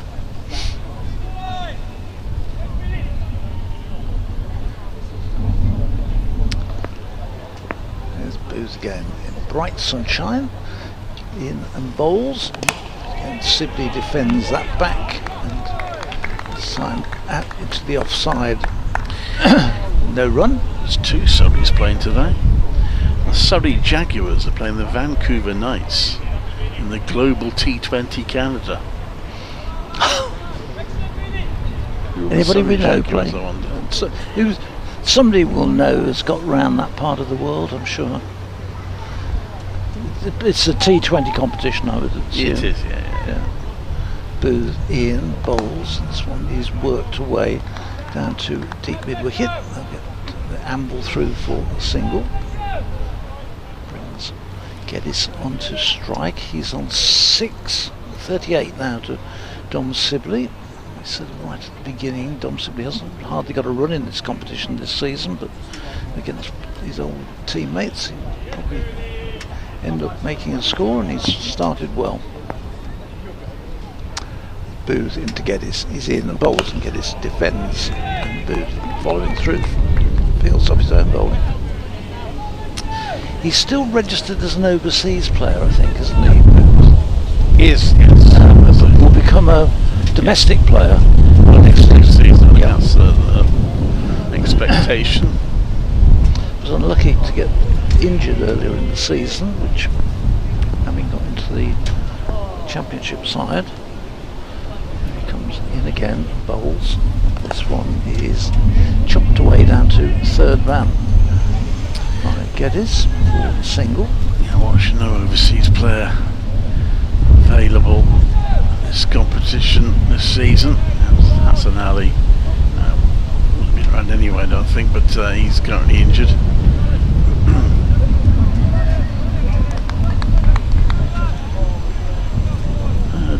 Downset Surrey are missing 15 players one way or another. Gosh. Well, I don't think Warwickshire are that far short of that. This next one from Booth is also pushed down. Just opened the face of the bat and ran it down to 3rd man by Sibley this time. So end of Booth's opening over. The score moves on to 65. 7 to Geddes, 39 to Sibley. Slightly depends how you work it out, but because of course you include George Garton and Richard Gleeson, for example, who are not playing in the 100 because they're injured at the moment, but they were signed for the T20. But if you do count them, there's 9 Warwickshire players involved in the 100, and you add to that Liam Norwell, Chris Rushworth, Chris Wokes. No, he's in the 100. One of the ones in the 100. Isn't he? Of course, yes, he's gone to the 100. Hassan Ali, could argue you could add to that list. So maybe 12. Anyway, still got a pretty decent experienced lineup. That's hit hard in the ground, it's well fielded. There's kind of 3 vacancies for young players, and the rest are all senior pros. Yeah. Barnard made the good stop there. It was a team that won 7 out of 8 group games last season. They started with 3 out of 3 this season. Look, a strong team in this competition. Sibley, a little tip and run, or he thought about it, but then he's sent back. As Barnard swoops on the ball. There's no run. Just got to finish it off this year and get through the quarter-final in the T20, and if they do get to the semi-finals, perhaps do a little better than last season, which was really disappointing. Yeah, well, they played so well. The semi-final of this competition was a bit of a disaster, wasn't it? Yeah.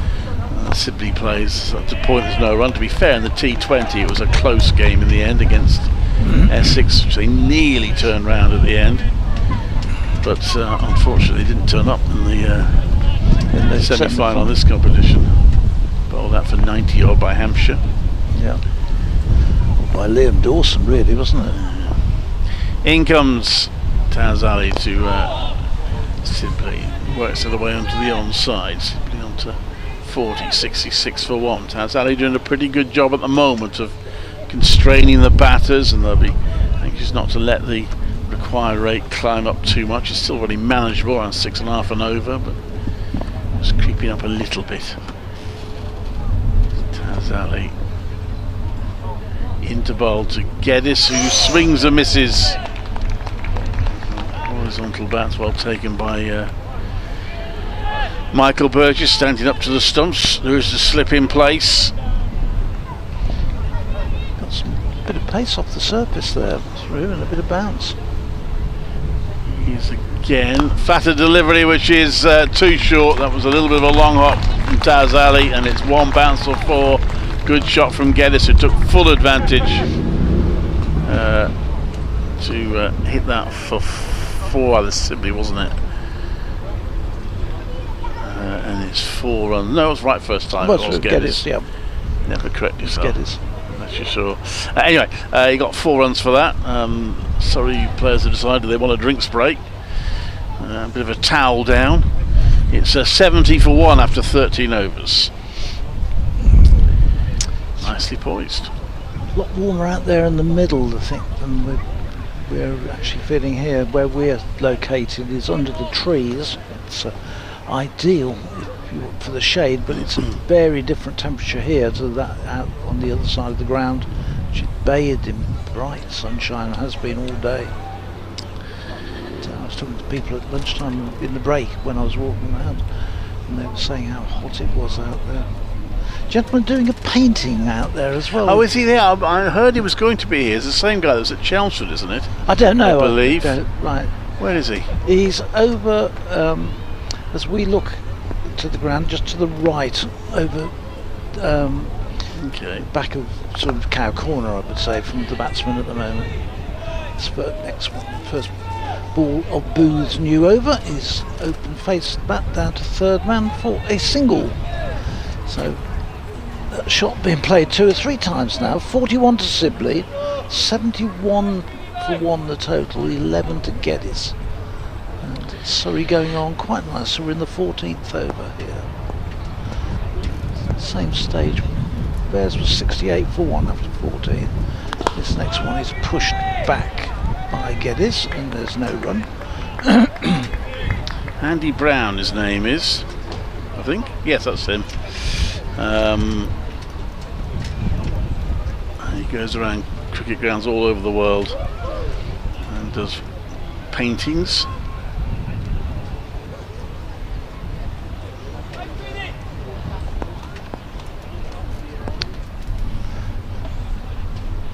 There's Booth in. This one is shot played at it by Geddes. For a second I thought he got a little edge to it, but well taken. That's him at Chelmsford. He was at the Warwickshire match at Chelmsford. Spoke to him then. Might go around and speak to him again. It's quite an individual style, his pictures. what I looked at it. It's not a precise, but much looser. Booth in, and this one run away to the offside. I looked at it and thought about asking how much you'd want for the museum for a big painting of it. You've got any idea what his prices are like on there? Before I actually spend all my... He painted Jimmy Anderson getting his 700th wicket, and the ECB bought it off him. This next one is a thick inside edge, cuts away down. He's looking to drive it away through the offside Geddes, through the covers. Got an inside edge and it flew down to fine leg and crosses the ropes. He gets 4 runs for it. He was looking to get 4 runs through the offside. Instead he gets some behind the wickets on the onside, but in the book they look the same. Oh, so the ECB bought it? He did, yeah, he did. He was there to capture the moments. I might go and have a walk around and see how much he wants for it. Here comes Booth in, plays, and he's played back to him. Again, no run. That was, I was going to say, the final ball of the over. Yeah, but yes, it was. They're all changing around, but no great rush. So, end of the 14th over, 75 for 1. At the same stage, I was saying, they're just a little bit ahead. The Bears were 68 for 1 after 14 overs.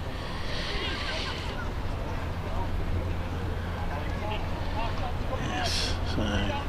So he's a painter of a growing repute, then, presumably. Yeah, well, I think so. He's sort of made a reputation. It's not just cricket. His cricket grounds he's been doing a lot lately. Yeah. He's done baseball venues. And various others. Yeah, that's the style. That's exactly the style. I'm just looking at the picture there. Sibley cuts that one from Taz Ali for a single. It would be nice to actually have something. Yeah, we had one done for Stratford, which was much more of a traditional type picture, a watercolour, which was really good. Looks like they vary between 150 and 2,500. Oh, that's not bad. If it's 150, yeah. Not 150,000 though. No, 150. Yeah. If we can go to the bottom end of the scale. Anyway, that's where's that gone? It's gone straight back to the bowler for no run. Oh my God, chat to him a bit. I spoke to him after. Yeah, see if we can get the price down for me. Get a decent price. Taz Ali comes into bowl. That's that quicker ball that's gone past the outside edge again. It's playing back to that. Well bowled. Well bowled. There's no run.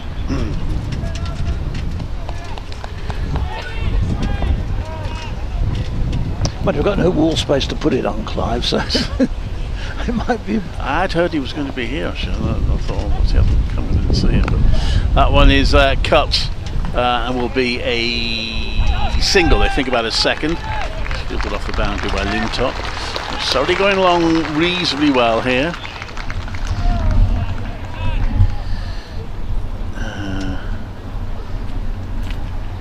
And it's 77 for 1.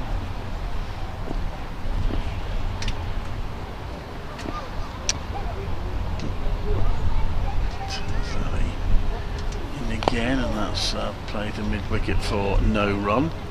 Field away Ed Barnard. He's bowling well, Taz Ali.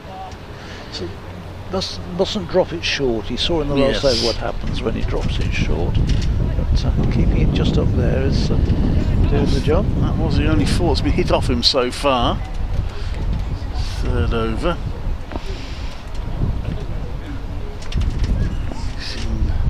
Again to bowl to Sibley. Sibley plays back to that, he'll get a single. Into the deep on the onside. Barnard gets the throw in. He gets through his overs pretty quickly as well. Does, yeah.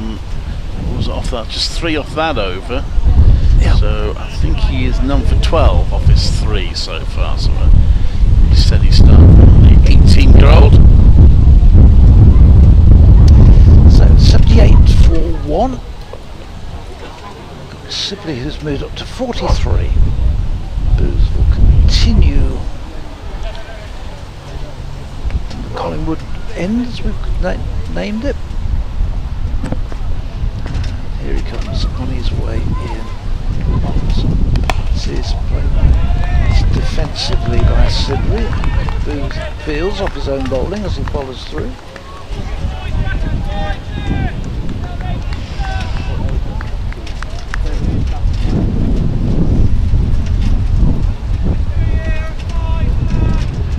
Zebra's holding up in the wind, so far it's creaking a bit, but it's holding up. Possibly hear the wind blowing here as Booth breaks off in the middle of his run-up. Sibley, something distracted Dom Sibley there, so he walked away. Somebody... There isn't a side screen at that far end, is there? Oh, there is. It's a black... There is, yeah, there is. Yeah. Yes, I can see it through the bush. And we've got this plant, which is very attractive, very nice arrangement. But, it's just slightly in the way.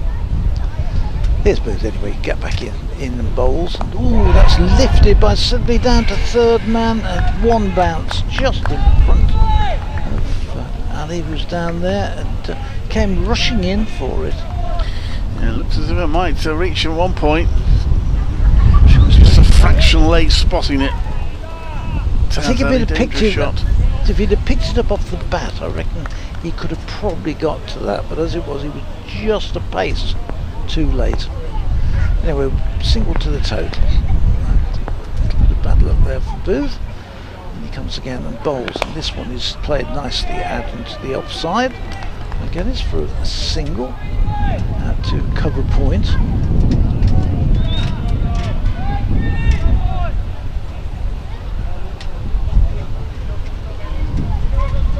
Setting this up nicely for a good run chase. Raiders crept up a little bit towards the 7 and over mark, but they've kept wickets in hand.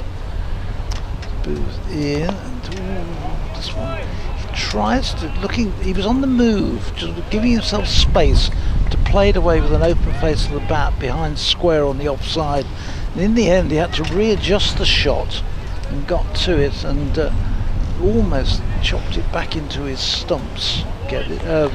Dom Sibley, but got away with that one. Could write himself into history here, Dom Sibley. Yeah. In bowls, and this one is going to be runs down to fine leg, back and across, and just worked it behind square. Could be the first player to score a century in a county match at Rugby School. I thought one moment, the way he was going for a while, Chris Benjamin, I thought may do it, but he and Michael Burgess was able to push on. Good innings from them both.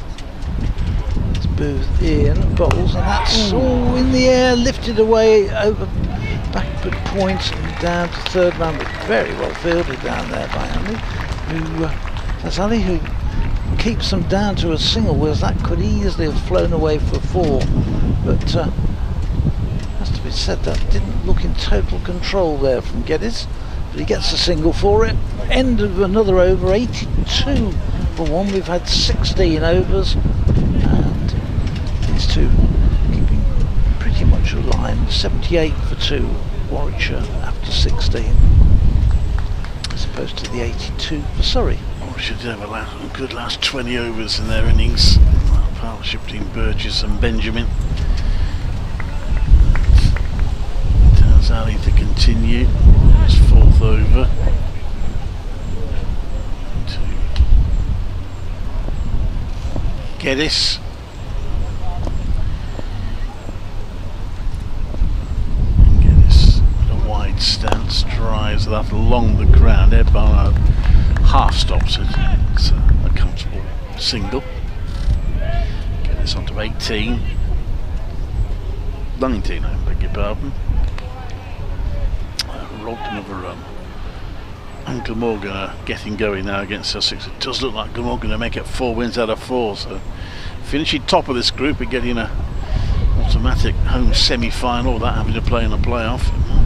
It's not going to be easy with Glamorgan in that sort of form. They've still got to play Warwickshire at Edgbaston. That's pushed out to the offside. There's no run by Sibley. That's Thursday, isn't it? Next week. So Glamorgan will have their eye on getting that top spot in the group. Warwickshire finished top of their group last time. Taz Ali comes into bowl, and that's played long off for a single. Warwickshire reckon this is the tougher of the two groups. So you look at it, it's difficult to assess because the teams are a bit different from normal, but Derbyshire an improved white ball team this season. Oh, so they're in the other group I'm talking about. It's not the Warwickshire group. That's next. Oh, that's again gone past the outside edge. Bit of fizz there from Taz Ali. So Glamorgan, top Yorkshire and Leicestershire, of course, the current holders of the competition. Essex and Nottinghamshire, having been pretty awful in the T20 Blasts, are looking stronger in this competition. Taz Ali bowls, and that's driven into the offside. It's stopped by Rob Yates. Difficult to understand why Nottinghamshire were so poor in the T20. Because you looked at their team, and on paper it looked quite a powerful side. It was one of the poorest performances I've seen in a T20 match when they played against the Bears at Trent Bridge and got booed off by the crowd. That's played a long on for a single. Yes, it doesn't happen very often in cricket, and particularly at Nottingham, where the fans there are normally very loyal and quite partisan.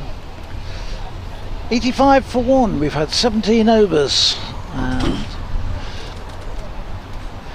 Taz Ali continues to do a good job at that from the school end.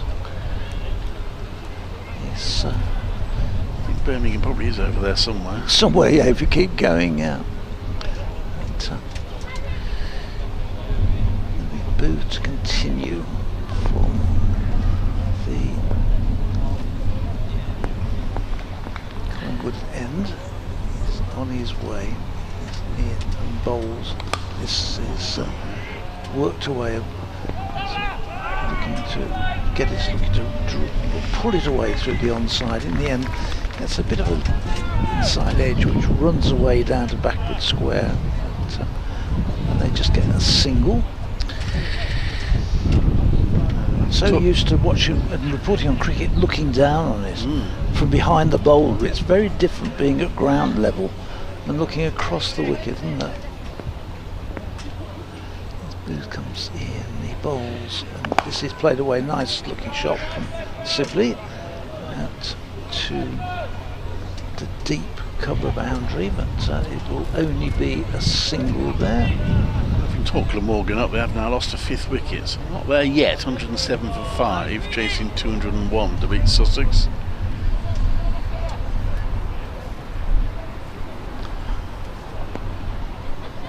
Sussex haven't won yet either. No, they haven't. The next one is short and attempted swing from Geddes, and the ball goes through just over shoulder height through to the keeper. There's no run. We're in Group B, in the Group B game today. Yorkshire chasing 252 to beat Gloucestershire, 68 for 2 after 16 overs. Booth in, driven, but only up to a wideish mid-on where Hannon Dolby goes across. Tumbles down and stops the ball. Good fielding from Hannon Dolby. Hero Warwickshire. Were you at that match at the weekend when Warwickshire won by the 1 wicket? No, but I was listening to it, and I actually put on the stream for the closing stages. Since you mentioned it, I thought there was a most bizarre decision taken by Warwickshire during that game. This next one is worked down to 3rd man from chin height by Sibley. So he gets another single. So it's a thriller. They're down to 9 wickets down. They need 2 to win and therefore 1 to tie. And Jake Lintop batting, 3rd ball of the over with Ollie Handob at the other end. Ball goes off his bat.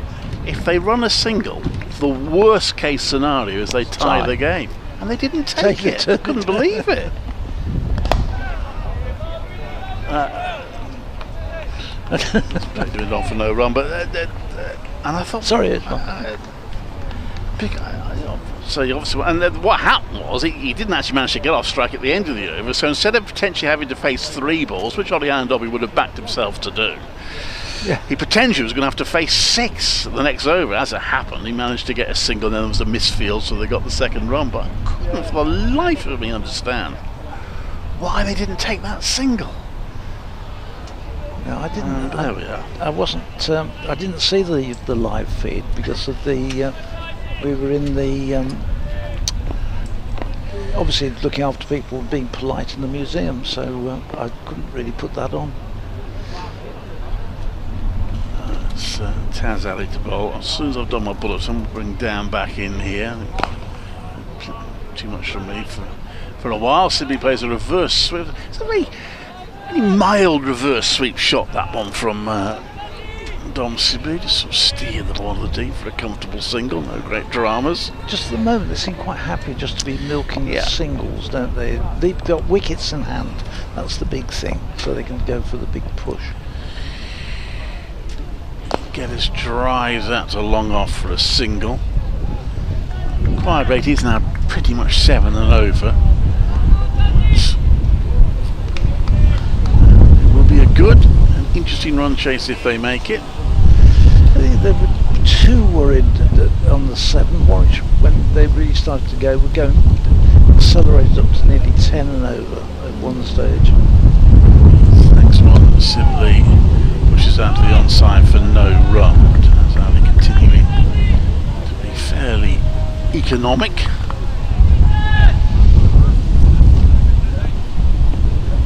It's, 17 off his 26 deliveries so far. He comes to the ball of Sibley, leans back, takes an 18th run off him. It's a single, and that completes Dom Sibley's half century.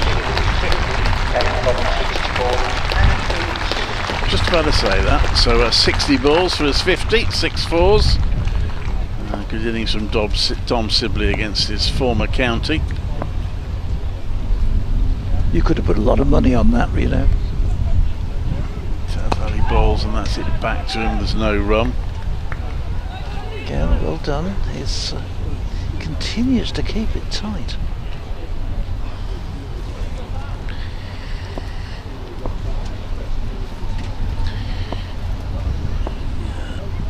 Pauses. Most of the ground still in sunshine. Some of the shadow of the trees is coming onto the outfield beside us. That's pulled onto the onside. That's perfectly placed, that one by Sibley, in between the 2 boundary riders on the onside, right through the middle of them for 4 runs, and that somewhat damages Taz Ali's figures. Only his second 4 that he's conceded in his 5 overs, and it is 96 for 1 now off 19 overs. Surrey chasing 312 to win.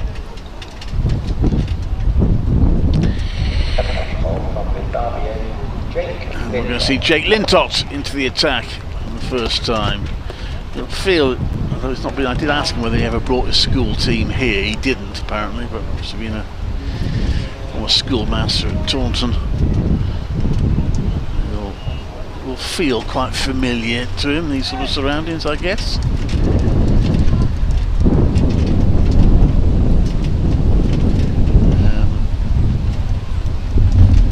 He's compared salaries with Michael Powell in terms of being a schoolmaster. And he will come in to bowl.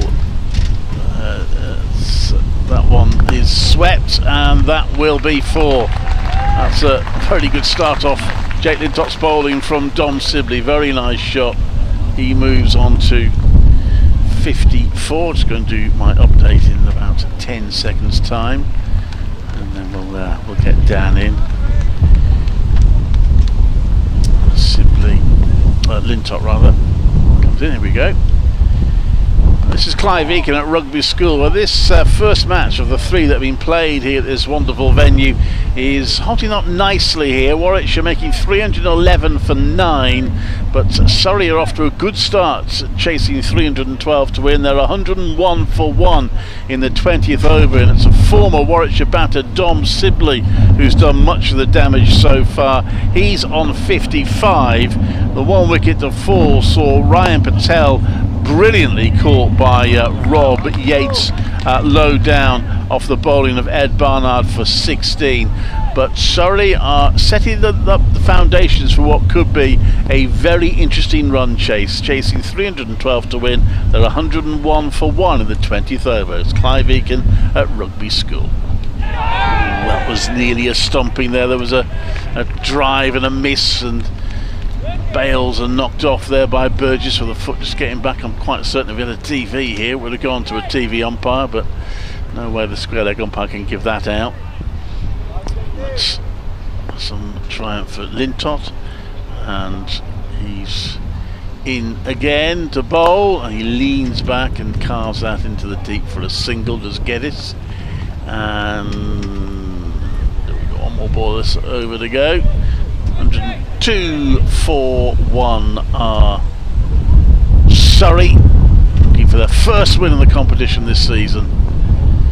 Warwickshire trying to maintain their perfect record, and that one is played into the offside for a single, and that will end the over.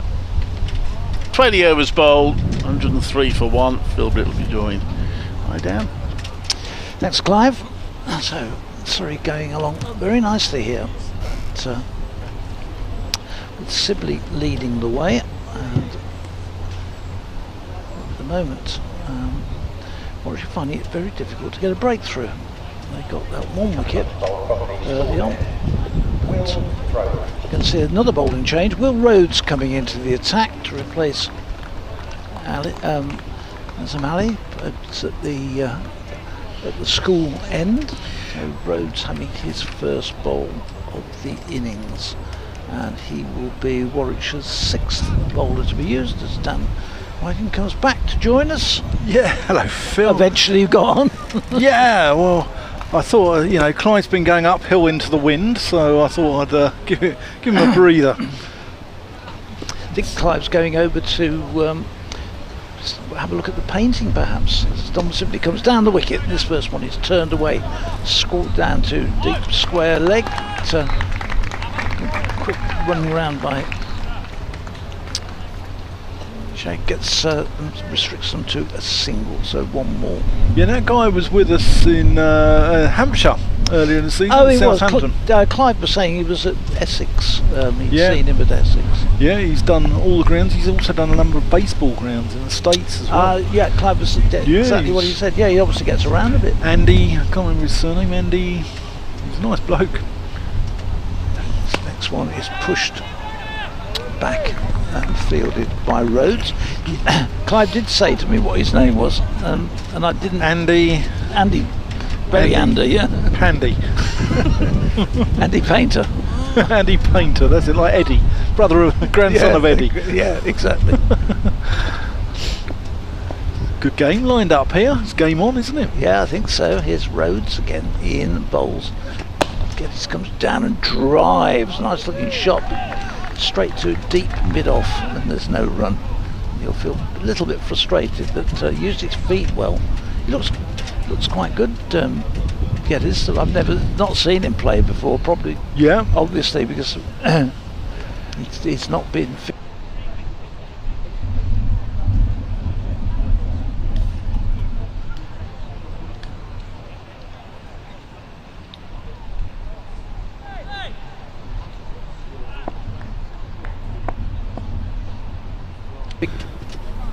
There's 28 here, and he's in, and this one goes to drive, gets ball back into his leg, and it runs out.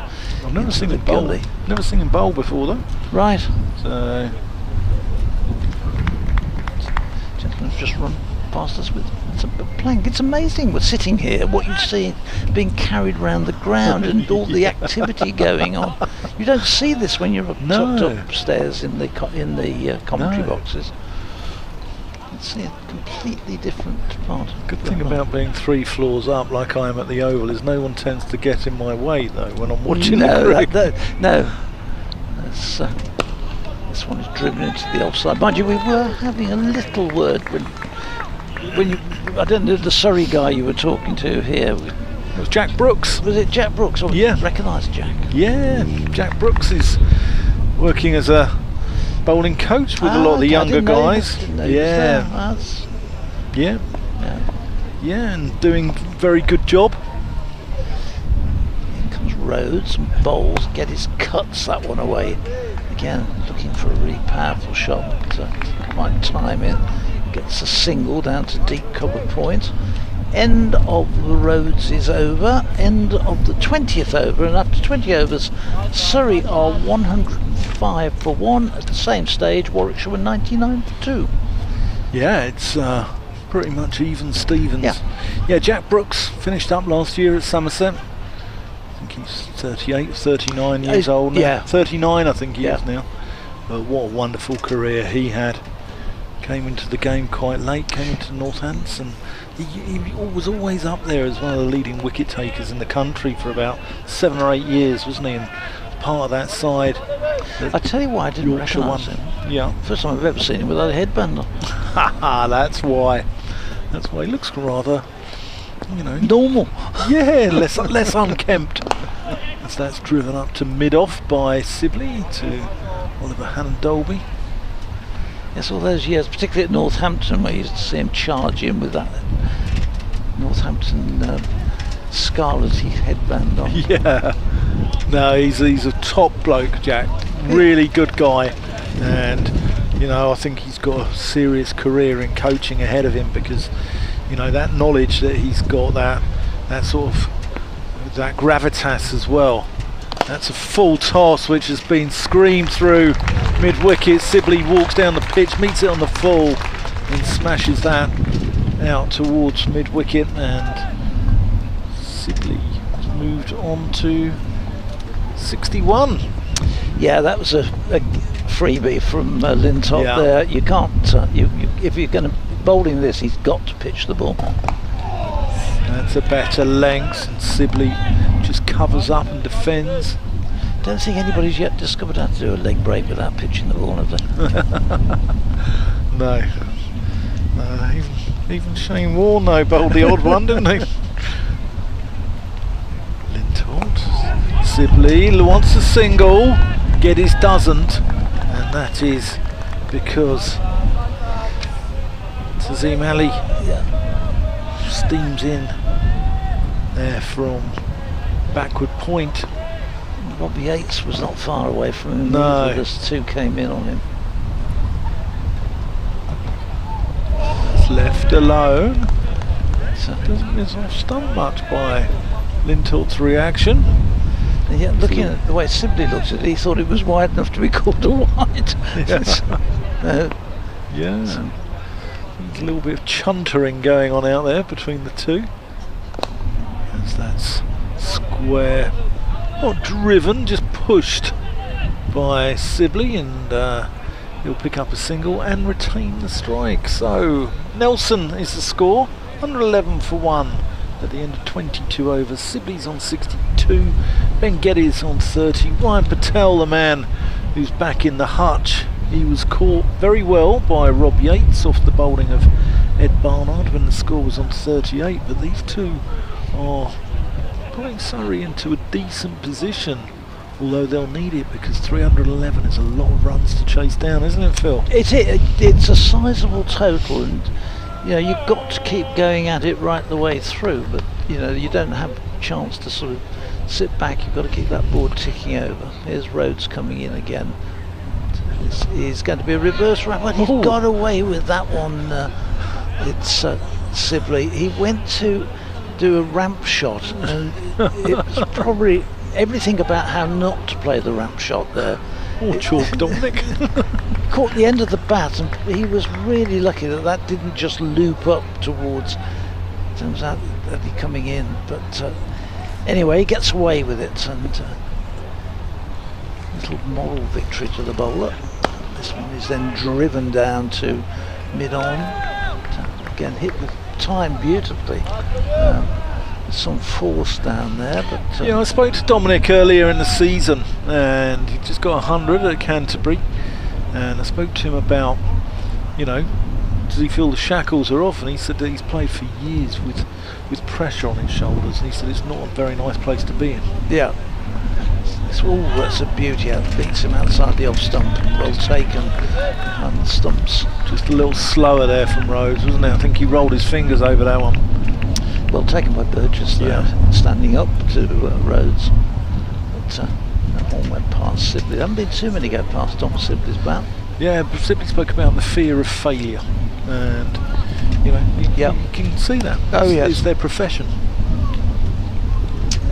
This one is turned. I always felt Dom suffered badly with the way, particularly towards the end of his period playing for England, that he was just being focused and targeted about certain aspects of his game. Yeah. And I'd watched him play for 2 or 3 seasons where he'd been really, I hadn't really noticed the faults they were picking out. This one, Geddes tries to drive away through the offside. There's no run. I think what I've noticed about Sibley, I mean, I saw 2 of his hundreds when he was playing for Warwickshire. I saw one against Gloucestershire at Cheltenham College, and I saw one at Bristol about a month later, towards the end of that season, where Warwickshire lost that game against Gloucestershire when Gloucestershire were relegated. I'll come on to it after this ball. Rhodes in, bowls, Geddes cuts nicely, but there's a man waiting out there on the deep cover point boundary. Restrict to a single. But I think he's a lot more fluent through the offside than he used to be back then. Yes, I think what he spent a winter where he didn't go on any tours. I think the England Lions wanted to take him, and he said, "No, I won't go. I'll stay and work on the game." That's right. And that definitely changed, and there was a noticeable improvement. The other thing which Warwickshire never used him for was white ball cricket. He was marked down as being a red ball player, and yet when he'd been at Surrey, he'd been very much an all-rounder. He played both forms of the game. Yeah, he played in this, didn't he, for Warwickshire? But he didn't play in the T20. In the T20. He was signed to play all formats, I believe. He was. Well, he used to bowl for Surrey in the T20. Did he? Yeah. When he first came to Warwickshire, he'd been bowling as well as batting. Lintott, and Geddes goes reversing and misses out there on what would have been boundary, because there's nobody in that region. He was very well liked at Edgbaston. Yeah, no, he's a really nice bloke. That's punched out to Hamza Sheikh for a single. No, he's a very personable guy, and yeah, he's just, you know, I mean, I've stayed with the team quite regularly this season on away games, and you know, he always says hello and has time for a chat, and you know, he's not, you know, sort of aloof or any shape, like any form of sort of snootiness. Perhaps he's just, you know, one of the lads. How old is he now? Good question. I'll come on to it. That's driven pleasantly there by Sibley. He's going to get just one, actually. He turns down the second. Geddes wanted it, but Sibley didn't fancy it. Sibley's just having a little word with Geddes.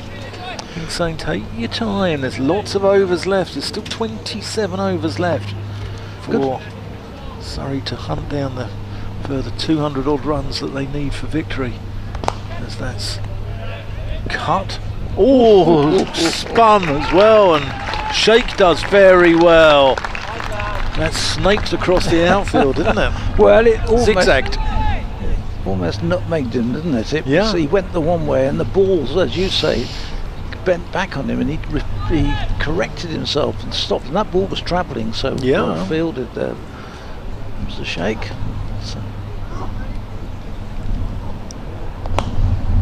Top to Sibley. Where's that gone?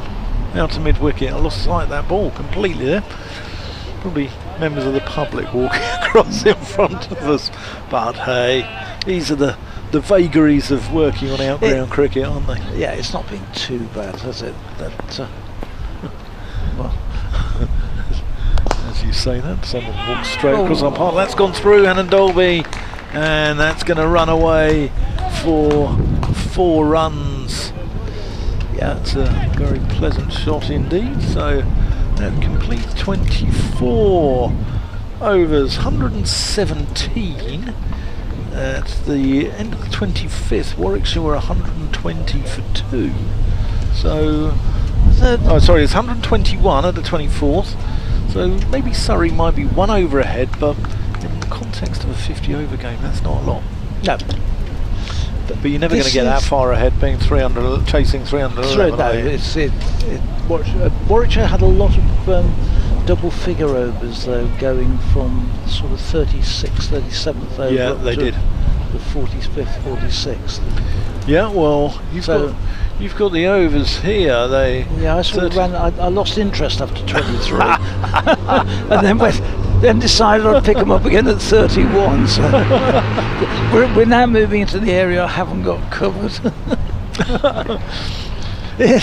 Rhodes is in and bowls, and this one is played. That's a bit too mid on, and there's no run. So simply going along 65. Clive will be getting excited because he might be the very first player to score 100 at this ground in senior cricket. There's been, I'm sure, plenty of hundreds on this ground, but not we're aware of. In first class. Yeah. This one is run away down to 3rd man. I suppose this doesn't count as first class cricket. No, it's list A, isn't it? It's list A cricket, yeah. Professional, let's call it professional. That's professional cricket. Well, yeah. Mind you, most clubs these days seem to be professional. They seem to be paying nearly all their players to play club cricket, which, as somebody who grew up where you only ever paid the tea lady anything for cutting and giving up for afternoon, it's all changed. Here's Rhodes in, this is driven into the ground, and it bounces up nicely to backward point. Yeah, it's all changed. Some clubs are paying all 11 players, aren't they? Sort of in the Premier Leagues. Yeah. I don't know whether you're allowed to in some leagues. Some you can, some you can't. And some you just do it other ways, I think. Yeah. As Rhodes comes in and bowls. And this is lifted by Geddes, and it's all just drops down in front of Hansa Shaikhley. Fields it and gets a good throw back in and keeps him down to a single. Now, that would be questionable whether he could have gone for that one, do you think? Yeah, possibly. Possibly. It's probably not easy. He probably had to think about his dental work and decided that the repair bill might have been too high. Rhodes in and bowls and simply drives nicely into the offside. He will get one. It was more of a push drive than anything else. He leant into it, timing it beautifully. He looked very solid, very real good control of his game this afternoon. Yeah, he looks in fine fettle, does Dominic. 124 for 1. 20 wickets in hand for Surrey. Warwickshire really looking to try and get a breakthrough as this one is driven by Geddes down to long on, where he will just pick up a single. Geddes is looking nice as well though. Yeah, they're both going really nicely. It's going to be a drinks break. We've had 25 overs. Yeah. I'd like to tell you what the Warwickshire score was after 25. 120 for 2. Oh, thank you. Yeah. I was going to say it's somewhere between 109 and 148. I just keep them in 5 over blocks. Oh, right. You're far more. Well, I was really quite good to start with, and I can't remember what happened there. I think I went back over to the You went to the table. bar, didn't you? No, I didn't. I went to the table and we started talking. So Phil, how's you're the sort of the curator of the museum? Yeah, the museum curator. Yeah. Yeah, and how's things there? It's been really good. We had a very busy test match. Yeah. Lots of people in last week. Yeah. Was it last week? 2 weeks ago? It was last week. Last Friday, Saturday, Sunday we played. Did you enjoy Jamie Smith's knock? Didn't see any of it. Didn't see any of it? Didn't see a ball the whole game. So second one he's hit out the ground, put one over the Hollies. Yeah, He put one so out I gathered. into St John's Wood Road earlier in the year at Lord's. Somebody said to me, "Did you get the ball he knocked over the stand?" And I said, "What ball?" So I didn't even know he'd hit one over the stand. But I gathered it was a big He won't hit. give it up, I'll ask him. I don't think they got it back. I think it may have gone in the River Ray. Okay, yeah, that runs behind there, Yeah, doesn't it? and that's probably somewhere out in the North Sea by now. Yeah, he's a real talent, Jamie. I've seen quite a bit of him this season. He's looking quite different for England.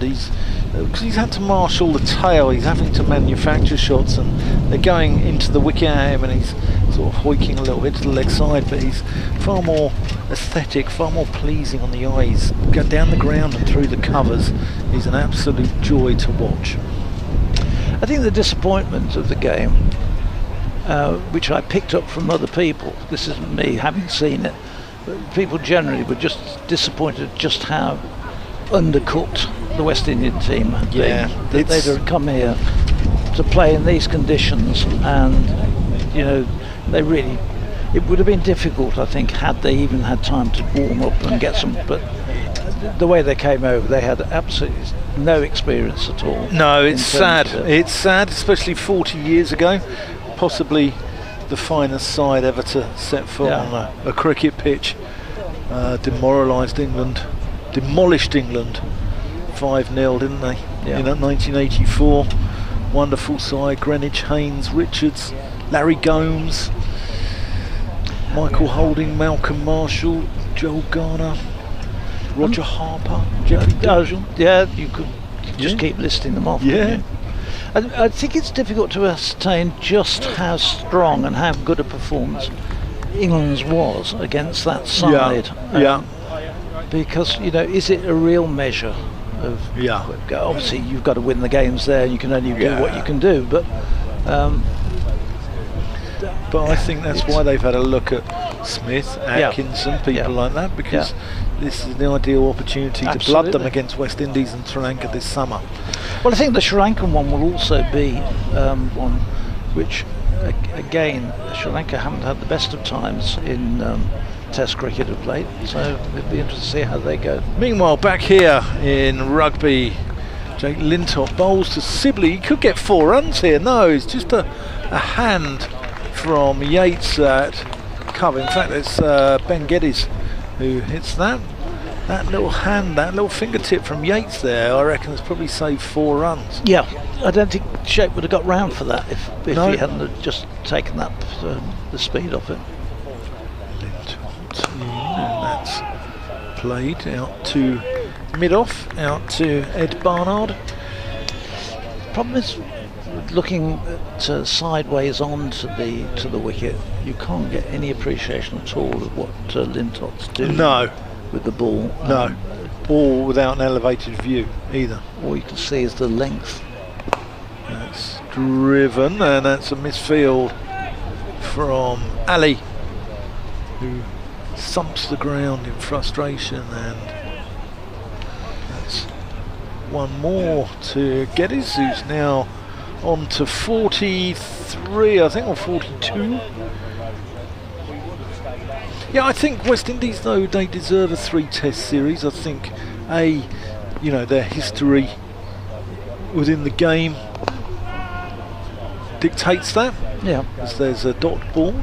I also think that they came over here with COVID as well, and I think they deserve it for that. And also, there's a rich heritage of West Indians here in the UK, isn't there, who come over, and it was very noticeable. One to Sibley. Very noticeable how few West Indian supporters there were at the Test match. Yeah. Very, very few. Yeah. It was, go back 20 years, that it was a terrific number of Afro-Caribbean heritage. Birmingham's got a big people. Afro-Caribbean community, hasn't it? A big Caribbean community, and one there to Geddes, as has the Oval around there. Areas Just doesn't seem now that West Indian team is appealing to them and getting that support. No. And like say the Pakistan side or the Indian sides, we'd had the Legends competition, the International Legends competition the week before, or a couple of weeks before the Test match, where India played Pakistan in that Legends final, and it was packed. Absolutely packed. Yeah, you know what, with the West Indians, I don't think their bowling's that bad. I think it's decent enough, but I just think their batting. I mean, Jason Holt is an 8 at best for Worcestershire, let alone a 6 at Test match level. I'm going to make way here. Brian Humford is going to come and join you. Wonderful. So, I'll see you in half an hour or whenever. Marvellous stuff. Listening there to the dulcet tones of Phil Britt. My name's Dan Whiting, BBC Radio London, BBC CWR, BBC WM Sport, and here Surrey are 131 off 26 as that goes over the top of long off for 6 runs from Geddes. Timed the pants off of that one, and he moves on to 49 with that. So Geddes approaching his 50, and 98 this partnership now, and that is going to be the 100 partnership, and also 50 for Ben Geddes. Really good innings there from the youngster. 60 balls, 6 fours, 1 6, and I welcome to the commentary box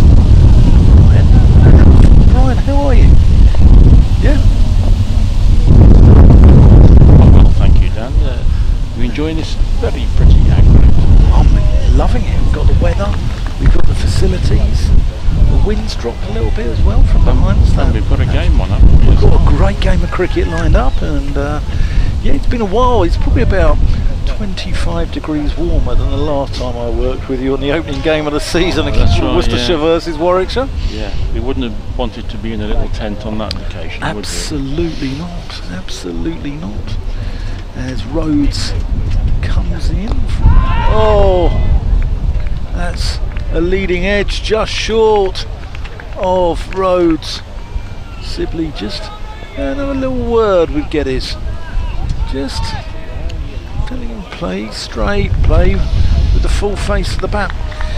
I know a couple of guys who've worked for Worcestershire earlier in the season who ended up at Kidderminster working out on Marquee, and they said it wasn't the most pleasant working conditions for a commentator, as that's played out too long for languid and gentle single. Yes, on a day like today, it's lovely, isn't it, to have a little outdoor commentary booth. But I think Warwickshire fans may remember a game at Aigburth a few years ago when it was absolutely bitter cold. We were just talking about that. Yeah. And I think Ian Bell had 13. He just arrived from Sri Lanka. Right. And he had 13 sweaters on.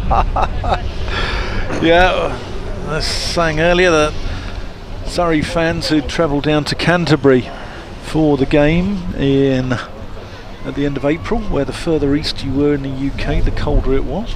And we had the joys of visiting Canterbury, where I don't think you can get any further east in the first class venues. Jake Lintott just started 5th over, and this was tucked away to the leg side. An optimistic appeal from Noble Burgess as soon as it came off the middle of the bat. Considering it's gone out to deep square, And it's a single to Geddes. Yeah, so Canterbury was 3 degrees, and we finished 20 past 7 one night with the moon coming out. So, there you go. Jake Lintott at the end of his short run. There he comes. This is driven crisply, and it's well fielded by Rhodes there. I think it's Rhodes at Barnard. Barnard. Yeah. My view of that fielder is obscured by an absolutely magnificent flower bush. It has been moved, the flower bush, because it was absolutely obscuring my view of the stumps at the end of this morning. Absolutely delightful setting we're in today as Lintott is swept this time. That's a lovely shot by Geddes, and he made his mind up very early that length was right for the sweep shot. And he takes 4, and Dan, this is turning into a very interesting game. It's a tall total, 311 for 9, but Surrey have done everything right so far. Yeah. Here comes Lintott again, a little bit short this time, and gets missed out a little bit there, hammers it straight to extra cover. It's hard to see from this angle, we're at deep mid-wicket, whether there's a great deal of turn for Jake Lintott. Yeah, it is, and being at ground level as well, but yeah, I think there might be 1 or 2 twists and turns left in this. Very much so. Lintott in again as a breeze builds up behind us. That's chopped away to deep point by Geddes, takes a single as Hamza Sheikh fields. You've obviously spent the day in the sort of the confines of the media centre there behind us, haven't you? Because this wind has been howling at our backs all day.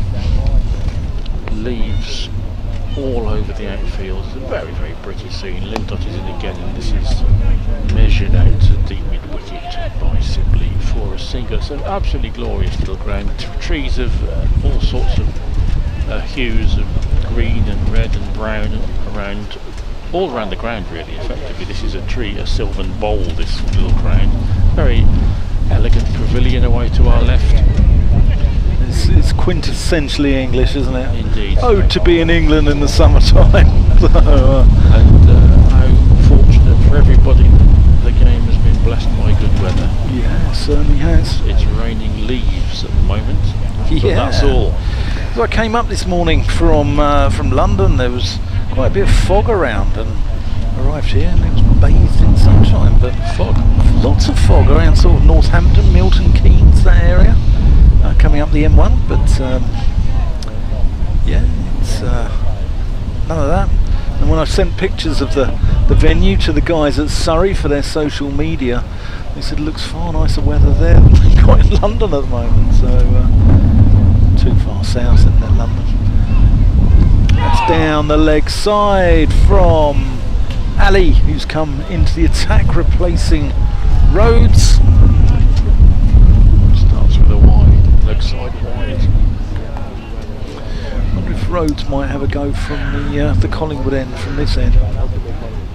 As Ali comes in, and I didn't see anything of that. I think it was well, it was a dot ball, I know that, but about 6 blokes have just walked in front of our viewing area here, which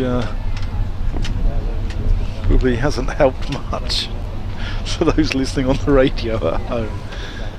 That's turned into the onside by Sibley, moves on to 71. So that's the 150. This 150 is up as well. How does Surrey play this then, Dan? Are they going to start easing into a bit of acceleration soon, or are they just? No, I think next 12 overs they look at run a ball. 72 off the next 12 takes them up to 222, leaves them 90 off the last 10 with wickets in hand.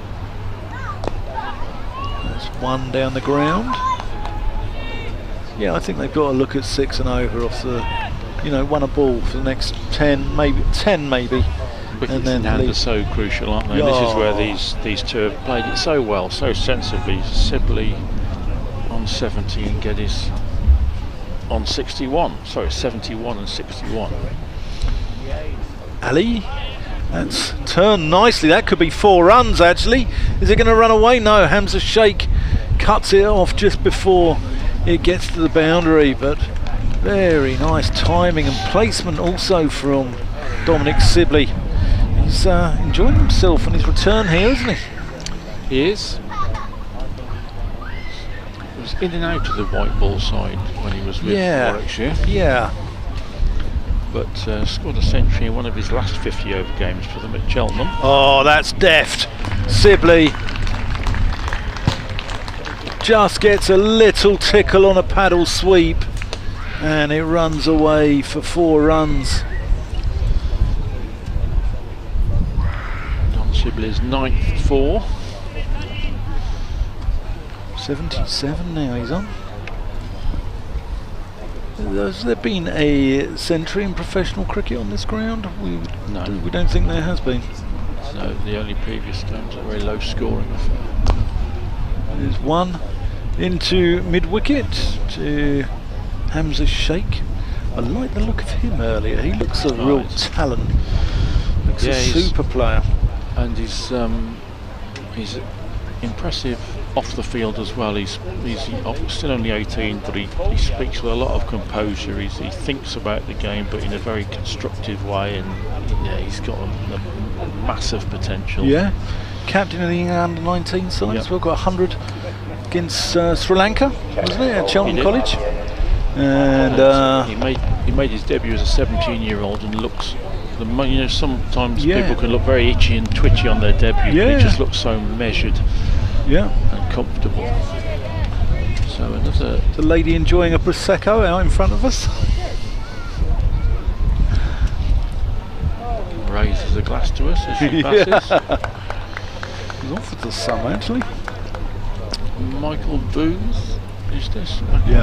Booth replacing Lintott and starts with a straight delivery which Dominic Sibley pushes up to mid-on. I thought he was sharp earlier, Booth. I think he's got a little bit of extra zip, hasn't he? Something different about him. He has. He started well, given his debut early in the season, then got injured, so he's missed a fair chunk of the season. But yeah, Mark Robinson, the Warwickshire coach, I think has very high hopes of Michael Booth, who's coming in again. And this one beats Sibley's attempt to guide it down to third man. That look, judging by the flummoxed, discombobulated stance of Dominic there, that it did something, that ball. Yeah.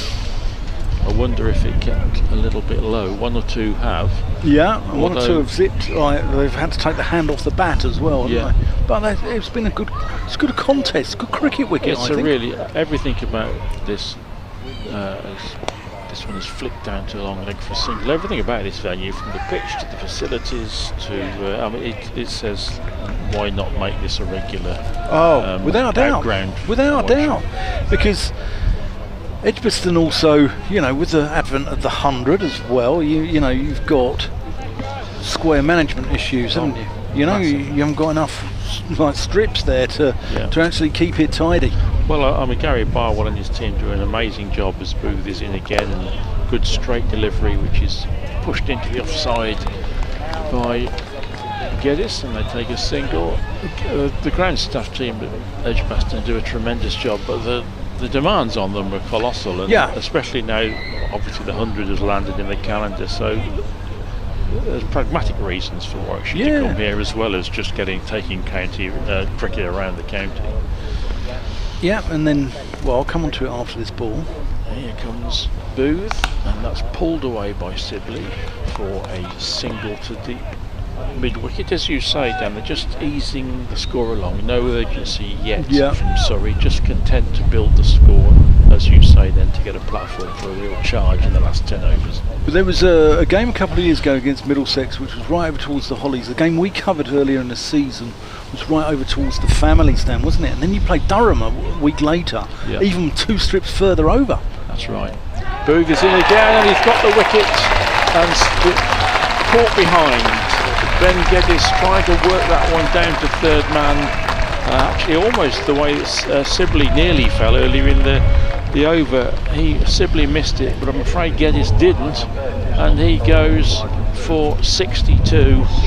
And he's looking towards the heavens there, Ben Geddes, as he marches off towards the pavilion, because he's done so much good work, and I think he will have fancied 3 figures today. But fair play to Michael Booth, that one lifted a little bit, and he's got the wicket. Yeah, I think if Geddes had left that alone, it might have been a no ball for being over the head, but fair play. Warwickshire have got a plan, and Ben Geddes has fallen for it, but he's 62 there in a partnership of 124 with Dominic Sibley. Has given Surrey, put the foundations in for them to make the charge to hunt down this imposing 311 that Warwickshire have set. Rory Burns coming to the wicket. So we're going to have a left-right hand combination. And old schoolmates, Sibley and Burns, go back a long, long way. Mr. Ben Folkes still to come, so there's plenty of danger still in the Surrey batting lineup. Yeah, Cameron still. Josh Blake got a 50 as well, the young keeper. He got a 50 in the week against Gloucestershire. Conor McCurr likes to put bat to ball, shall we say. And then Barnwell, he got 17 the other day. And Majid and Taylor, well, if they needed to bat, Surrey probably won't win. I wonder if Barnwell is the only Crystal Palace season ticket holder in county cricket. Yeah, one or two more in the Surrey dressing room. I think Mark Butcher was a big Palace fan as well, wasn't he? I believe. Can't be too many around. I know my side, Barnet, there's only one professional cricketer who supports Barnet, and that's Adam Rossington. So, he's got a lot of time for Adam. He's a great player, that Adam Rossington. Rob Yates is in the attack. Yep, just nerdled. Is this my over or your over? I've lost. Your over. It's my over. Yeah. Your end. Yeah, my end. I'm uphill into the wind. Yep, Yates coming. Is he coming around the wicket? Looks like he's coming around the wicket. He's going to come around the wicket to the left-handed Burns. Very nice fish and chips here for lunch. It's almost as good as the lot at Edgbaston that we had back in April. Yeah, and good to see that the people of Rugby and surrounding areas have turned out in force. I think nearly 3,000 here today. Sold Great out. To see. Yeah, sold out. Yates around the wicket. Left-handed Burns, who just gets something on that. Goes down to Alan Dolby, and they take on his arm and come back for a second. It's a leg by, actually. Yeah, it's a good couple of hundred have travelled up from South London and the surrounds as well. Quite a decent crowd up from Surrey, considering probably out of this competition in all reality. So fantastic support. Yates to Burns, who just opens the face to Ali for no run.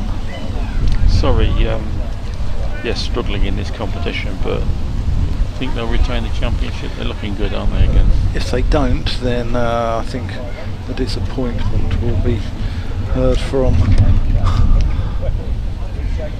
Oh, that's a big shout. Burns has gone reverse sweeping. Yeah, from London Bridge to Leatherhead, I think. Disappointment will be audible, but I'm wondering whether they can win the Vitality Blast. Who have they got in the quarters?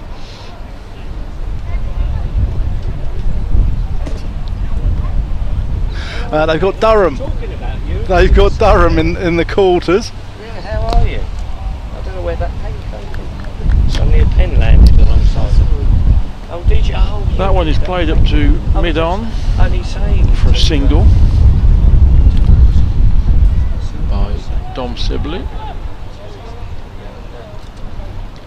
who has 82, and Rory Burns is still to score. Yates around the wicket to his fellow left-hander, and Burns is steadily forward. And of the 31st over, 167 for 2. Sorry, that was Phil Garrard there, husband of the Surrey president, known to one and all at Surrey as Camilla. He's the husband of Tricia Garrard, Surrey president, and lovely chap. Michael Booth has ball in hand again. Good long run for the South African born seamer. He's brisk rather than very quick, but he does move the ball around. He's probably sharp enough if you're standing 22 yards away from him. Here he comes again, a little bit short. This Sibley pulls it slightly ungainly fashion, but they'll get a single out to deep mid-wicket. Sibley moves to 83, 168 for 2, sorry. Just a little bit of cloud cover, isn't there? Come over. Well, most of the ground is still bathed in sunshine, but just filling in a little. Shadows creeping across the ground. Yeah.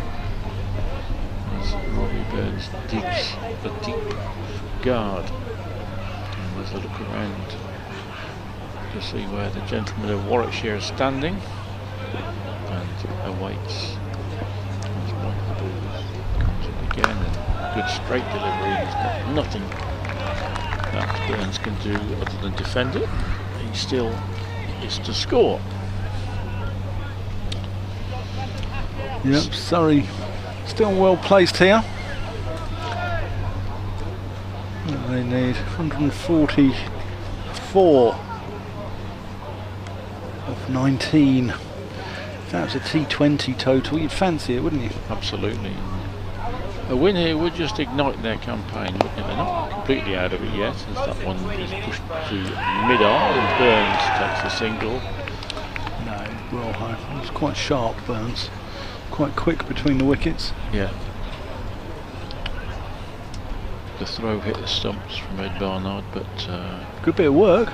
It was a good bit of work, yeah. But the batsman had arrived some seconds earlier. So. But Burns is away with a single. Dom Sibley 17 runs away from a century against his former team, which I'm sure he'd enjoy very much.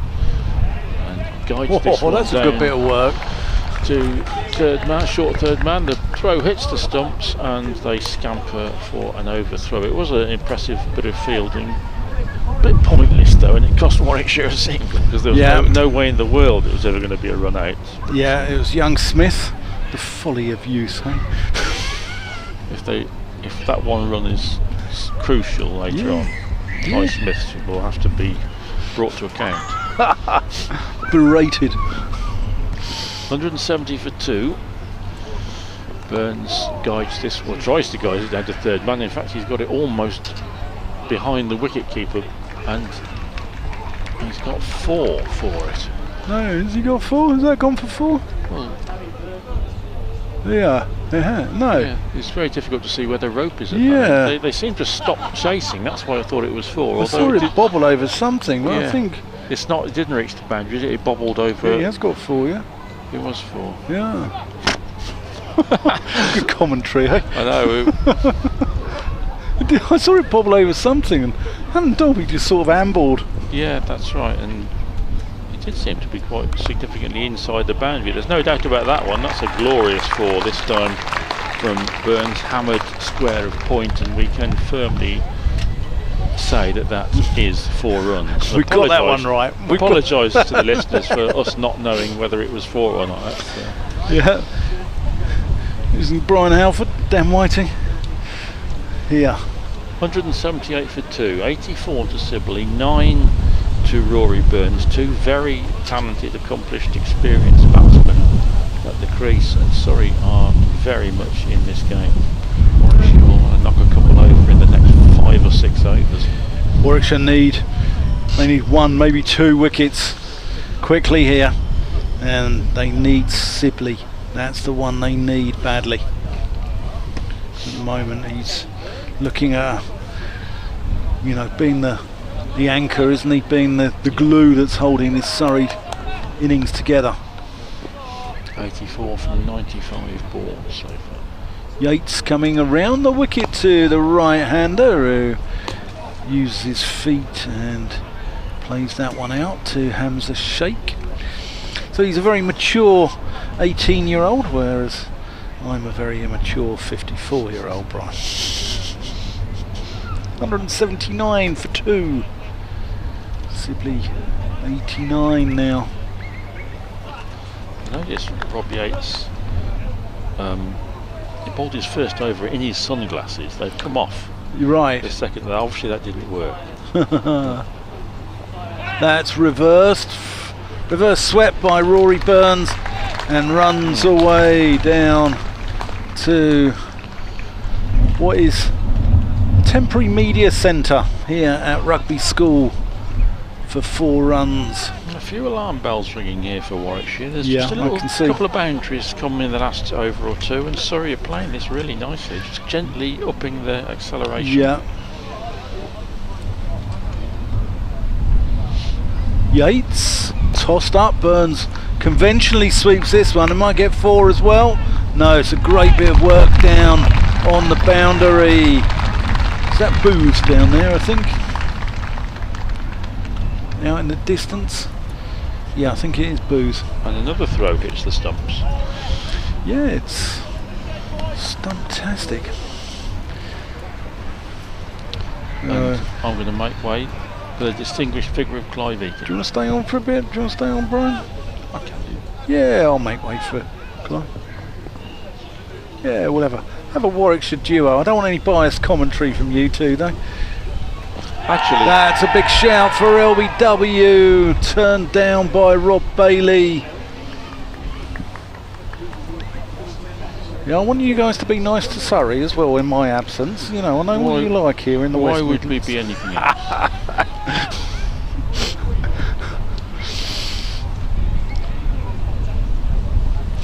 Big appeal though there. Burns lives to fight another day.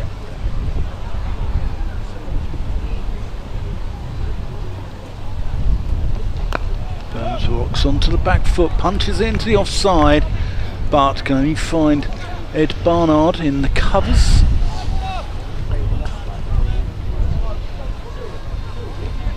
Yates. Can he weave some magic for Warwickshire? Burns cuts. That's well fielded actually. There by Will Rhodes. The backward point. And at the end of the 30, I think that's the 34th over actually. 185 for 2. Surrey needing 127 of 17. Which way will this game go? Well, in the 2020, as you say, that would be with 8 wickets in hand. You would think that would be 80% favouring the batting side. Different mindset in 50 over cricket, of course. Clive Eakin's going to come on and join you. I'm going to make way. Okay, we'll start insulting Surrey the minute you're back his turn. That's alright, I'm a Middlesex man. Michael No, I'm Booth joking. is into bowl to Sibley, and he's straightened up a little by that one. It's a good delivery from Booth, but Sibley deals with it well. Lays it up to mid-on for no run. So he's disappeared for a moment into strong wind. This rustling tents away to our left and the leaves away to our right. Clive is back with us as Booth is in again, and another good straight delivery. 2 dot balls. Good start to the over from Michael Booth. Which way is this one going then, Clive? Oh, Clive is just in touch with his office, so I'll get his answer to that question in a short while. I think this might be going to the wire. If Warwickshire can take a wicket or two, things could get very tight. If Warwickshire don't take any wickets in the next 20 minutes, then Surrey could win this quite relatively comfortably, perhaps. But this is another good delivery from Booth, which again Sibley fails to score off. So halfway to a maiden over. Who's going to win this game, Clive? Yeah, it does have slight echoes of Warwickshire's match at Chelmsford, where they chase a big target and actually they got there pretty comfortably in the end. I know, just couple of wickets, get Dom Sibley out. Probably favour Surrey at the moment. Sibley nudges this one into the offside, and it won't be a maiden because they take a single, but it's a good over from Michael Booth. Yes, I agree, Clive, just at the moment with all those wickets in hand, probably Surrey slight favourites. It'd be nice if this is a real cracking finish, wouldn't it? It's a super venue, big crowd, and let's have a great game and may the best team win. It all seems to be going pretty well from a venue point of view. Booth is in again. Good delivery again, right on off stump. Burns tucks it up to deep extra for a single. The required rate is creeping up, so they are going to have to start taking risks at some point, and that could then see some of those wickets in hand under threat. It's getting towards 8 and over required. Hearing that they reckon there's about 2,300 in the ground, right, which is good. And it's actually more than were here for the game against Sussex 9 years ago. Booth is in again, good delivery, which almost sneaks through Sibley's defence, but he gets a mixture of bat and pad on it. The ball goes nowhere. Just 2 runs off that over. The frustration, and it's inevitable, it was always going to happen, because members, of course, are entitled, part of their membership includes the one-day cup, and obviously if it's Edgbaston, all they have to do is rock up with their membership card and it gets whatever. They had to apply for tickets.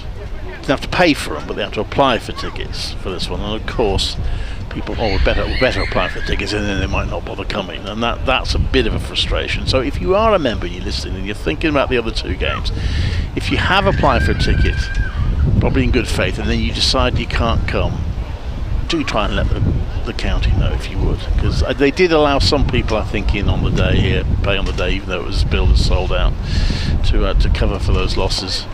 One of them was telling me that someone did have the courtesy to ring them who ordered 11 tickets for the second match and couldn't make it, but she very thoughtfully had rung the county to make sure they knew, so they can have those 11 tickets back. But 2,300 is still pretty decent. 1,900 was the official attendance against Sussex in 2015. So Rob Yates to bowl. There'll be a news bulletin coming up in due course. Yates gets on a bit of air, and it's he's bowled him with an attempted sweep shot. He's missed it, and Rory Burns goes. That's a big wicket. That lifts Warwickshire's prospects. That gets the wind viz moving a bit more in their direction. 187 for 3. Yes, a misjudgment there from Burns. Lifted his leg stump, exposed, we assume. We are at deep, long leg, so it's very difficult to see. But yeah, went for the sweep and must have just moved a little bit far over to the offside. But that's a big wicket. Rob Yates, not for the first time, has nipped out a very important opponent with the ball to add to his impressive 40. I thought he batted as fluently as anyone earlier on today, Rob Yates, with his 40. Yeah. And now he's a big wicket of Burns, who goes, and Surrey 187 for 3. That's his 5th list day wicket. Before this match, in terms of wickets, he was averaging about 93, so that will have improved it a little bit.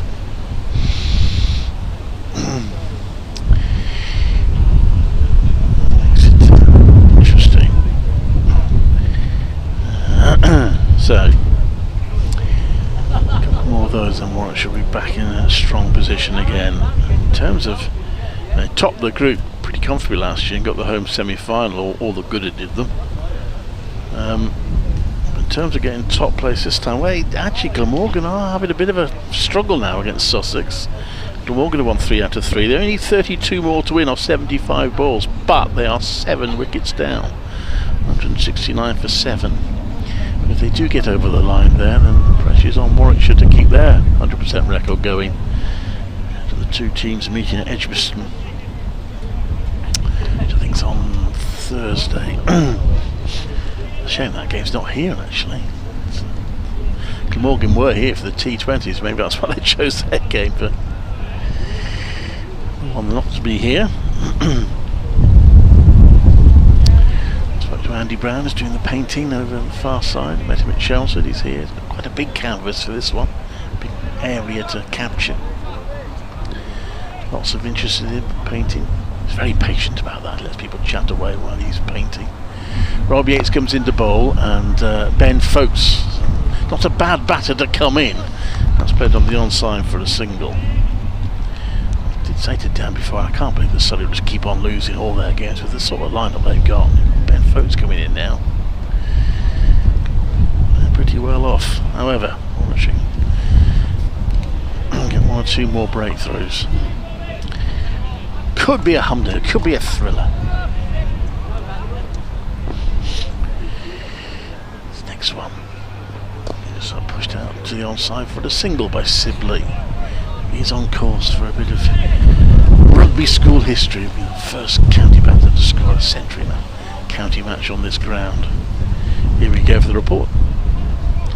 This is Clive Eakin at Rugby School, where this first of 3 50-over cup matches taking place in this wonderful venue is building up to a fascinating finish.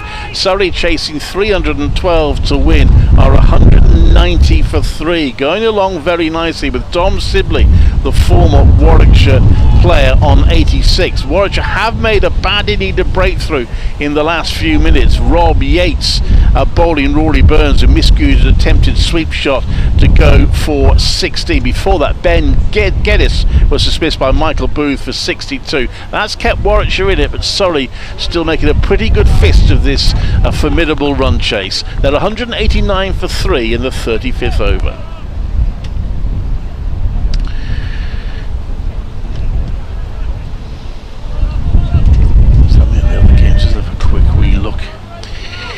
Like Worcestershire are going to cruise through against Derbyshire. That was not a bad one-day side this year, but Worcestershire 214 for 2. He just 47 more to win. That one's played to back a square leg for a single. Thank you very much, Brian. We're going to bring Phil back in. Thank you very much indeed, Brian Halford, here at Rugby School. Durham are, I would say, favourites at Chester Street, chasing 261 to beat Northants, 182 for 3 in the 34th over. They're still in the first innings at Taunton. It's a day-nighter, but Lancashire heading for a modest total, 209 for 9 in the 48th over. I mentioned it's tight at Neath. Glamorgan now 171 for 7, need 30 more to win with 3 wickets left. Balls remaining are barely relevant, it's about the wickets there. And could be a good one at York, where Yorkshire struggling somewhat, chasing 252 to win. They're 147 for 5, need 105 more off 17 overs. Welcome back, Phil. Thank you, Clive. This first ball, it's up to long on for a single by Sibley, who is moving on. He's up to 89 now with that shot. And Surrey quite well placed at this stage against where Warwickshire were. They're about 28 runs ahead of them. But Warwickshire did finish strongly, didn't they? They did. They got a lot of double figure overs towards in that middle section. So still got to go some, but I wouldn't like to call this one at the moment. No, and if these two are there for much longer, then you would think they would take Surrey a little closer. Linton in bowls, and this pushed by folks out to extra cover. There's no run. Yates does the fielding. Inquiry rate has crept over 8 and over now. The sun's gone in as well for the first time in the day. Oh, this is a beauty. Goes past the outside edge, Ben Folks' bat. You get rid of the captain, Rory Burns, and you bring in Ben Folks. It's not a bad replacement, is it? Just does make it slightly positive as well. They struggle, though. Yeah. Perhaps they haven't quite got the depth. It's Linton in again and bowls, and Folks goes back and runs this down to backward point, where Rutherham Dolby at backward point. You don't see that very often. So does the fielding. Linton in. That's shorter and cracked away square on the upside for a single. And Ali does the fielding. Nice to wear the hat as opposed to the cap. Ollie Andorby expressed concern in the recent match about the rather tatty state of his white hat. I noticed the county have stuck an official county hat on his head and marketed it on social media, so you can buy one of these. This one is pushed by Sibley out to a deepish mid wicket. There's a boy racer goes behind us. There's a mini club shop here. Is that the air ambulance flying in over yeah, those Rugby? I think it is, yes, by the look of it. Let's hope it's nothing too serious, although it probably would be if it's an air ambulance coming in.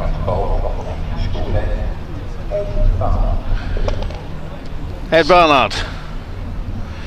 The ball from the school end. Sibley on to 90 now. I can't believe they don't call it the "this is where Webb Ellis invented rugby" end rather than the school end. Holy. Anyway, was in that field over there apparently. It was in that field there. So I'm told. Right, in front of the school. Okay. So I'm told.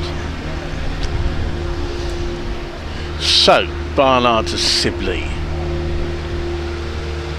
And, Sibley drops a bat on that, runs it down to third. Should just be one. 3 fielders converge on it. One of them takes it. And it is a single. 195 for 3.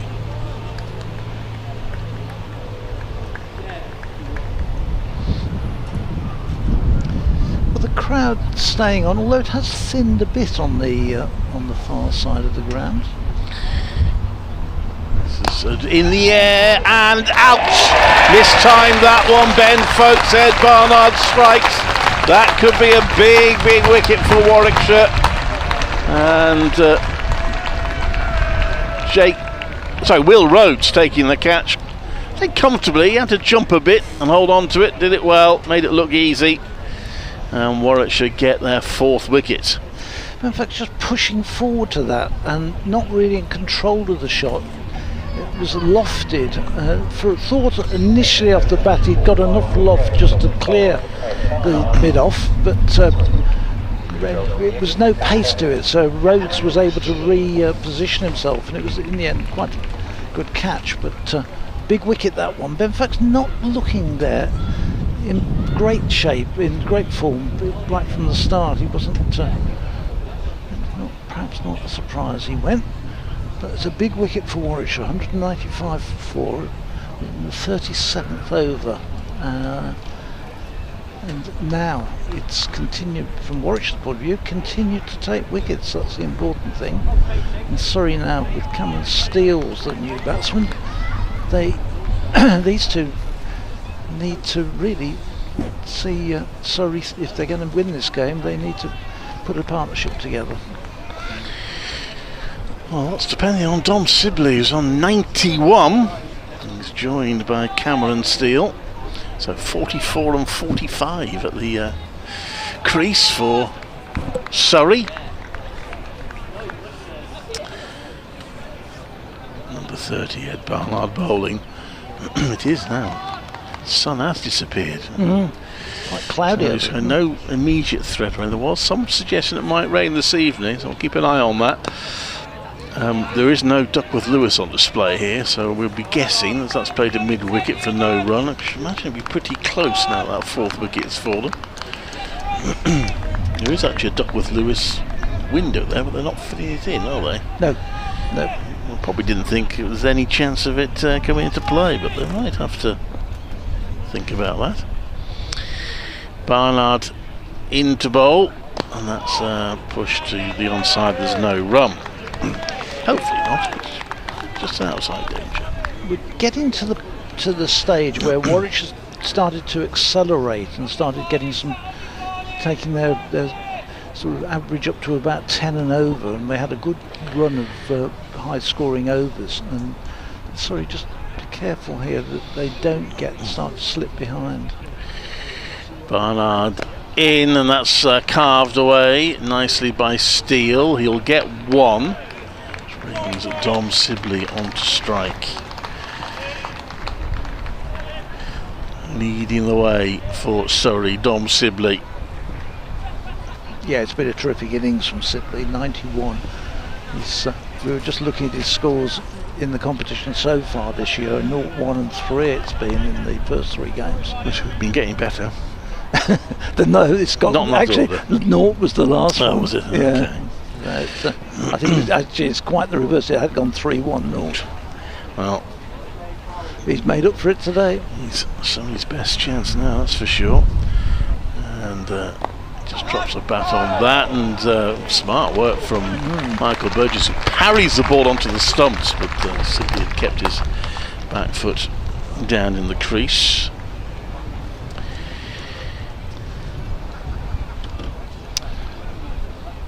So good over there from Ed Barnard.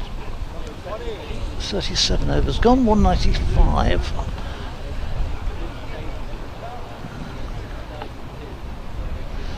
It's going to be Jake Lintott to continue from the Collingwood end.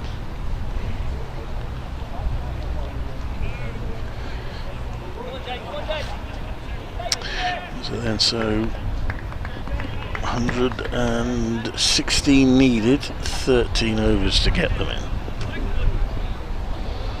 Lintott in, bowls, back goes Cameron Steele. Push that one back to some oohs and ahs. He had to jab down on it a little quickly, but pushed it back towards the bowler. No run. Required rate on the verge of 9 and over now.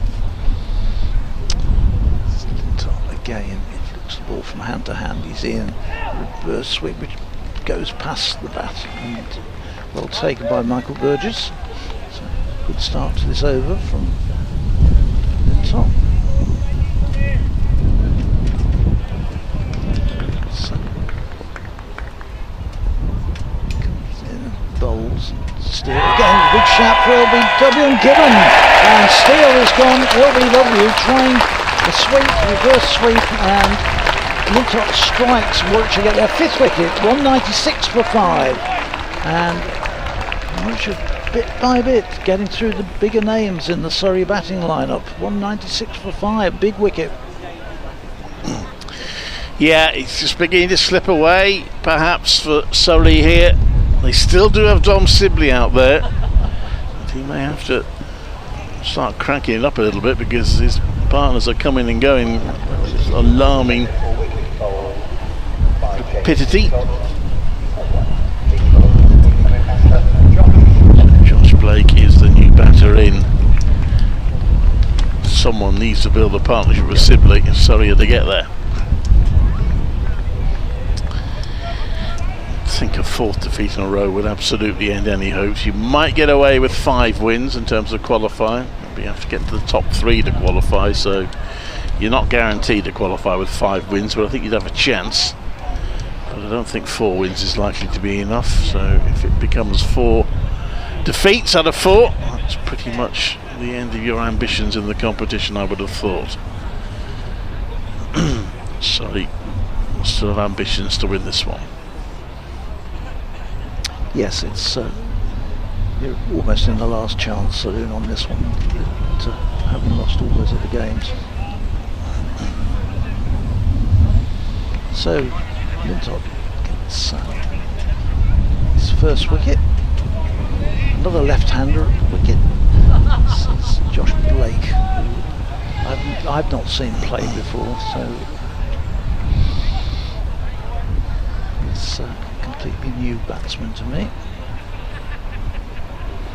He'll be facing Lintott. He was by that wicket as he comes in again.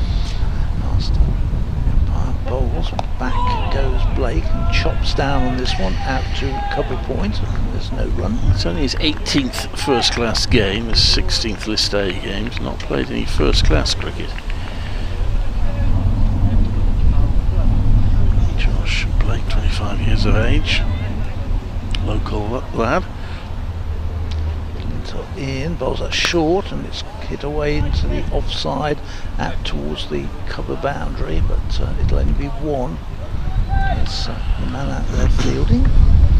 It's able to tidy it up. So 1 ball to go on this over, which is the 38th over. And so still ahead in terms of runs at this stage. Lintott in, Sibley is going to get a single as he pushes into the vacant mid-on position and comes in from long on to do the fielding. Just a couple of runs though off that over, and a good one on the wicket. So 198 of 38. But the important thing is now 5 wickets down. 114 therefore required to win in 12 overs. So now about 9.5 an over. So they need to get motoring. Rob Yates to continue. You can see at the Warwickshire innings, although in the end they managed to plunder some runs from them, they did struggle against the slow bowlers for a while, certainly in terms of run scoring. This pitch, by the way, speaking to Grounds keepers, this one's Grounds manager, I think it's the exact title, played to be onside, there's no run. Saka, he was saying that they're probably thinking of using this pitch for 2 of the matches, but a third pitch, or a second pitch rather, for the third match. They have options. Sibley turns that around to back a square leg for a single. They have a fair gap, so do a bit of work on it. They've got a fair gap between now and the next game here. They've got 8 days, haven't they? Week on Sunday. 10 days, 9 days. Yeah. So, yeah, a bit of time. And the third match follows on the Wednesday. So please, having decided to come here, they're giving them 3 games. I think that's good stuff from Warwickshire. Will inconvenience some members and supporters in the Birmingham area, however. It's been good. This is a sweep. Oh, it's a good shot that. He's got that down fine to fine leg for 4. That's a nice start from Blake. Yeah. Brings the 200 up. Yeah, lovely shot. Got down, got over the top of it, and nobody down there at fine leg. So once it had gone past the infield, so it's forced a fielding change. And we've now got a man down at wideish fine leg. That one did go very fine. Next one, just play away for a single to square leg.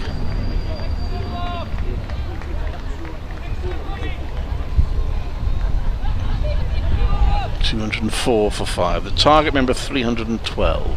We are in the 39th over. If they get to 311, it's a tie. A tie is a tie in this competition, which is why I still can't for the life of me understand why Jay Lintott turned down the single at home. Not that it mattered in the end. Yates comes in to bowl. Always gone for the reverse sweep slap, and that's gone. Wow.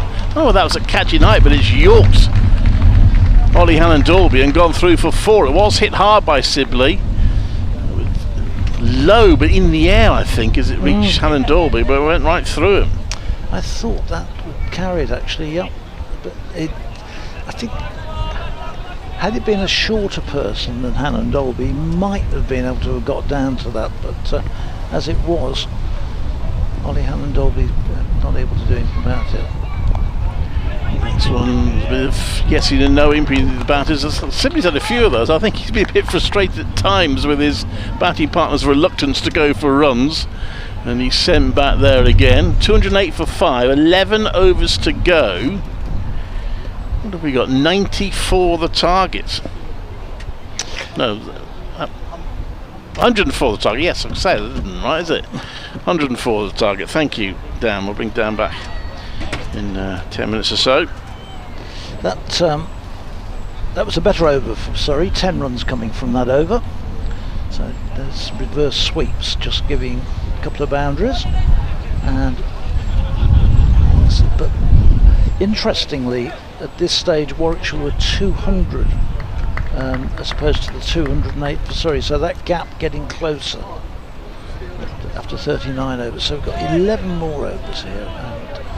It's going to be Jack Lintott to continue bowling to the left-handed Josh Blake, who plays this one out into the offside and straight to the short mid-off. There's no run. We've got out on the onside, we've got Yates at mid-wicket, then deep backward square leg and a long leg as in comes Lintop, this is driven up to long on for a single, that's all it will be. Good use of the feet there by Blake, came down the wicket and just driving it on the move. Now, Dom Sibley has favoured the reverse sweep, whether he'll try it off Lintott or not, we'll see. He's sort of started going for that one. Lintott comes into him and bowls, and this is hit in the air down to deep mid wicket for just one. Got it nicely, goes on to 98 now. Sibley. Terrific throw from Kai Smith there, landed right in the hands of Jake Lintott. That's not bad for a wicketkeeper, you know, is it? Yeah. Well, I was saying earlier, I don't think I was on with you at the time, so I'll say it again. Lintott, oh, did he get a nick on that, Blake? Must come off something, because he's not signalled wide, is he? Down the leg side. When I was walking around the ground earlier, some Warwickshire bat hit a 4 or 6 or whatever, and Ben Foakes was off the field at the time. He was actually in the pavilion. Lintott in, bowls forward, comes Blake, he runs that up to long on for single. That's all it'll be. And he retrieved the ball just in front of the pavilion and then fizzed in an absolutely incredible throw. it flew into the air and landed right in the wicketkeeper's gloves. The keeper didn't have to move.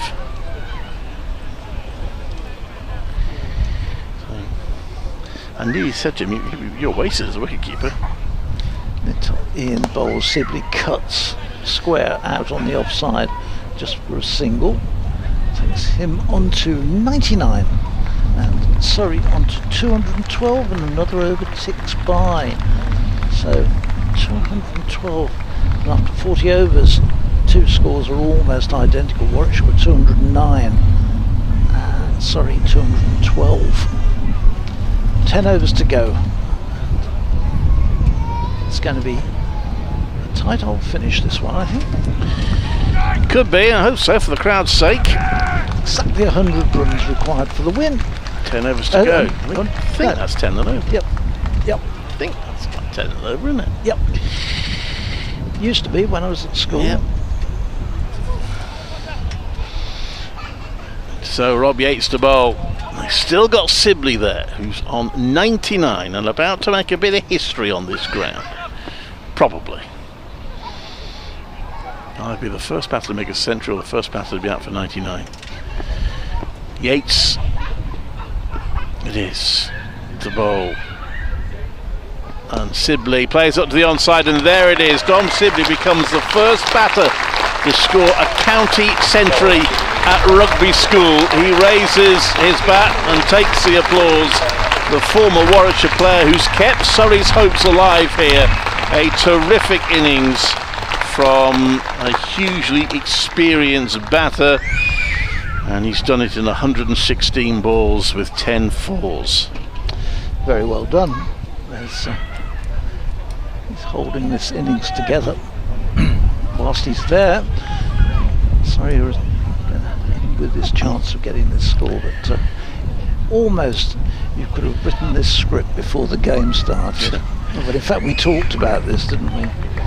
This, you know, just the sort of day that Sibley will come back to form. And he has done it. Rob Yates in the bowl. Oh, that's edge. There's no slip in place, so he'll get a single. Blake. It was very edgy. They're going to have to start playing some shots, though, and with that will be the risk.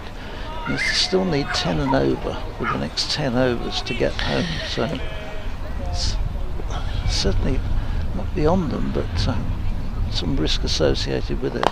That's clipped away into the deep. It might be 2. Yeah, they turn quickly. Blake turns quickly. They get 2. So 4 off the over so far, needing 10 and over. They're halfway through the over. 1 boundary this over would make it a decent over for Surrey. Once they didn't lose any wickets. And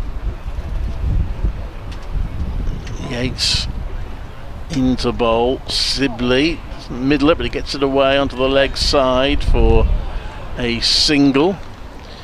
Rob Yates bowling his 5th over. All bowling options are still available to Ed Barnard. 7 bowlers used. Jake Lintott's bowled the most. He's bowled 8. Barnard himself has only bowled 6. Ollie Dalby still has 5 left. And he might come back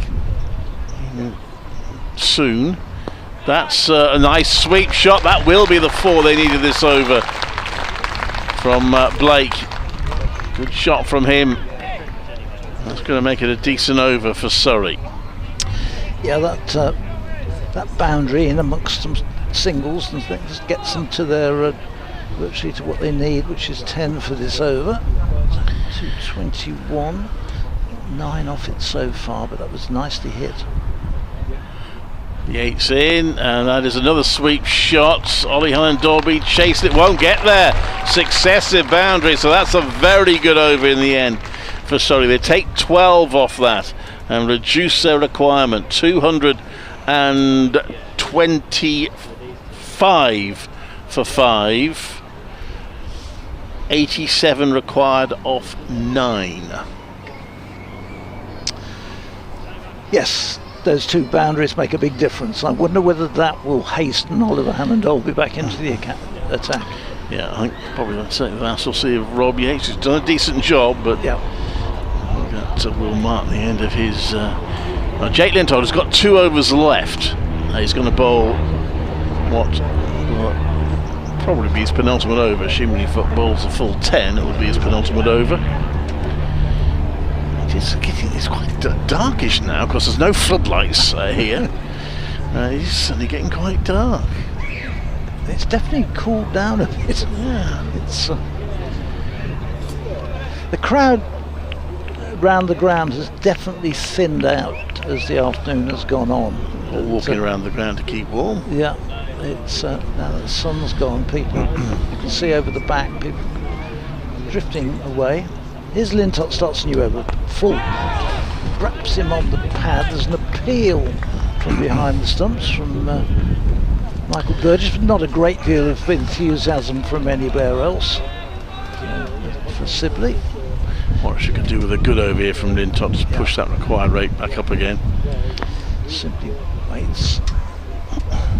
In comes Lintott to him. This is short and this is pulled, not where he expected, down to Kai Smith down on the boundary, who fires it back into Michael Burgess. Nicely played by Sibley, but only for 1. Yes, he didn't hide his frustration that it was only 1 there. A long hop, wasn't it? And it really got away with that one. Can't afford to be that short. Kai Smith moved sharply. We didn't have to be far wide of him to beat him because it was hit pretty well, but it was not quite straight at him, but close to. Fielding adjustment. Just waiting. As Rob Yates is pulled out to the deep mid-wicket boundary. And here's Lintott in and bowls and gives that plenty of air, and that's forced away into the offside. Yates comes running around. They just take the single. It was fielded there by Booth. Now that Dan's stopped hobnobbing with the mayor, we'll bring him. We'll bring him back in at the end of this over. Yes, I noticed that we didn't get introduced. So one of you probably went straight to Dan. Lintott flicks the ball from hand to hand. He's just this is driven away. That's a nice looking shot, and he's going to get. In the end, he'll come back for 2. Initially, I thought it might have beaten the fielders and has got the boundary, but in the end, it settled for 2. Just one international result of interest is in Colombo, where India and Sri Lanka have tied. India chasing 231 to win. They've been bowled out for 230. The match has finished in a tie. Lintott is bowls. This one wraps him on the pad and runs away. In fact, he must have got a bit of bat onto it and scoops it away. They get a single. Sibley back off strike. Five of the first 5 balls. Yeah, 230 and they were 225, yeah. So this ball will decide this over really. If they hit it for a boundary, it's a good over for Surrey. If it's a 1 or a 2, it's a pretty decent over for Warwickshire. It's a wicket, it's a very good over for Warwickshire. Here's Linton in to bowl to Blake, who goes for the sweep. He gets a single, that's all it will be as it balls 5 back into Michael Burgess. So run a ball off that over, 6 off the over, and Clive and Dan. Well, they started the last 10 overs needing 10 and over to win. They got 19 off the first 2, so they're still okay here. Surrey 231 for 5. Still feel Warwickshire probably need more wickets. Michael Booth, interesting, is coming back into the attack. You might see Ollie Allen Dolby, but Michael Booth is going to bowl from the School end. I just told the mayor that he looked like Jofra Archer with that chain round his neck. He seemed to enjoy it. He seemed to find it quite amusing. Michael Booth has been, actually, to be fair, the most economic bowler so far. 1 for 32 off his 7, 4.5 and over. Keep it down to singles here and put a bit of pressure on the batters. That's what Warwickshire need now as Booth comes into bowl. Let's run down to point, but he can't find the gap there. Blake, it's a dot ball, it's fielded. Backward point by Chris Benjamin. I think Sibley, what he's been very good at as well, when he hasn't found the boundary, he's got a lot of 2s into the pockets, hasn't he? Yeah. Yes. There's been a few times I think he's been a bit frustrated that his batting partner hasn't run a second run. But anyway, this one, he's hit that one away. That will go all the way for 4. It will. Good shot, that one. That's come into the media area from Blake. So that is a very valuable boundary for Surrey. Yeah, good placement from Blake. Got it into the gap between Benjamin at backward point and Hamza Sheikh, patrolling the deep cover boundary. That puts Booth under pressure now. He comes into bowl and that's played back down to Booth. Dives to his left, can't stop it. They're through for 1. So he's taken 5 off the first 3 balls of the over as Blake. Now it's over to Dom Sibley. Getting quite interesting here, isn't it? Very interesting. Yeah. Is that 14, 12, 26, 76 off 7 a bit? Yeah, run rate's building up, and the wickets down are a factor. 5 down, certainly, particularly if they can get Sibley out. Definitely Clive. Comes in now, Booth, Sibley drives that onto the onside. It'll probably only be the 1 it is. 6 off the over with 2 to go. 1 more boundary in the over makes it a really good over for Surrey. A couple of singles will make it a sort of neutral over, really. Yeah, it's getting tasty here. It's great for the crowd here at Rugby because we haven't actually had a close game. There's 3 fixtures here, 1 rained off completely, the other 2 pretty easily won by the team batting second some years ago. This next one is played to mid-wicket, watched anxiously by Mark Robertson, the head coach, walking in front of us. I almost got my way there, but I wasn't going to tell him to move. It's a single.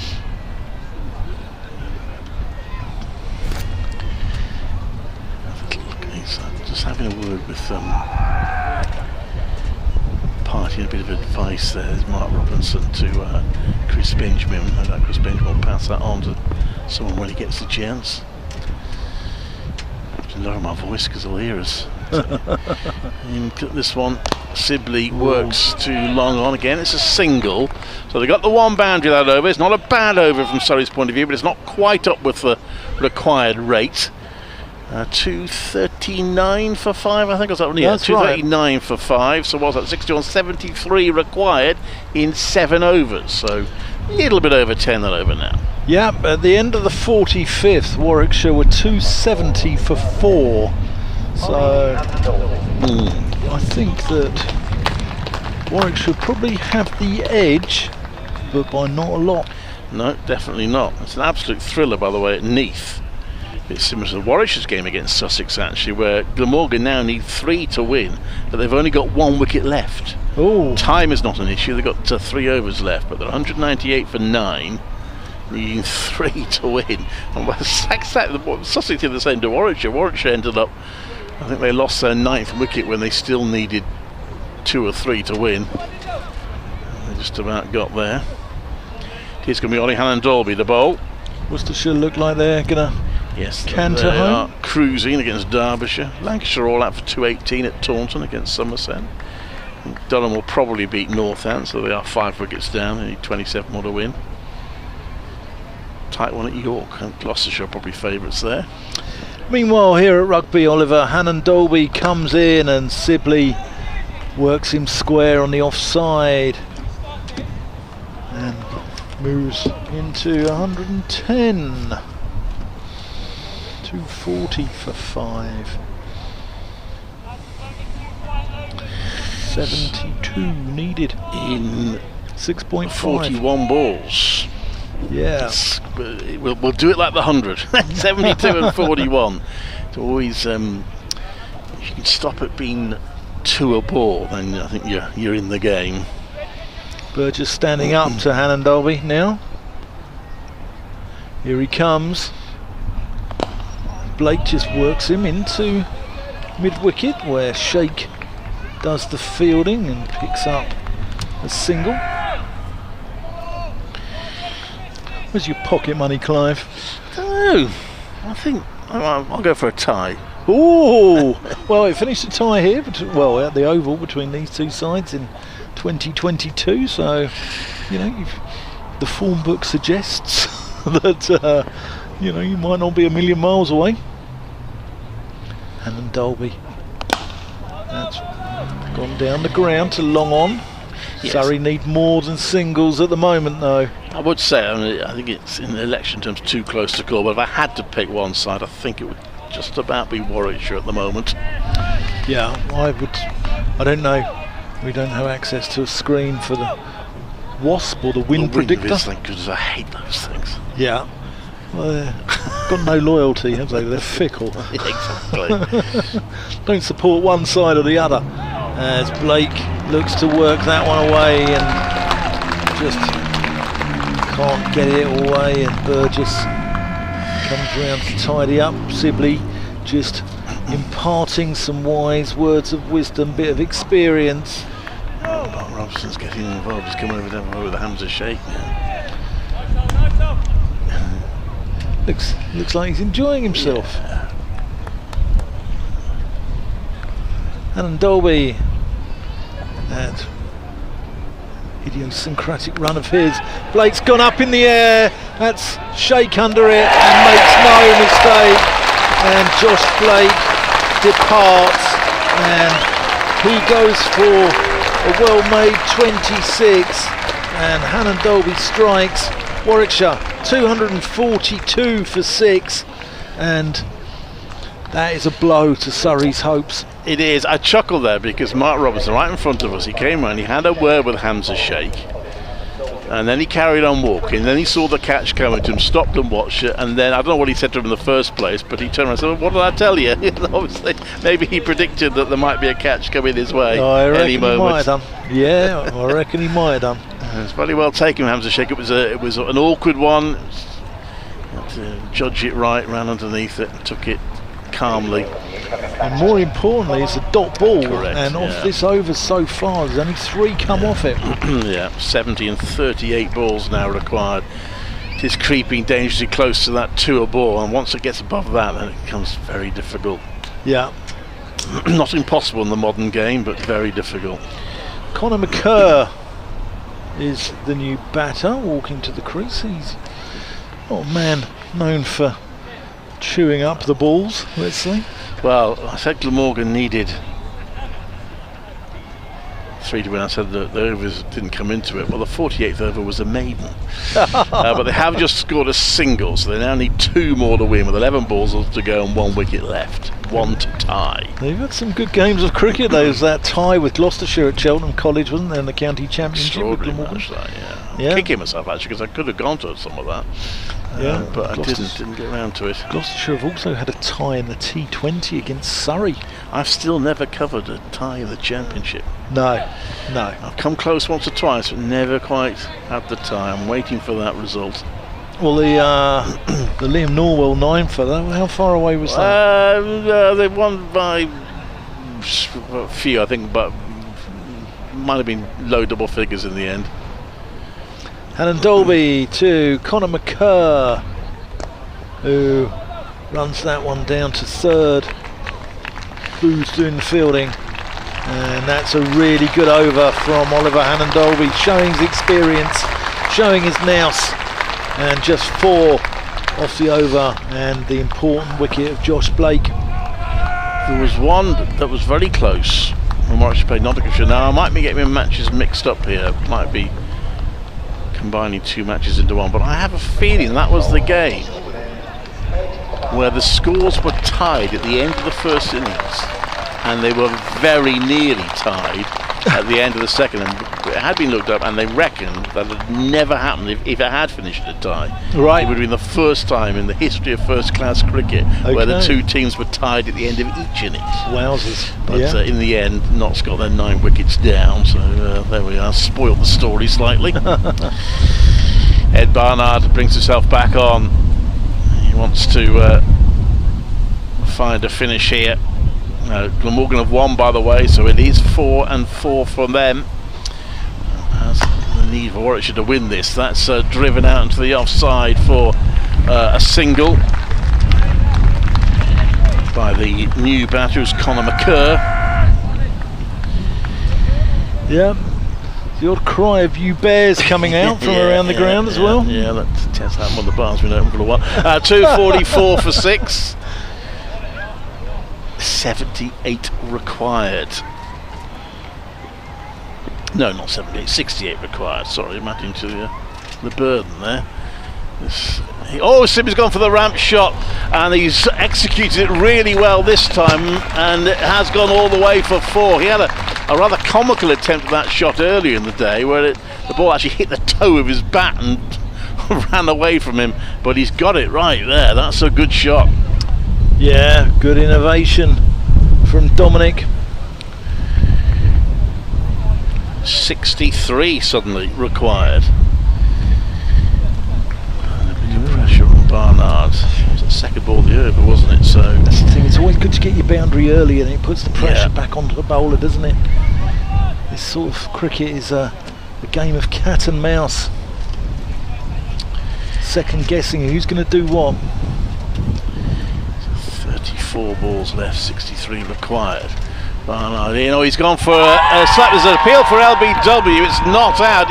Now they're thinking, should we run? And everyone's looking around, and Ed Barnard can't believe it's not out. And at the end of all that, the scorer calmly puts a dot in his book. It's 248 for 6. He was trying as a reverse sweep slap shot, simply missed it. Warwickshire were convinced they had him out. The umpire wasn't. Well, they've got the 2 men up in backward of square on the offside, so you can see where Sibley, what he was trying to attempt there, he just didn't execute it particularly well. Barnard comes in to bowl, and Sibley runs. I'll try to run it down to third, but he can't beat the fielder inside the circle. Frustration for Dom Sibley. I don't know what a run on appeal is called, but Sibley nearly got one off that last ball. He nearly managed to run a run while Warwickshire were busy appealing. Conor McCurr didn't fancy it, the non-strikers then, I know that. So 248 for 6, that's 2 dot balls after the excellent 4. He's been frustrated for the last 2 balls. He's trying to drive that one away, and he's got that through for 4. Nice shot from Sibley through the covers. It's got to be down to Dom Sibley here, you think. Can he win this for Surrey against his former county? Yeah, it was wasn't even a half volley, was he? He sort of had to slap it to keep it down. 250 up. Yeah, 252. 60 required. 32 balls to get them in. In comes Barnard. Sibley clips it down to the leg side. Ambles through for 1. He's taken 9 off the over. Warwickshire thought they might have him out. It wasn't given, and it's the end of that over. So Yeah, it was 9 off the over, wasn't it? No, it was 10 off the over, in fact. 253 for 6. 10 is not quite enough, but it's not far away.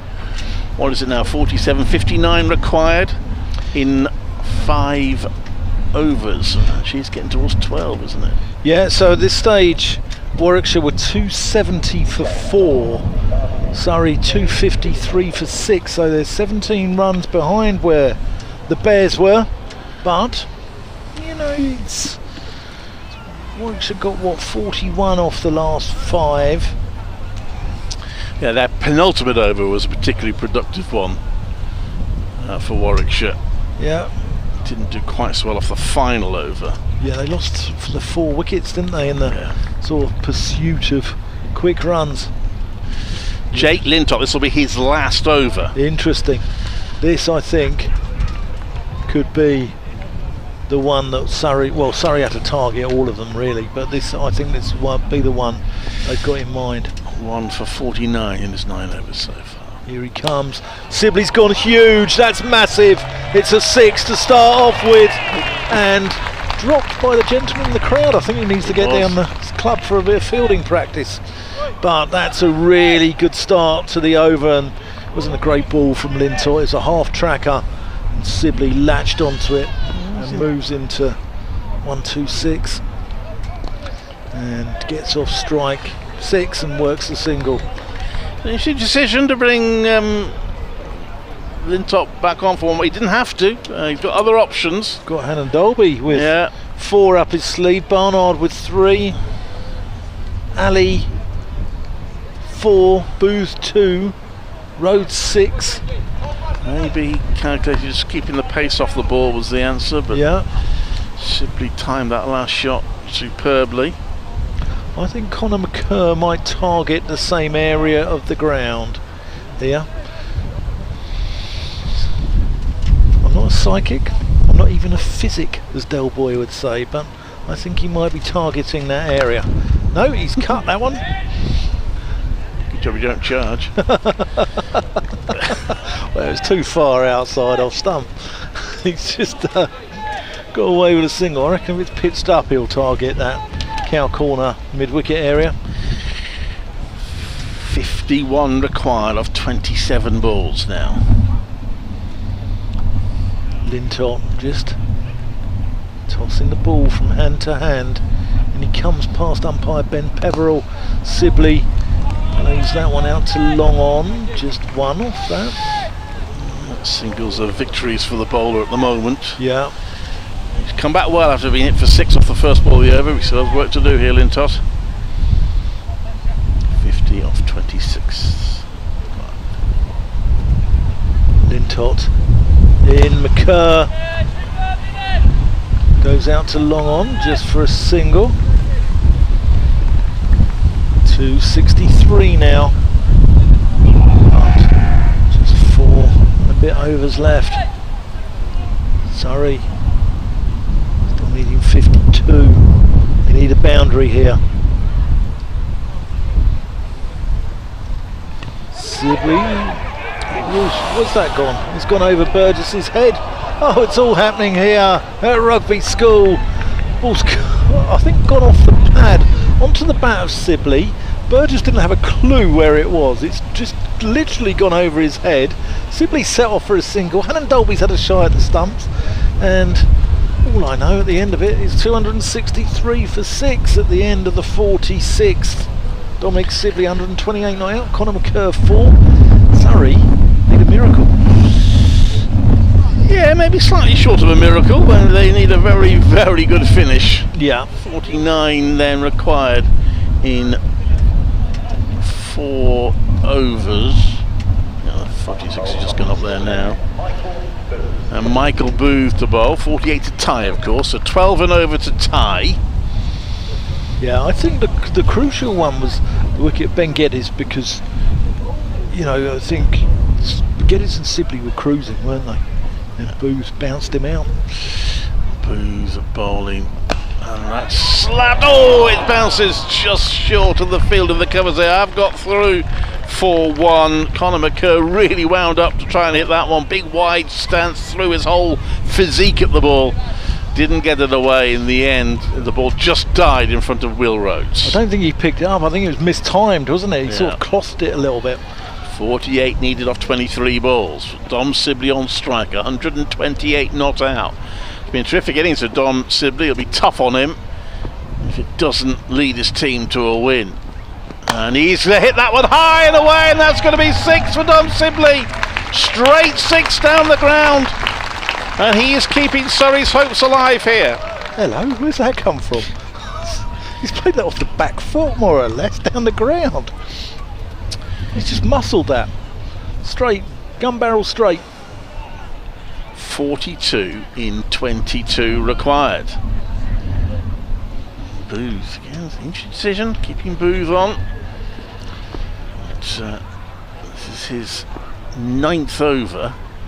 Coming into bowl to Sibley, comes down the pitch, misses it, and the ball misses the stumps and is taken by the wicketkeeper. Good ball, Michael Booth. Yeah, rolled his fingers over that one, slower ball. And I think that was the off cutter. It is 2 a ball to win now, 42 off 21. It's going to need a few more blows like that one that Sibley hit earlier in this over. It's a beautiful shot. Crowd have really been treated this. It's been a really successful day, whatever the result of the match. It's been a really successful day at Rugby School. And Sibley has a full toss as she's turned round his pads. Kai Smith races around, is going up the hill. They're going to get 2. So that's exactly what they need, 2 balls. Well, they've been treated to a wonderful day's entertainment, wonderful setting, wonderful weather, 600 runs, and at the moment they've seen 14 wickets. And who wouldn't bet against a couple more? Yeah, it's well, they're going to see potentially a very close and exciting finish. Booth then to bowl. He's got a couple more balls to bowl. Surrey fan David Wright just walking out in front of us. Here's Michael Booth. Striding in, right arm over, bowls, and that's clipped onto the leg side. It will just be a single. Didn't quite get hold of it, Sibley. 39 required off 19 balls. So Warwickshire have got the requirement to more than 2 a ball to win. I think McCurr might. Well, it's the last ball of the over, so it makes sense for him just to launch, doesn't it? Oh, I think so. I think, you know, everything needs to go. Booth in, and he has launched, but he's hit high in the air, and the wicketkeeper Michael Burgess tells all the other fielders to get out of the way, and he catches it. Well, it's the right decision from the batter. He had to go for it, McCurr, but he didn't quite get it right at top edge. He's caught, and with 3 overs to go, Surrey need 39 to win, and they got 3 wickets left, but they still have Dom Sibley at the crease at 137 not out. Yeah, Nathan Barnwell just striding out from the pavilion. He can hit a long ball. Well, I was going to say, I've not seen him back, but he looks to have a physique that suggests that if he middles it, it will travel. Yeah, but it's quite hard when Mr. Booth is winging it around your nostrils, isn't it? Yeah, well, you might have to worry about that. Booth has got 1 over left if they want to use him, but that's the end of the over. So, well, what a good finish. 39 required, 3 overs, 13 and over now. 3 wickets left, but a very well set batter at one end, and Ollie Hannon-Dolby to return to the bowling. Yeah, interesting. This will be targeted this over, I think. And Dolby's last over. Confirmation by Worcestershire have beaten Derbyshire, and Durham have beaten Northamptonshire. Both fairly comfortably. Mentioned earlier, Glamorgan beating Sussex by just 1 wicket. It looks like Gloucestershire are going to beat Yorkshire. That's not quite over yet. That's a good result for Gloucestershire up at York. I've never been to York for cricket. Oh, I have. I did a county championship match there. It was lovely. Really enjoyed it. Everyone says it's very nice. Bring sun cream and a hat though if you are going, because it can get a bit steamy on that pavilion balcony if you're working from there. Here's Oliver Hannon-Dolby to Dominic Sibley, who's gone straight down the ground. That's going to be 6 over long off. He just slapped that. Oh, what a start to the over for the Three Feathers.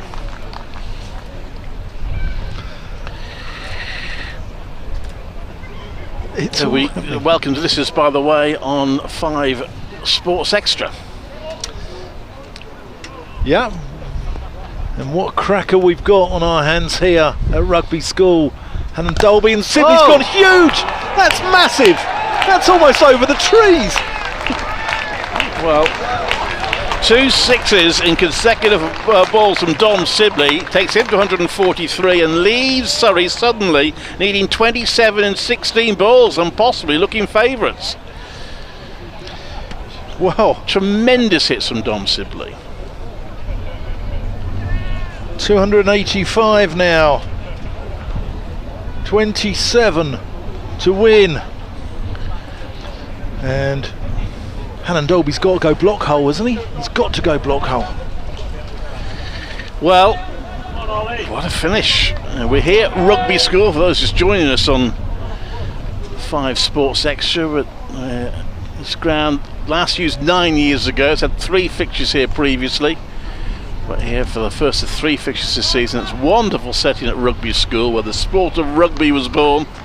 But it's cricket that's the focus now, and Dom Sibley is almost single-handedly trying to lead Surrey to an impressive victory. Here's Hannon-Dolby into Sibley. And he's nicked off behind. Hannon-Dolby strikes. Sibley goes for a brilliant 149. And is that the death knell for Surrey? It might well be. I feel for Dom Sibley. A brilliant innings from him, and he knew with partners falling by the wayside that it was all down to him. He was going to have to go for it. He hit a series of wonderful shots, beautifully struck shots, defying his sort of reputation as being an obdurate batter. He's shown that he can hit the ball as well. He hit 4 6s in that 149, which came off 141 balls. He also hit 12 fours, and he's warmly applauded. Warwickshire supporters who remember him with affection. And now it's going to be down to the lower order for Surrey if they are to take it home with 27 required in 15. What a game of cricket we've had here, though. We've had 600 runs, we've had 16 wickets, we've had the weather, we've got the setting. I mean, what a feast. If this was a main course, it would be lobster thermidor, Clive. Well, it's been a great day. It's been a real success for Rugby School. About 2,300 inside the ground. It's been a lovely atmosphere. And some very good cricket played. And there's still a bit more to go. Yeah, are there any more twists and turns in this tale here? We're doing an update on BBC CW and BBC Radio WM shortly, and then I think I'm going to be joined by BBC CWR if the game is still ticking along.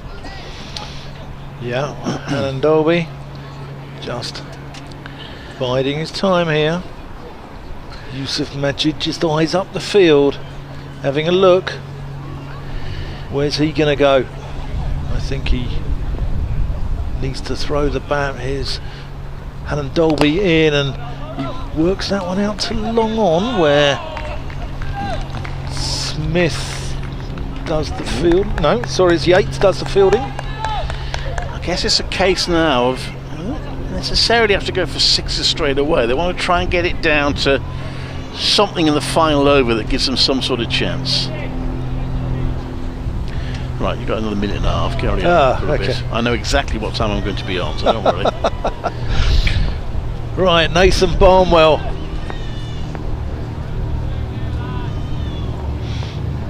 Here we go. Hannon-Dolby into him. And he just works into the offside for a single. 287 now. Just a paint the picture. The sun's just come out again, the ground bathed in sunshine. There are leaves along the outfield in front of us because it's been a windy old day and some leaves are blown across. It's a beautiful sight here at Rugby School. We've been buffeted, haven't we, Clive? We have been buffeted a bit, but it's been a terrific success, and full marks to Warwickshire for taking the decision to come here, and full marks to Rugby School. I know I've worked very hard to get this on. Yeah, and they put on a real spectacle as well. It's been well organised, and they've done really well. Here's Hannon Dolby in, and that's squirted away by Majid for a single. That completes Hannon Dolby's over, so the long short of it is 25 at 2. They're going to do my updates in a moment on BBC CWR, BBC Radio WM. So 12 and over for the last 2 overs.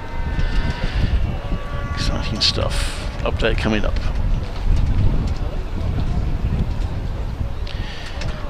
This is Clive Eakin at Rugby School, where a really successful game on an outground is heading for a thrilling finish with Surrey 288 for 8, chasing 311 to win. They need 24 off the last 2 overs. It is weighted against them at the moment, but only because Dom Sibley's brilliant innings has just come to an end. He hit Ollie Hannon Dolby for 2 successive sixes, but trying to repeat the shot, he got an edge and was caught behind for a brilliant 149. He has rather carried Surrey almost single-handedly, and they may be running out of batters now, but the game not dead yet. 24 required of 2 overs. Surrey 288 for 8. This is Clive Eakin at Rugby School. So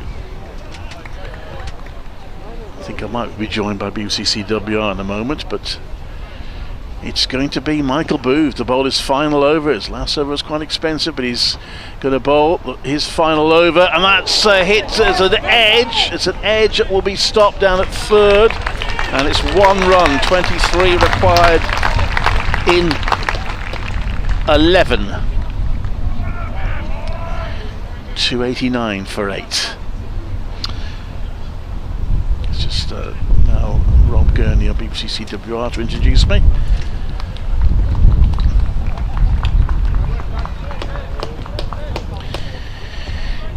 Welcome to This Is on BBC CWR. We have got a thriller. It is beginning to drift Warwickshire's way, you'd think, but that can change. 23 required off 11 balls as Michael Booth comes into bowl, and that's hit by Barnwell, but he couldn't quite time it, and he'll only get 1.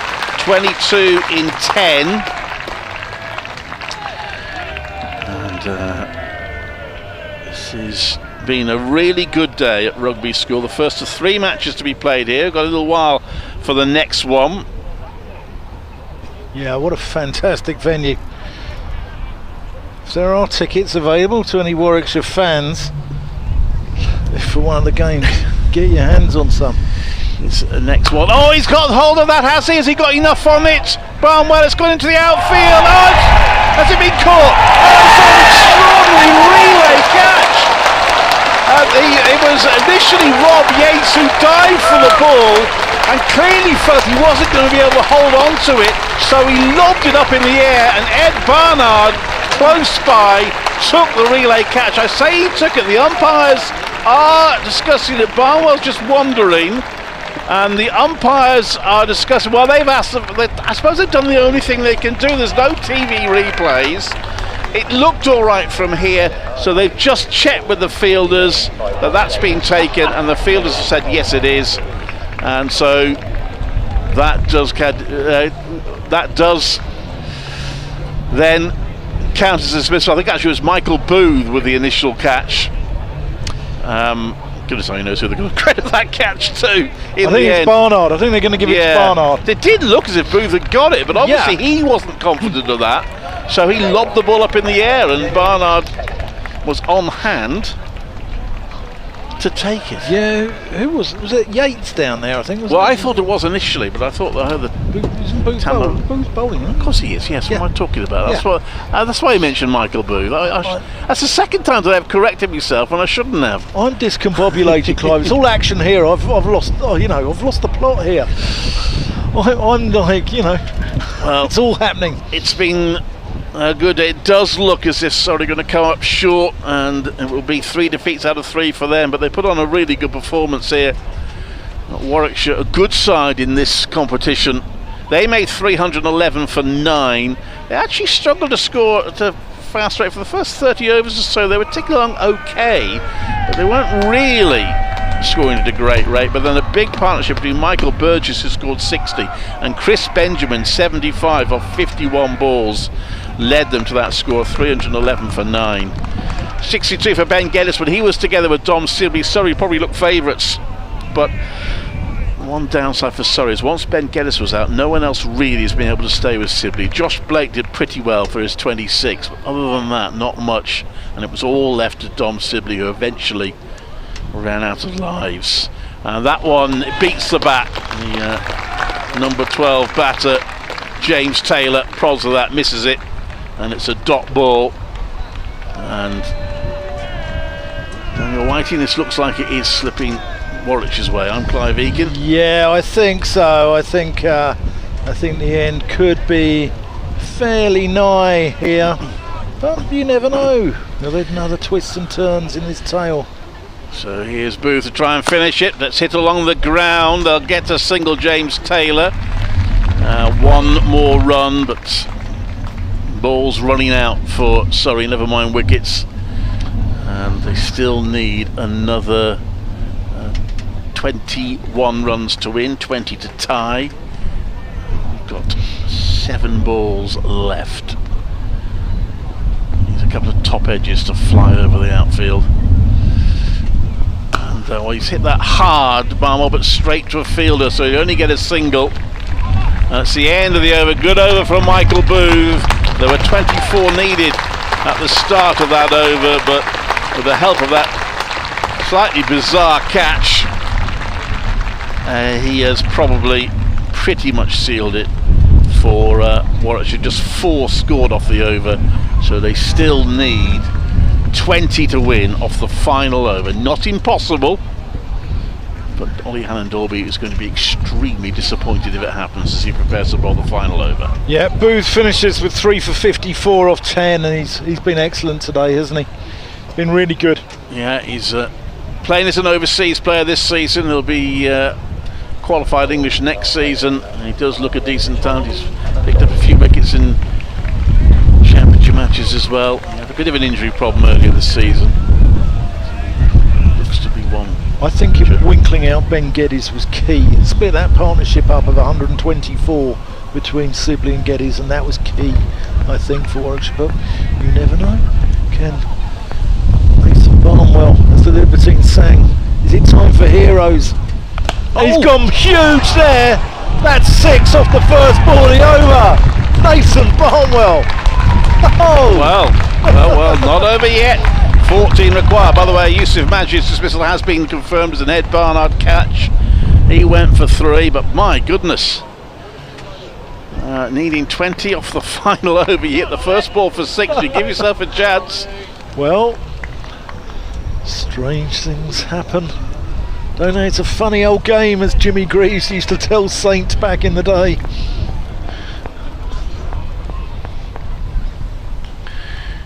Hannon-Dalby in. Barnwell's drilled that one through it. Extra cover. Fantastic bit of work though by Barnard. But James Taylor scampers back for a second. But that's brilliant from Barnard down there. Definitely saved the boundary, because Barnwell absolutely nailed that one. Well, there's 4 balls left. He either has to hit 2 of them for 6 or 3 of them for 4. 300 up for Surrey. Of course, 11 to tie required. Yeah. Hannon-Dalby. That's wide.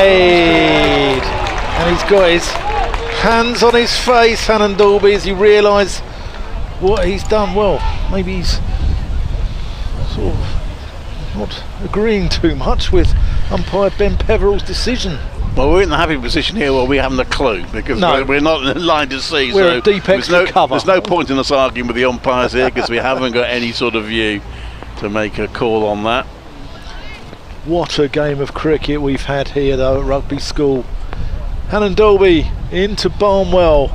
Full toss, where's that one gone? That's gone out to long off. There's only going to be one. Barnard throws it in and into the safe gloves of Michael Burgess.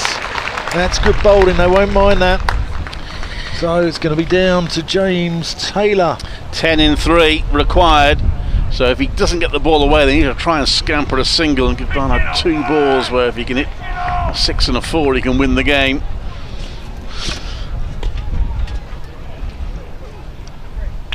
Some finish here. Oh, what a game of cricket. It's Clive Eakin, Dan Whiting here, and we've had an absolute treat, haven't we? Here's Hannon Dolby. Taylor's nailed that one through. Extra cover. That's come right under our table. We're not in a position to fetch it, unfortunately. No, unfortunately I'm wired into Hamza. a machine. That's 4 runs from Taylor. So 6 needed in 2. Sorry for the lack of commentary there. I was in self-preservation mode. Oh, 6 off 2. Clive, where's this going? Well, it's going to a final ball finish, unless he hits this for 6, or unless he's out, I suppose. Yeah. So it might not go for a final ball finish, but it's it's certainly, we can say it's gone down to the wire, and a terrific effort from these last 2, by the way. It did look dead and buried when the 9th wicket fell, but they're giving it a go. 21 they put on. Fielders near us all standing over the boundary rope now. They're just going to stop it going to the boundary. Hannon Dolby to James Taylor. Full and driven to Will Rhodes, but only 1. So it's gonna need a 6 to win or a 4 to tie. Yeah.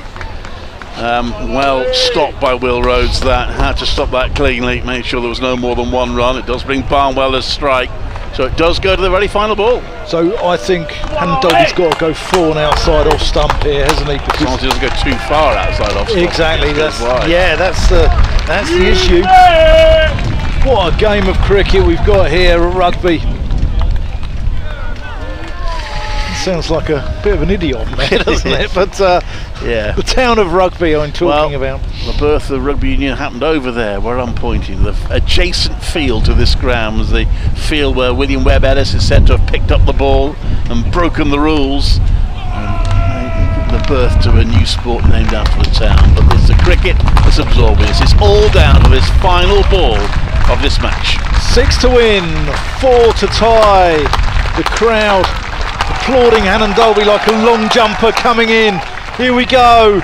Barnwell smashes it.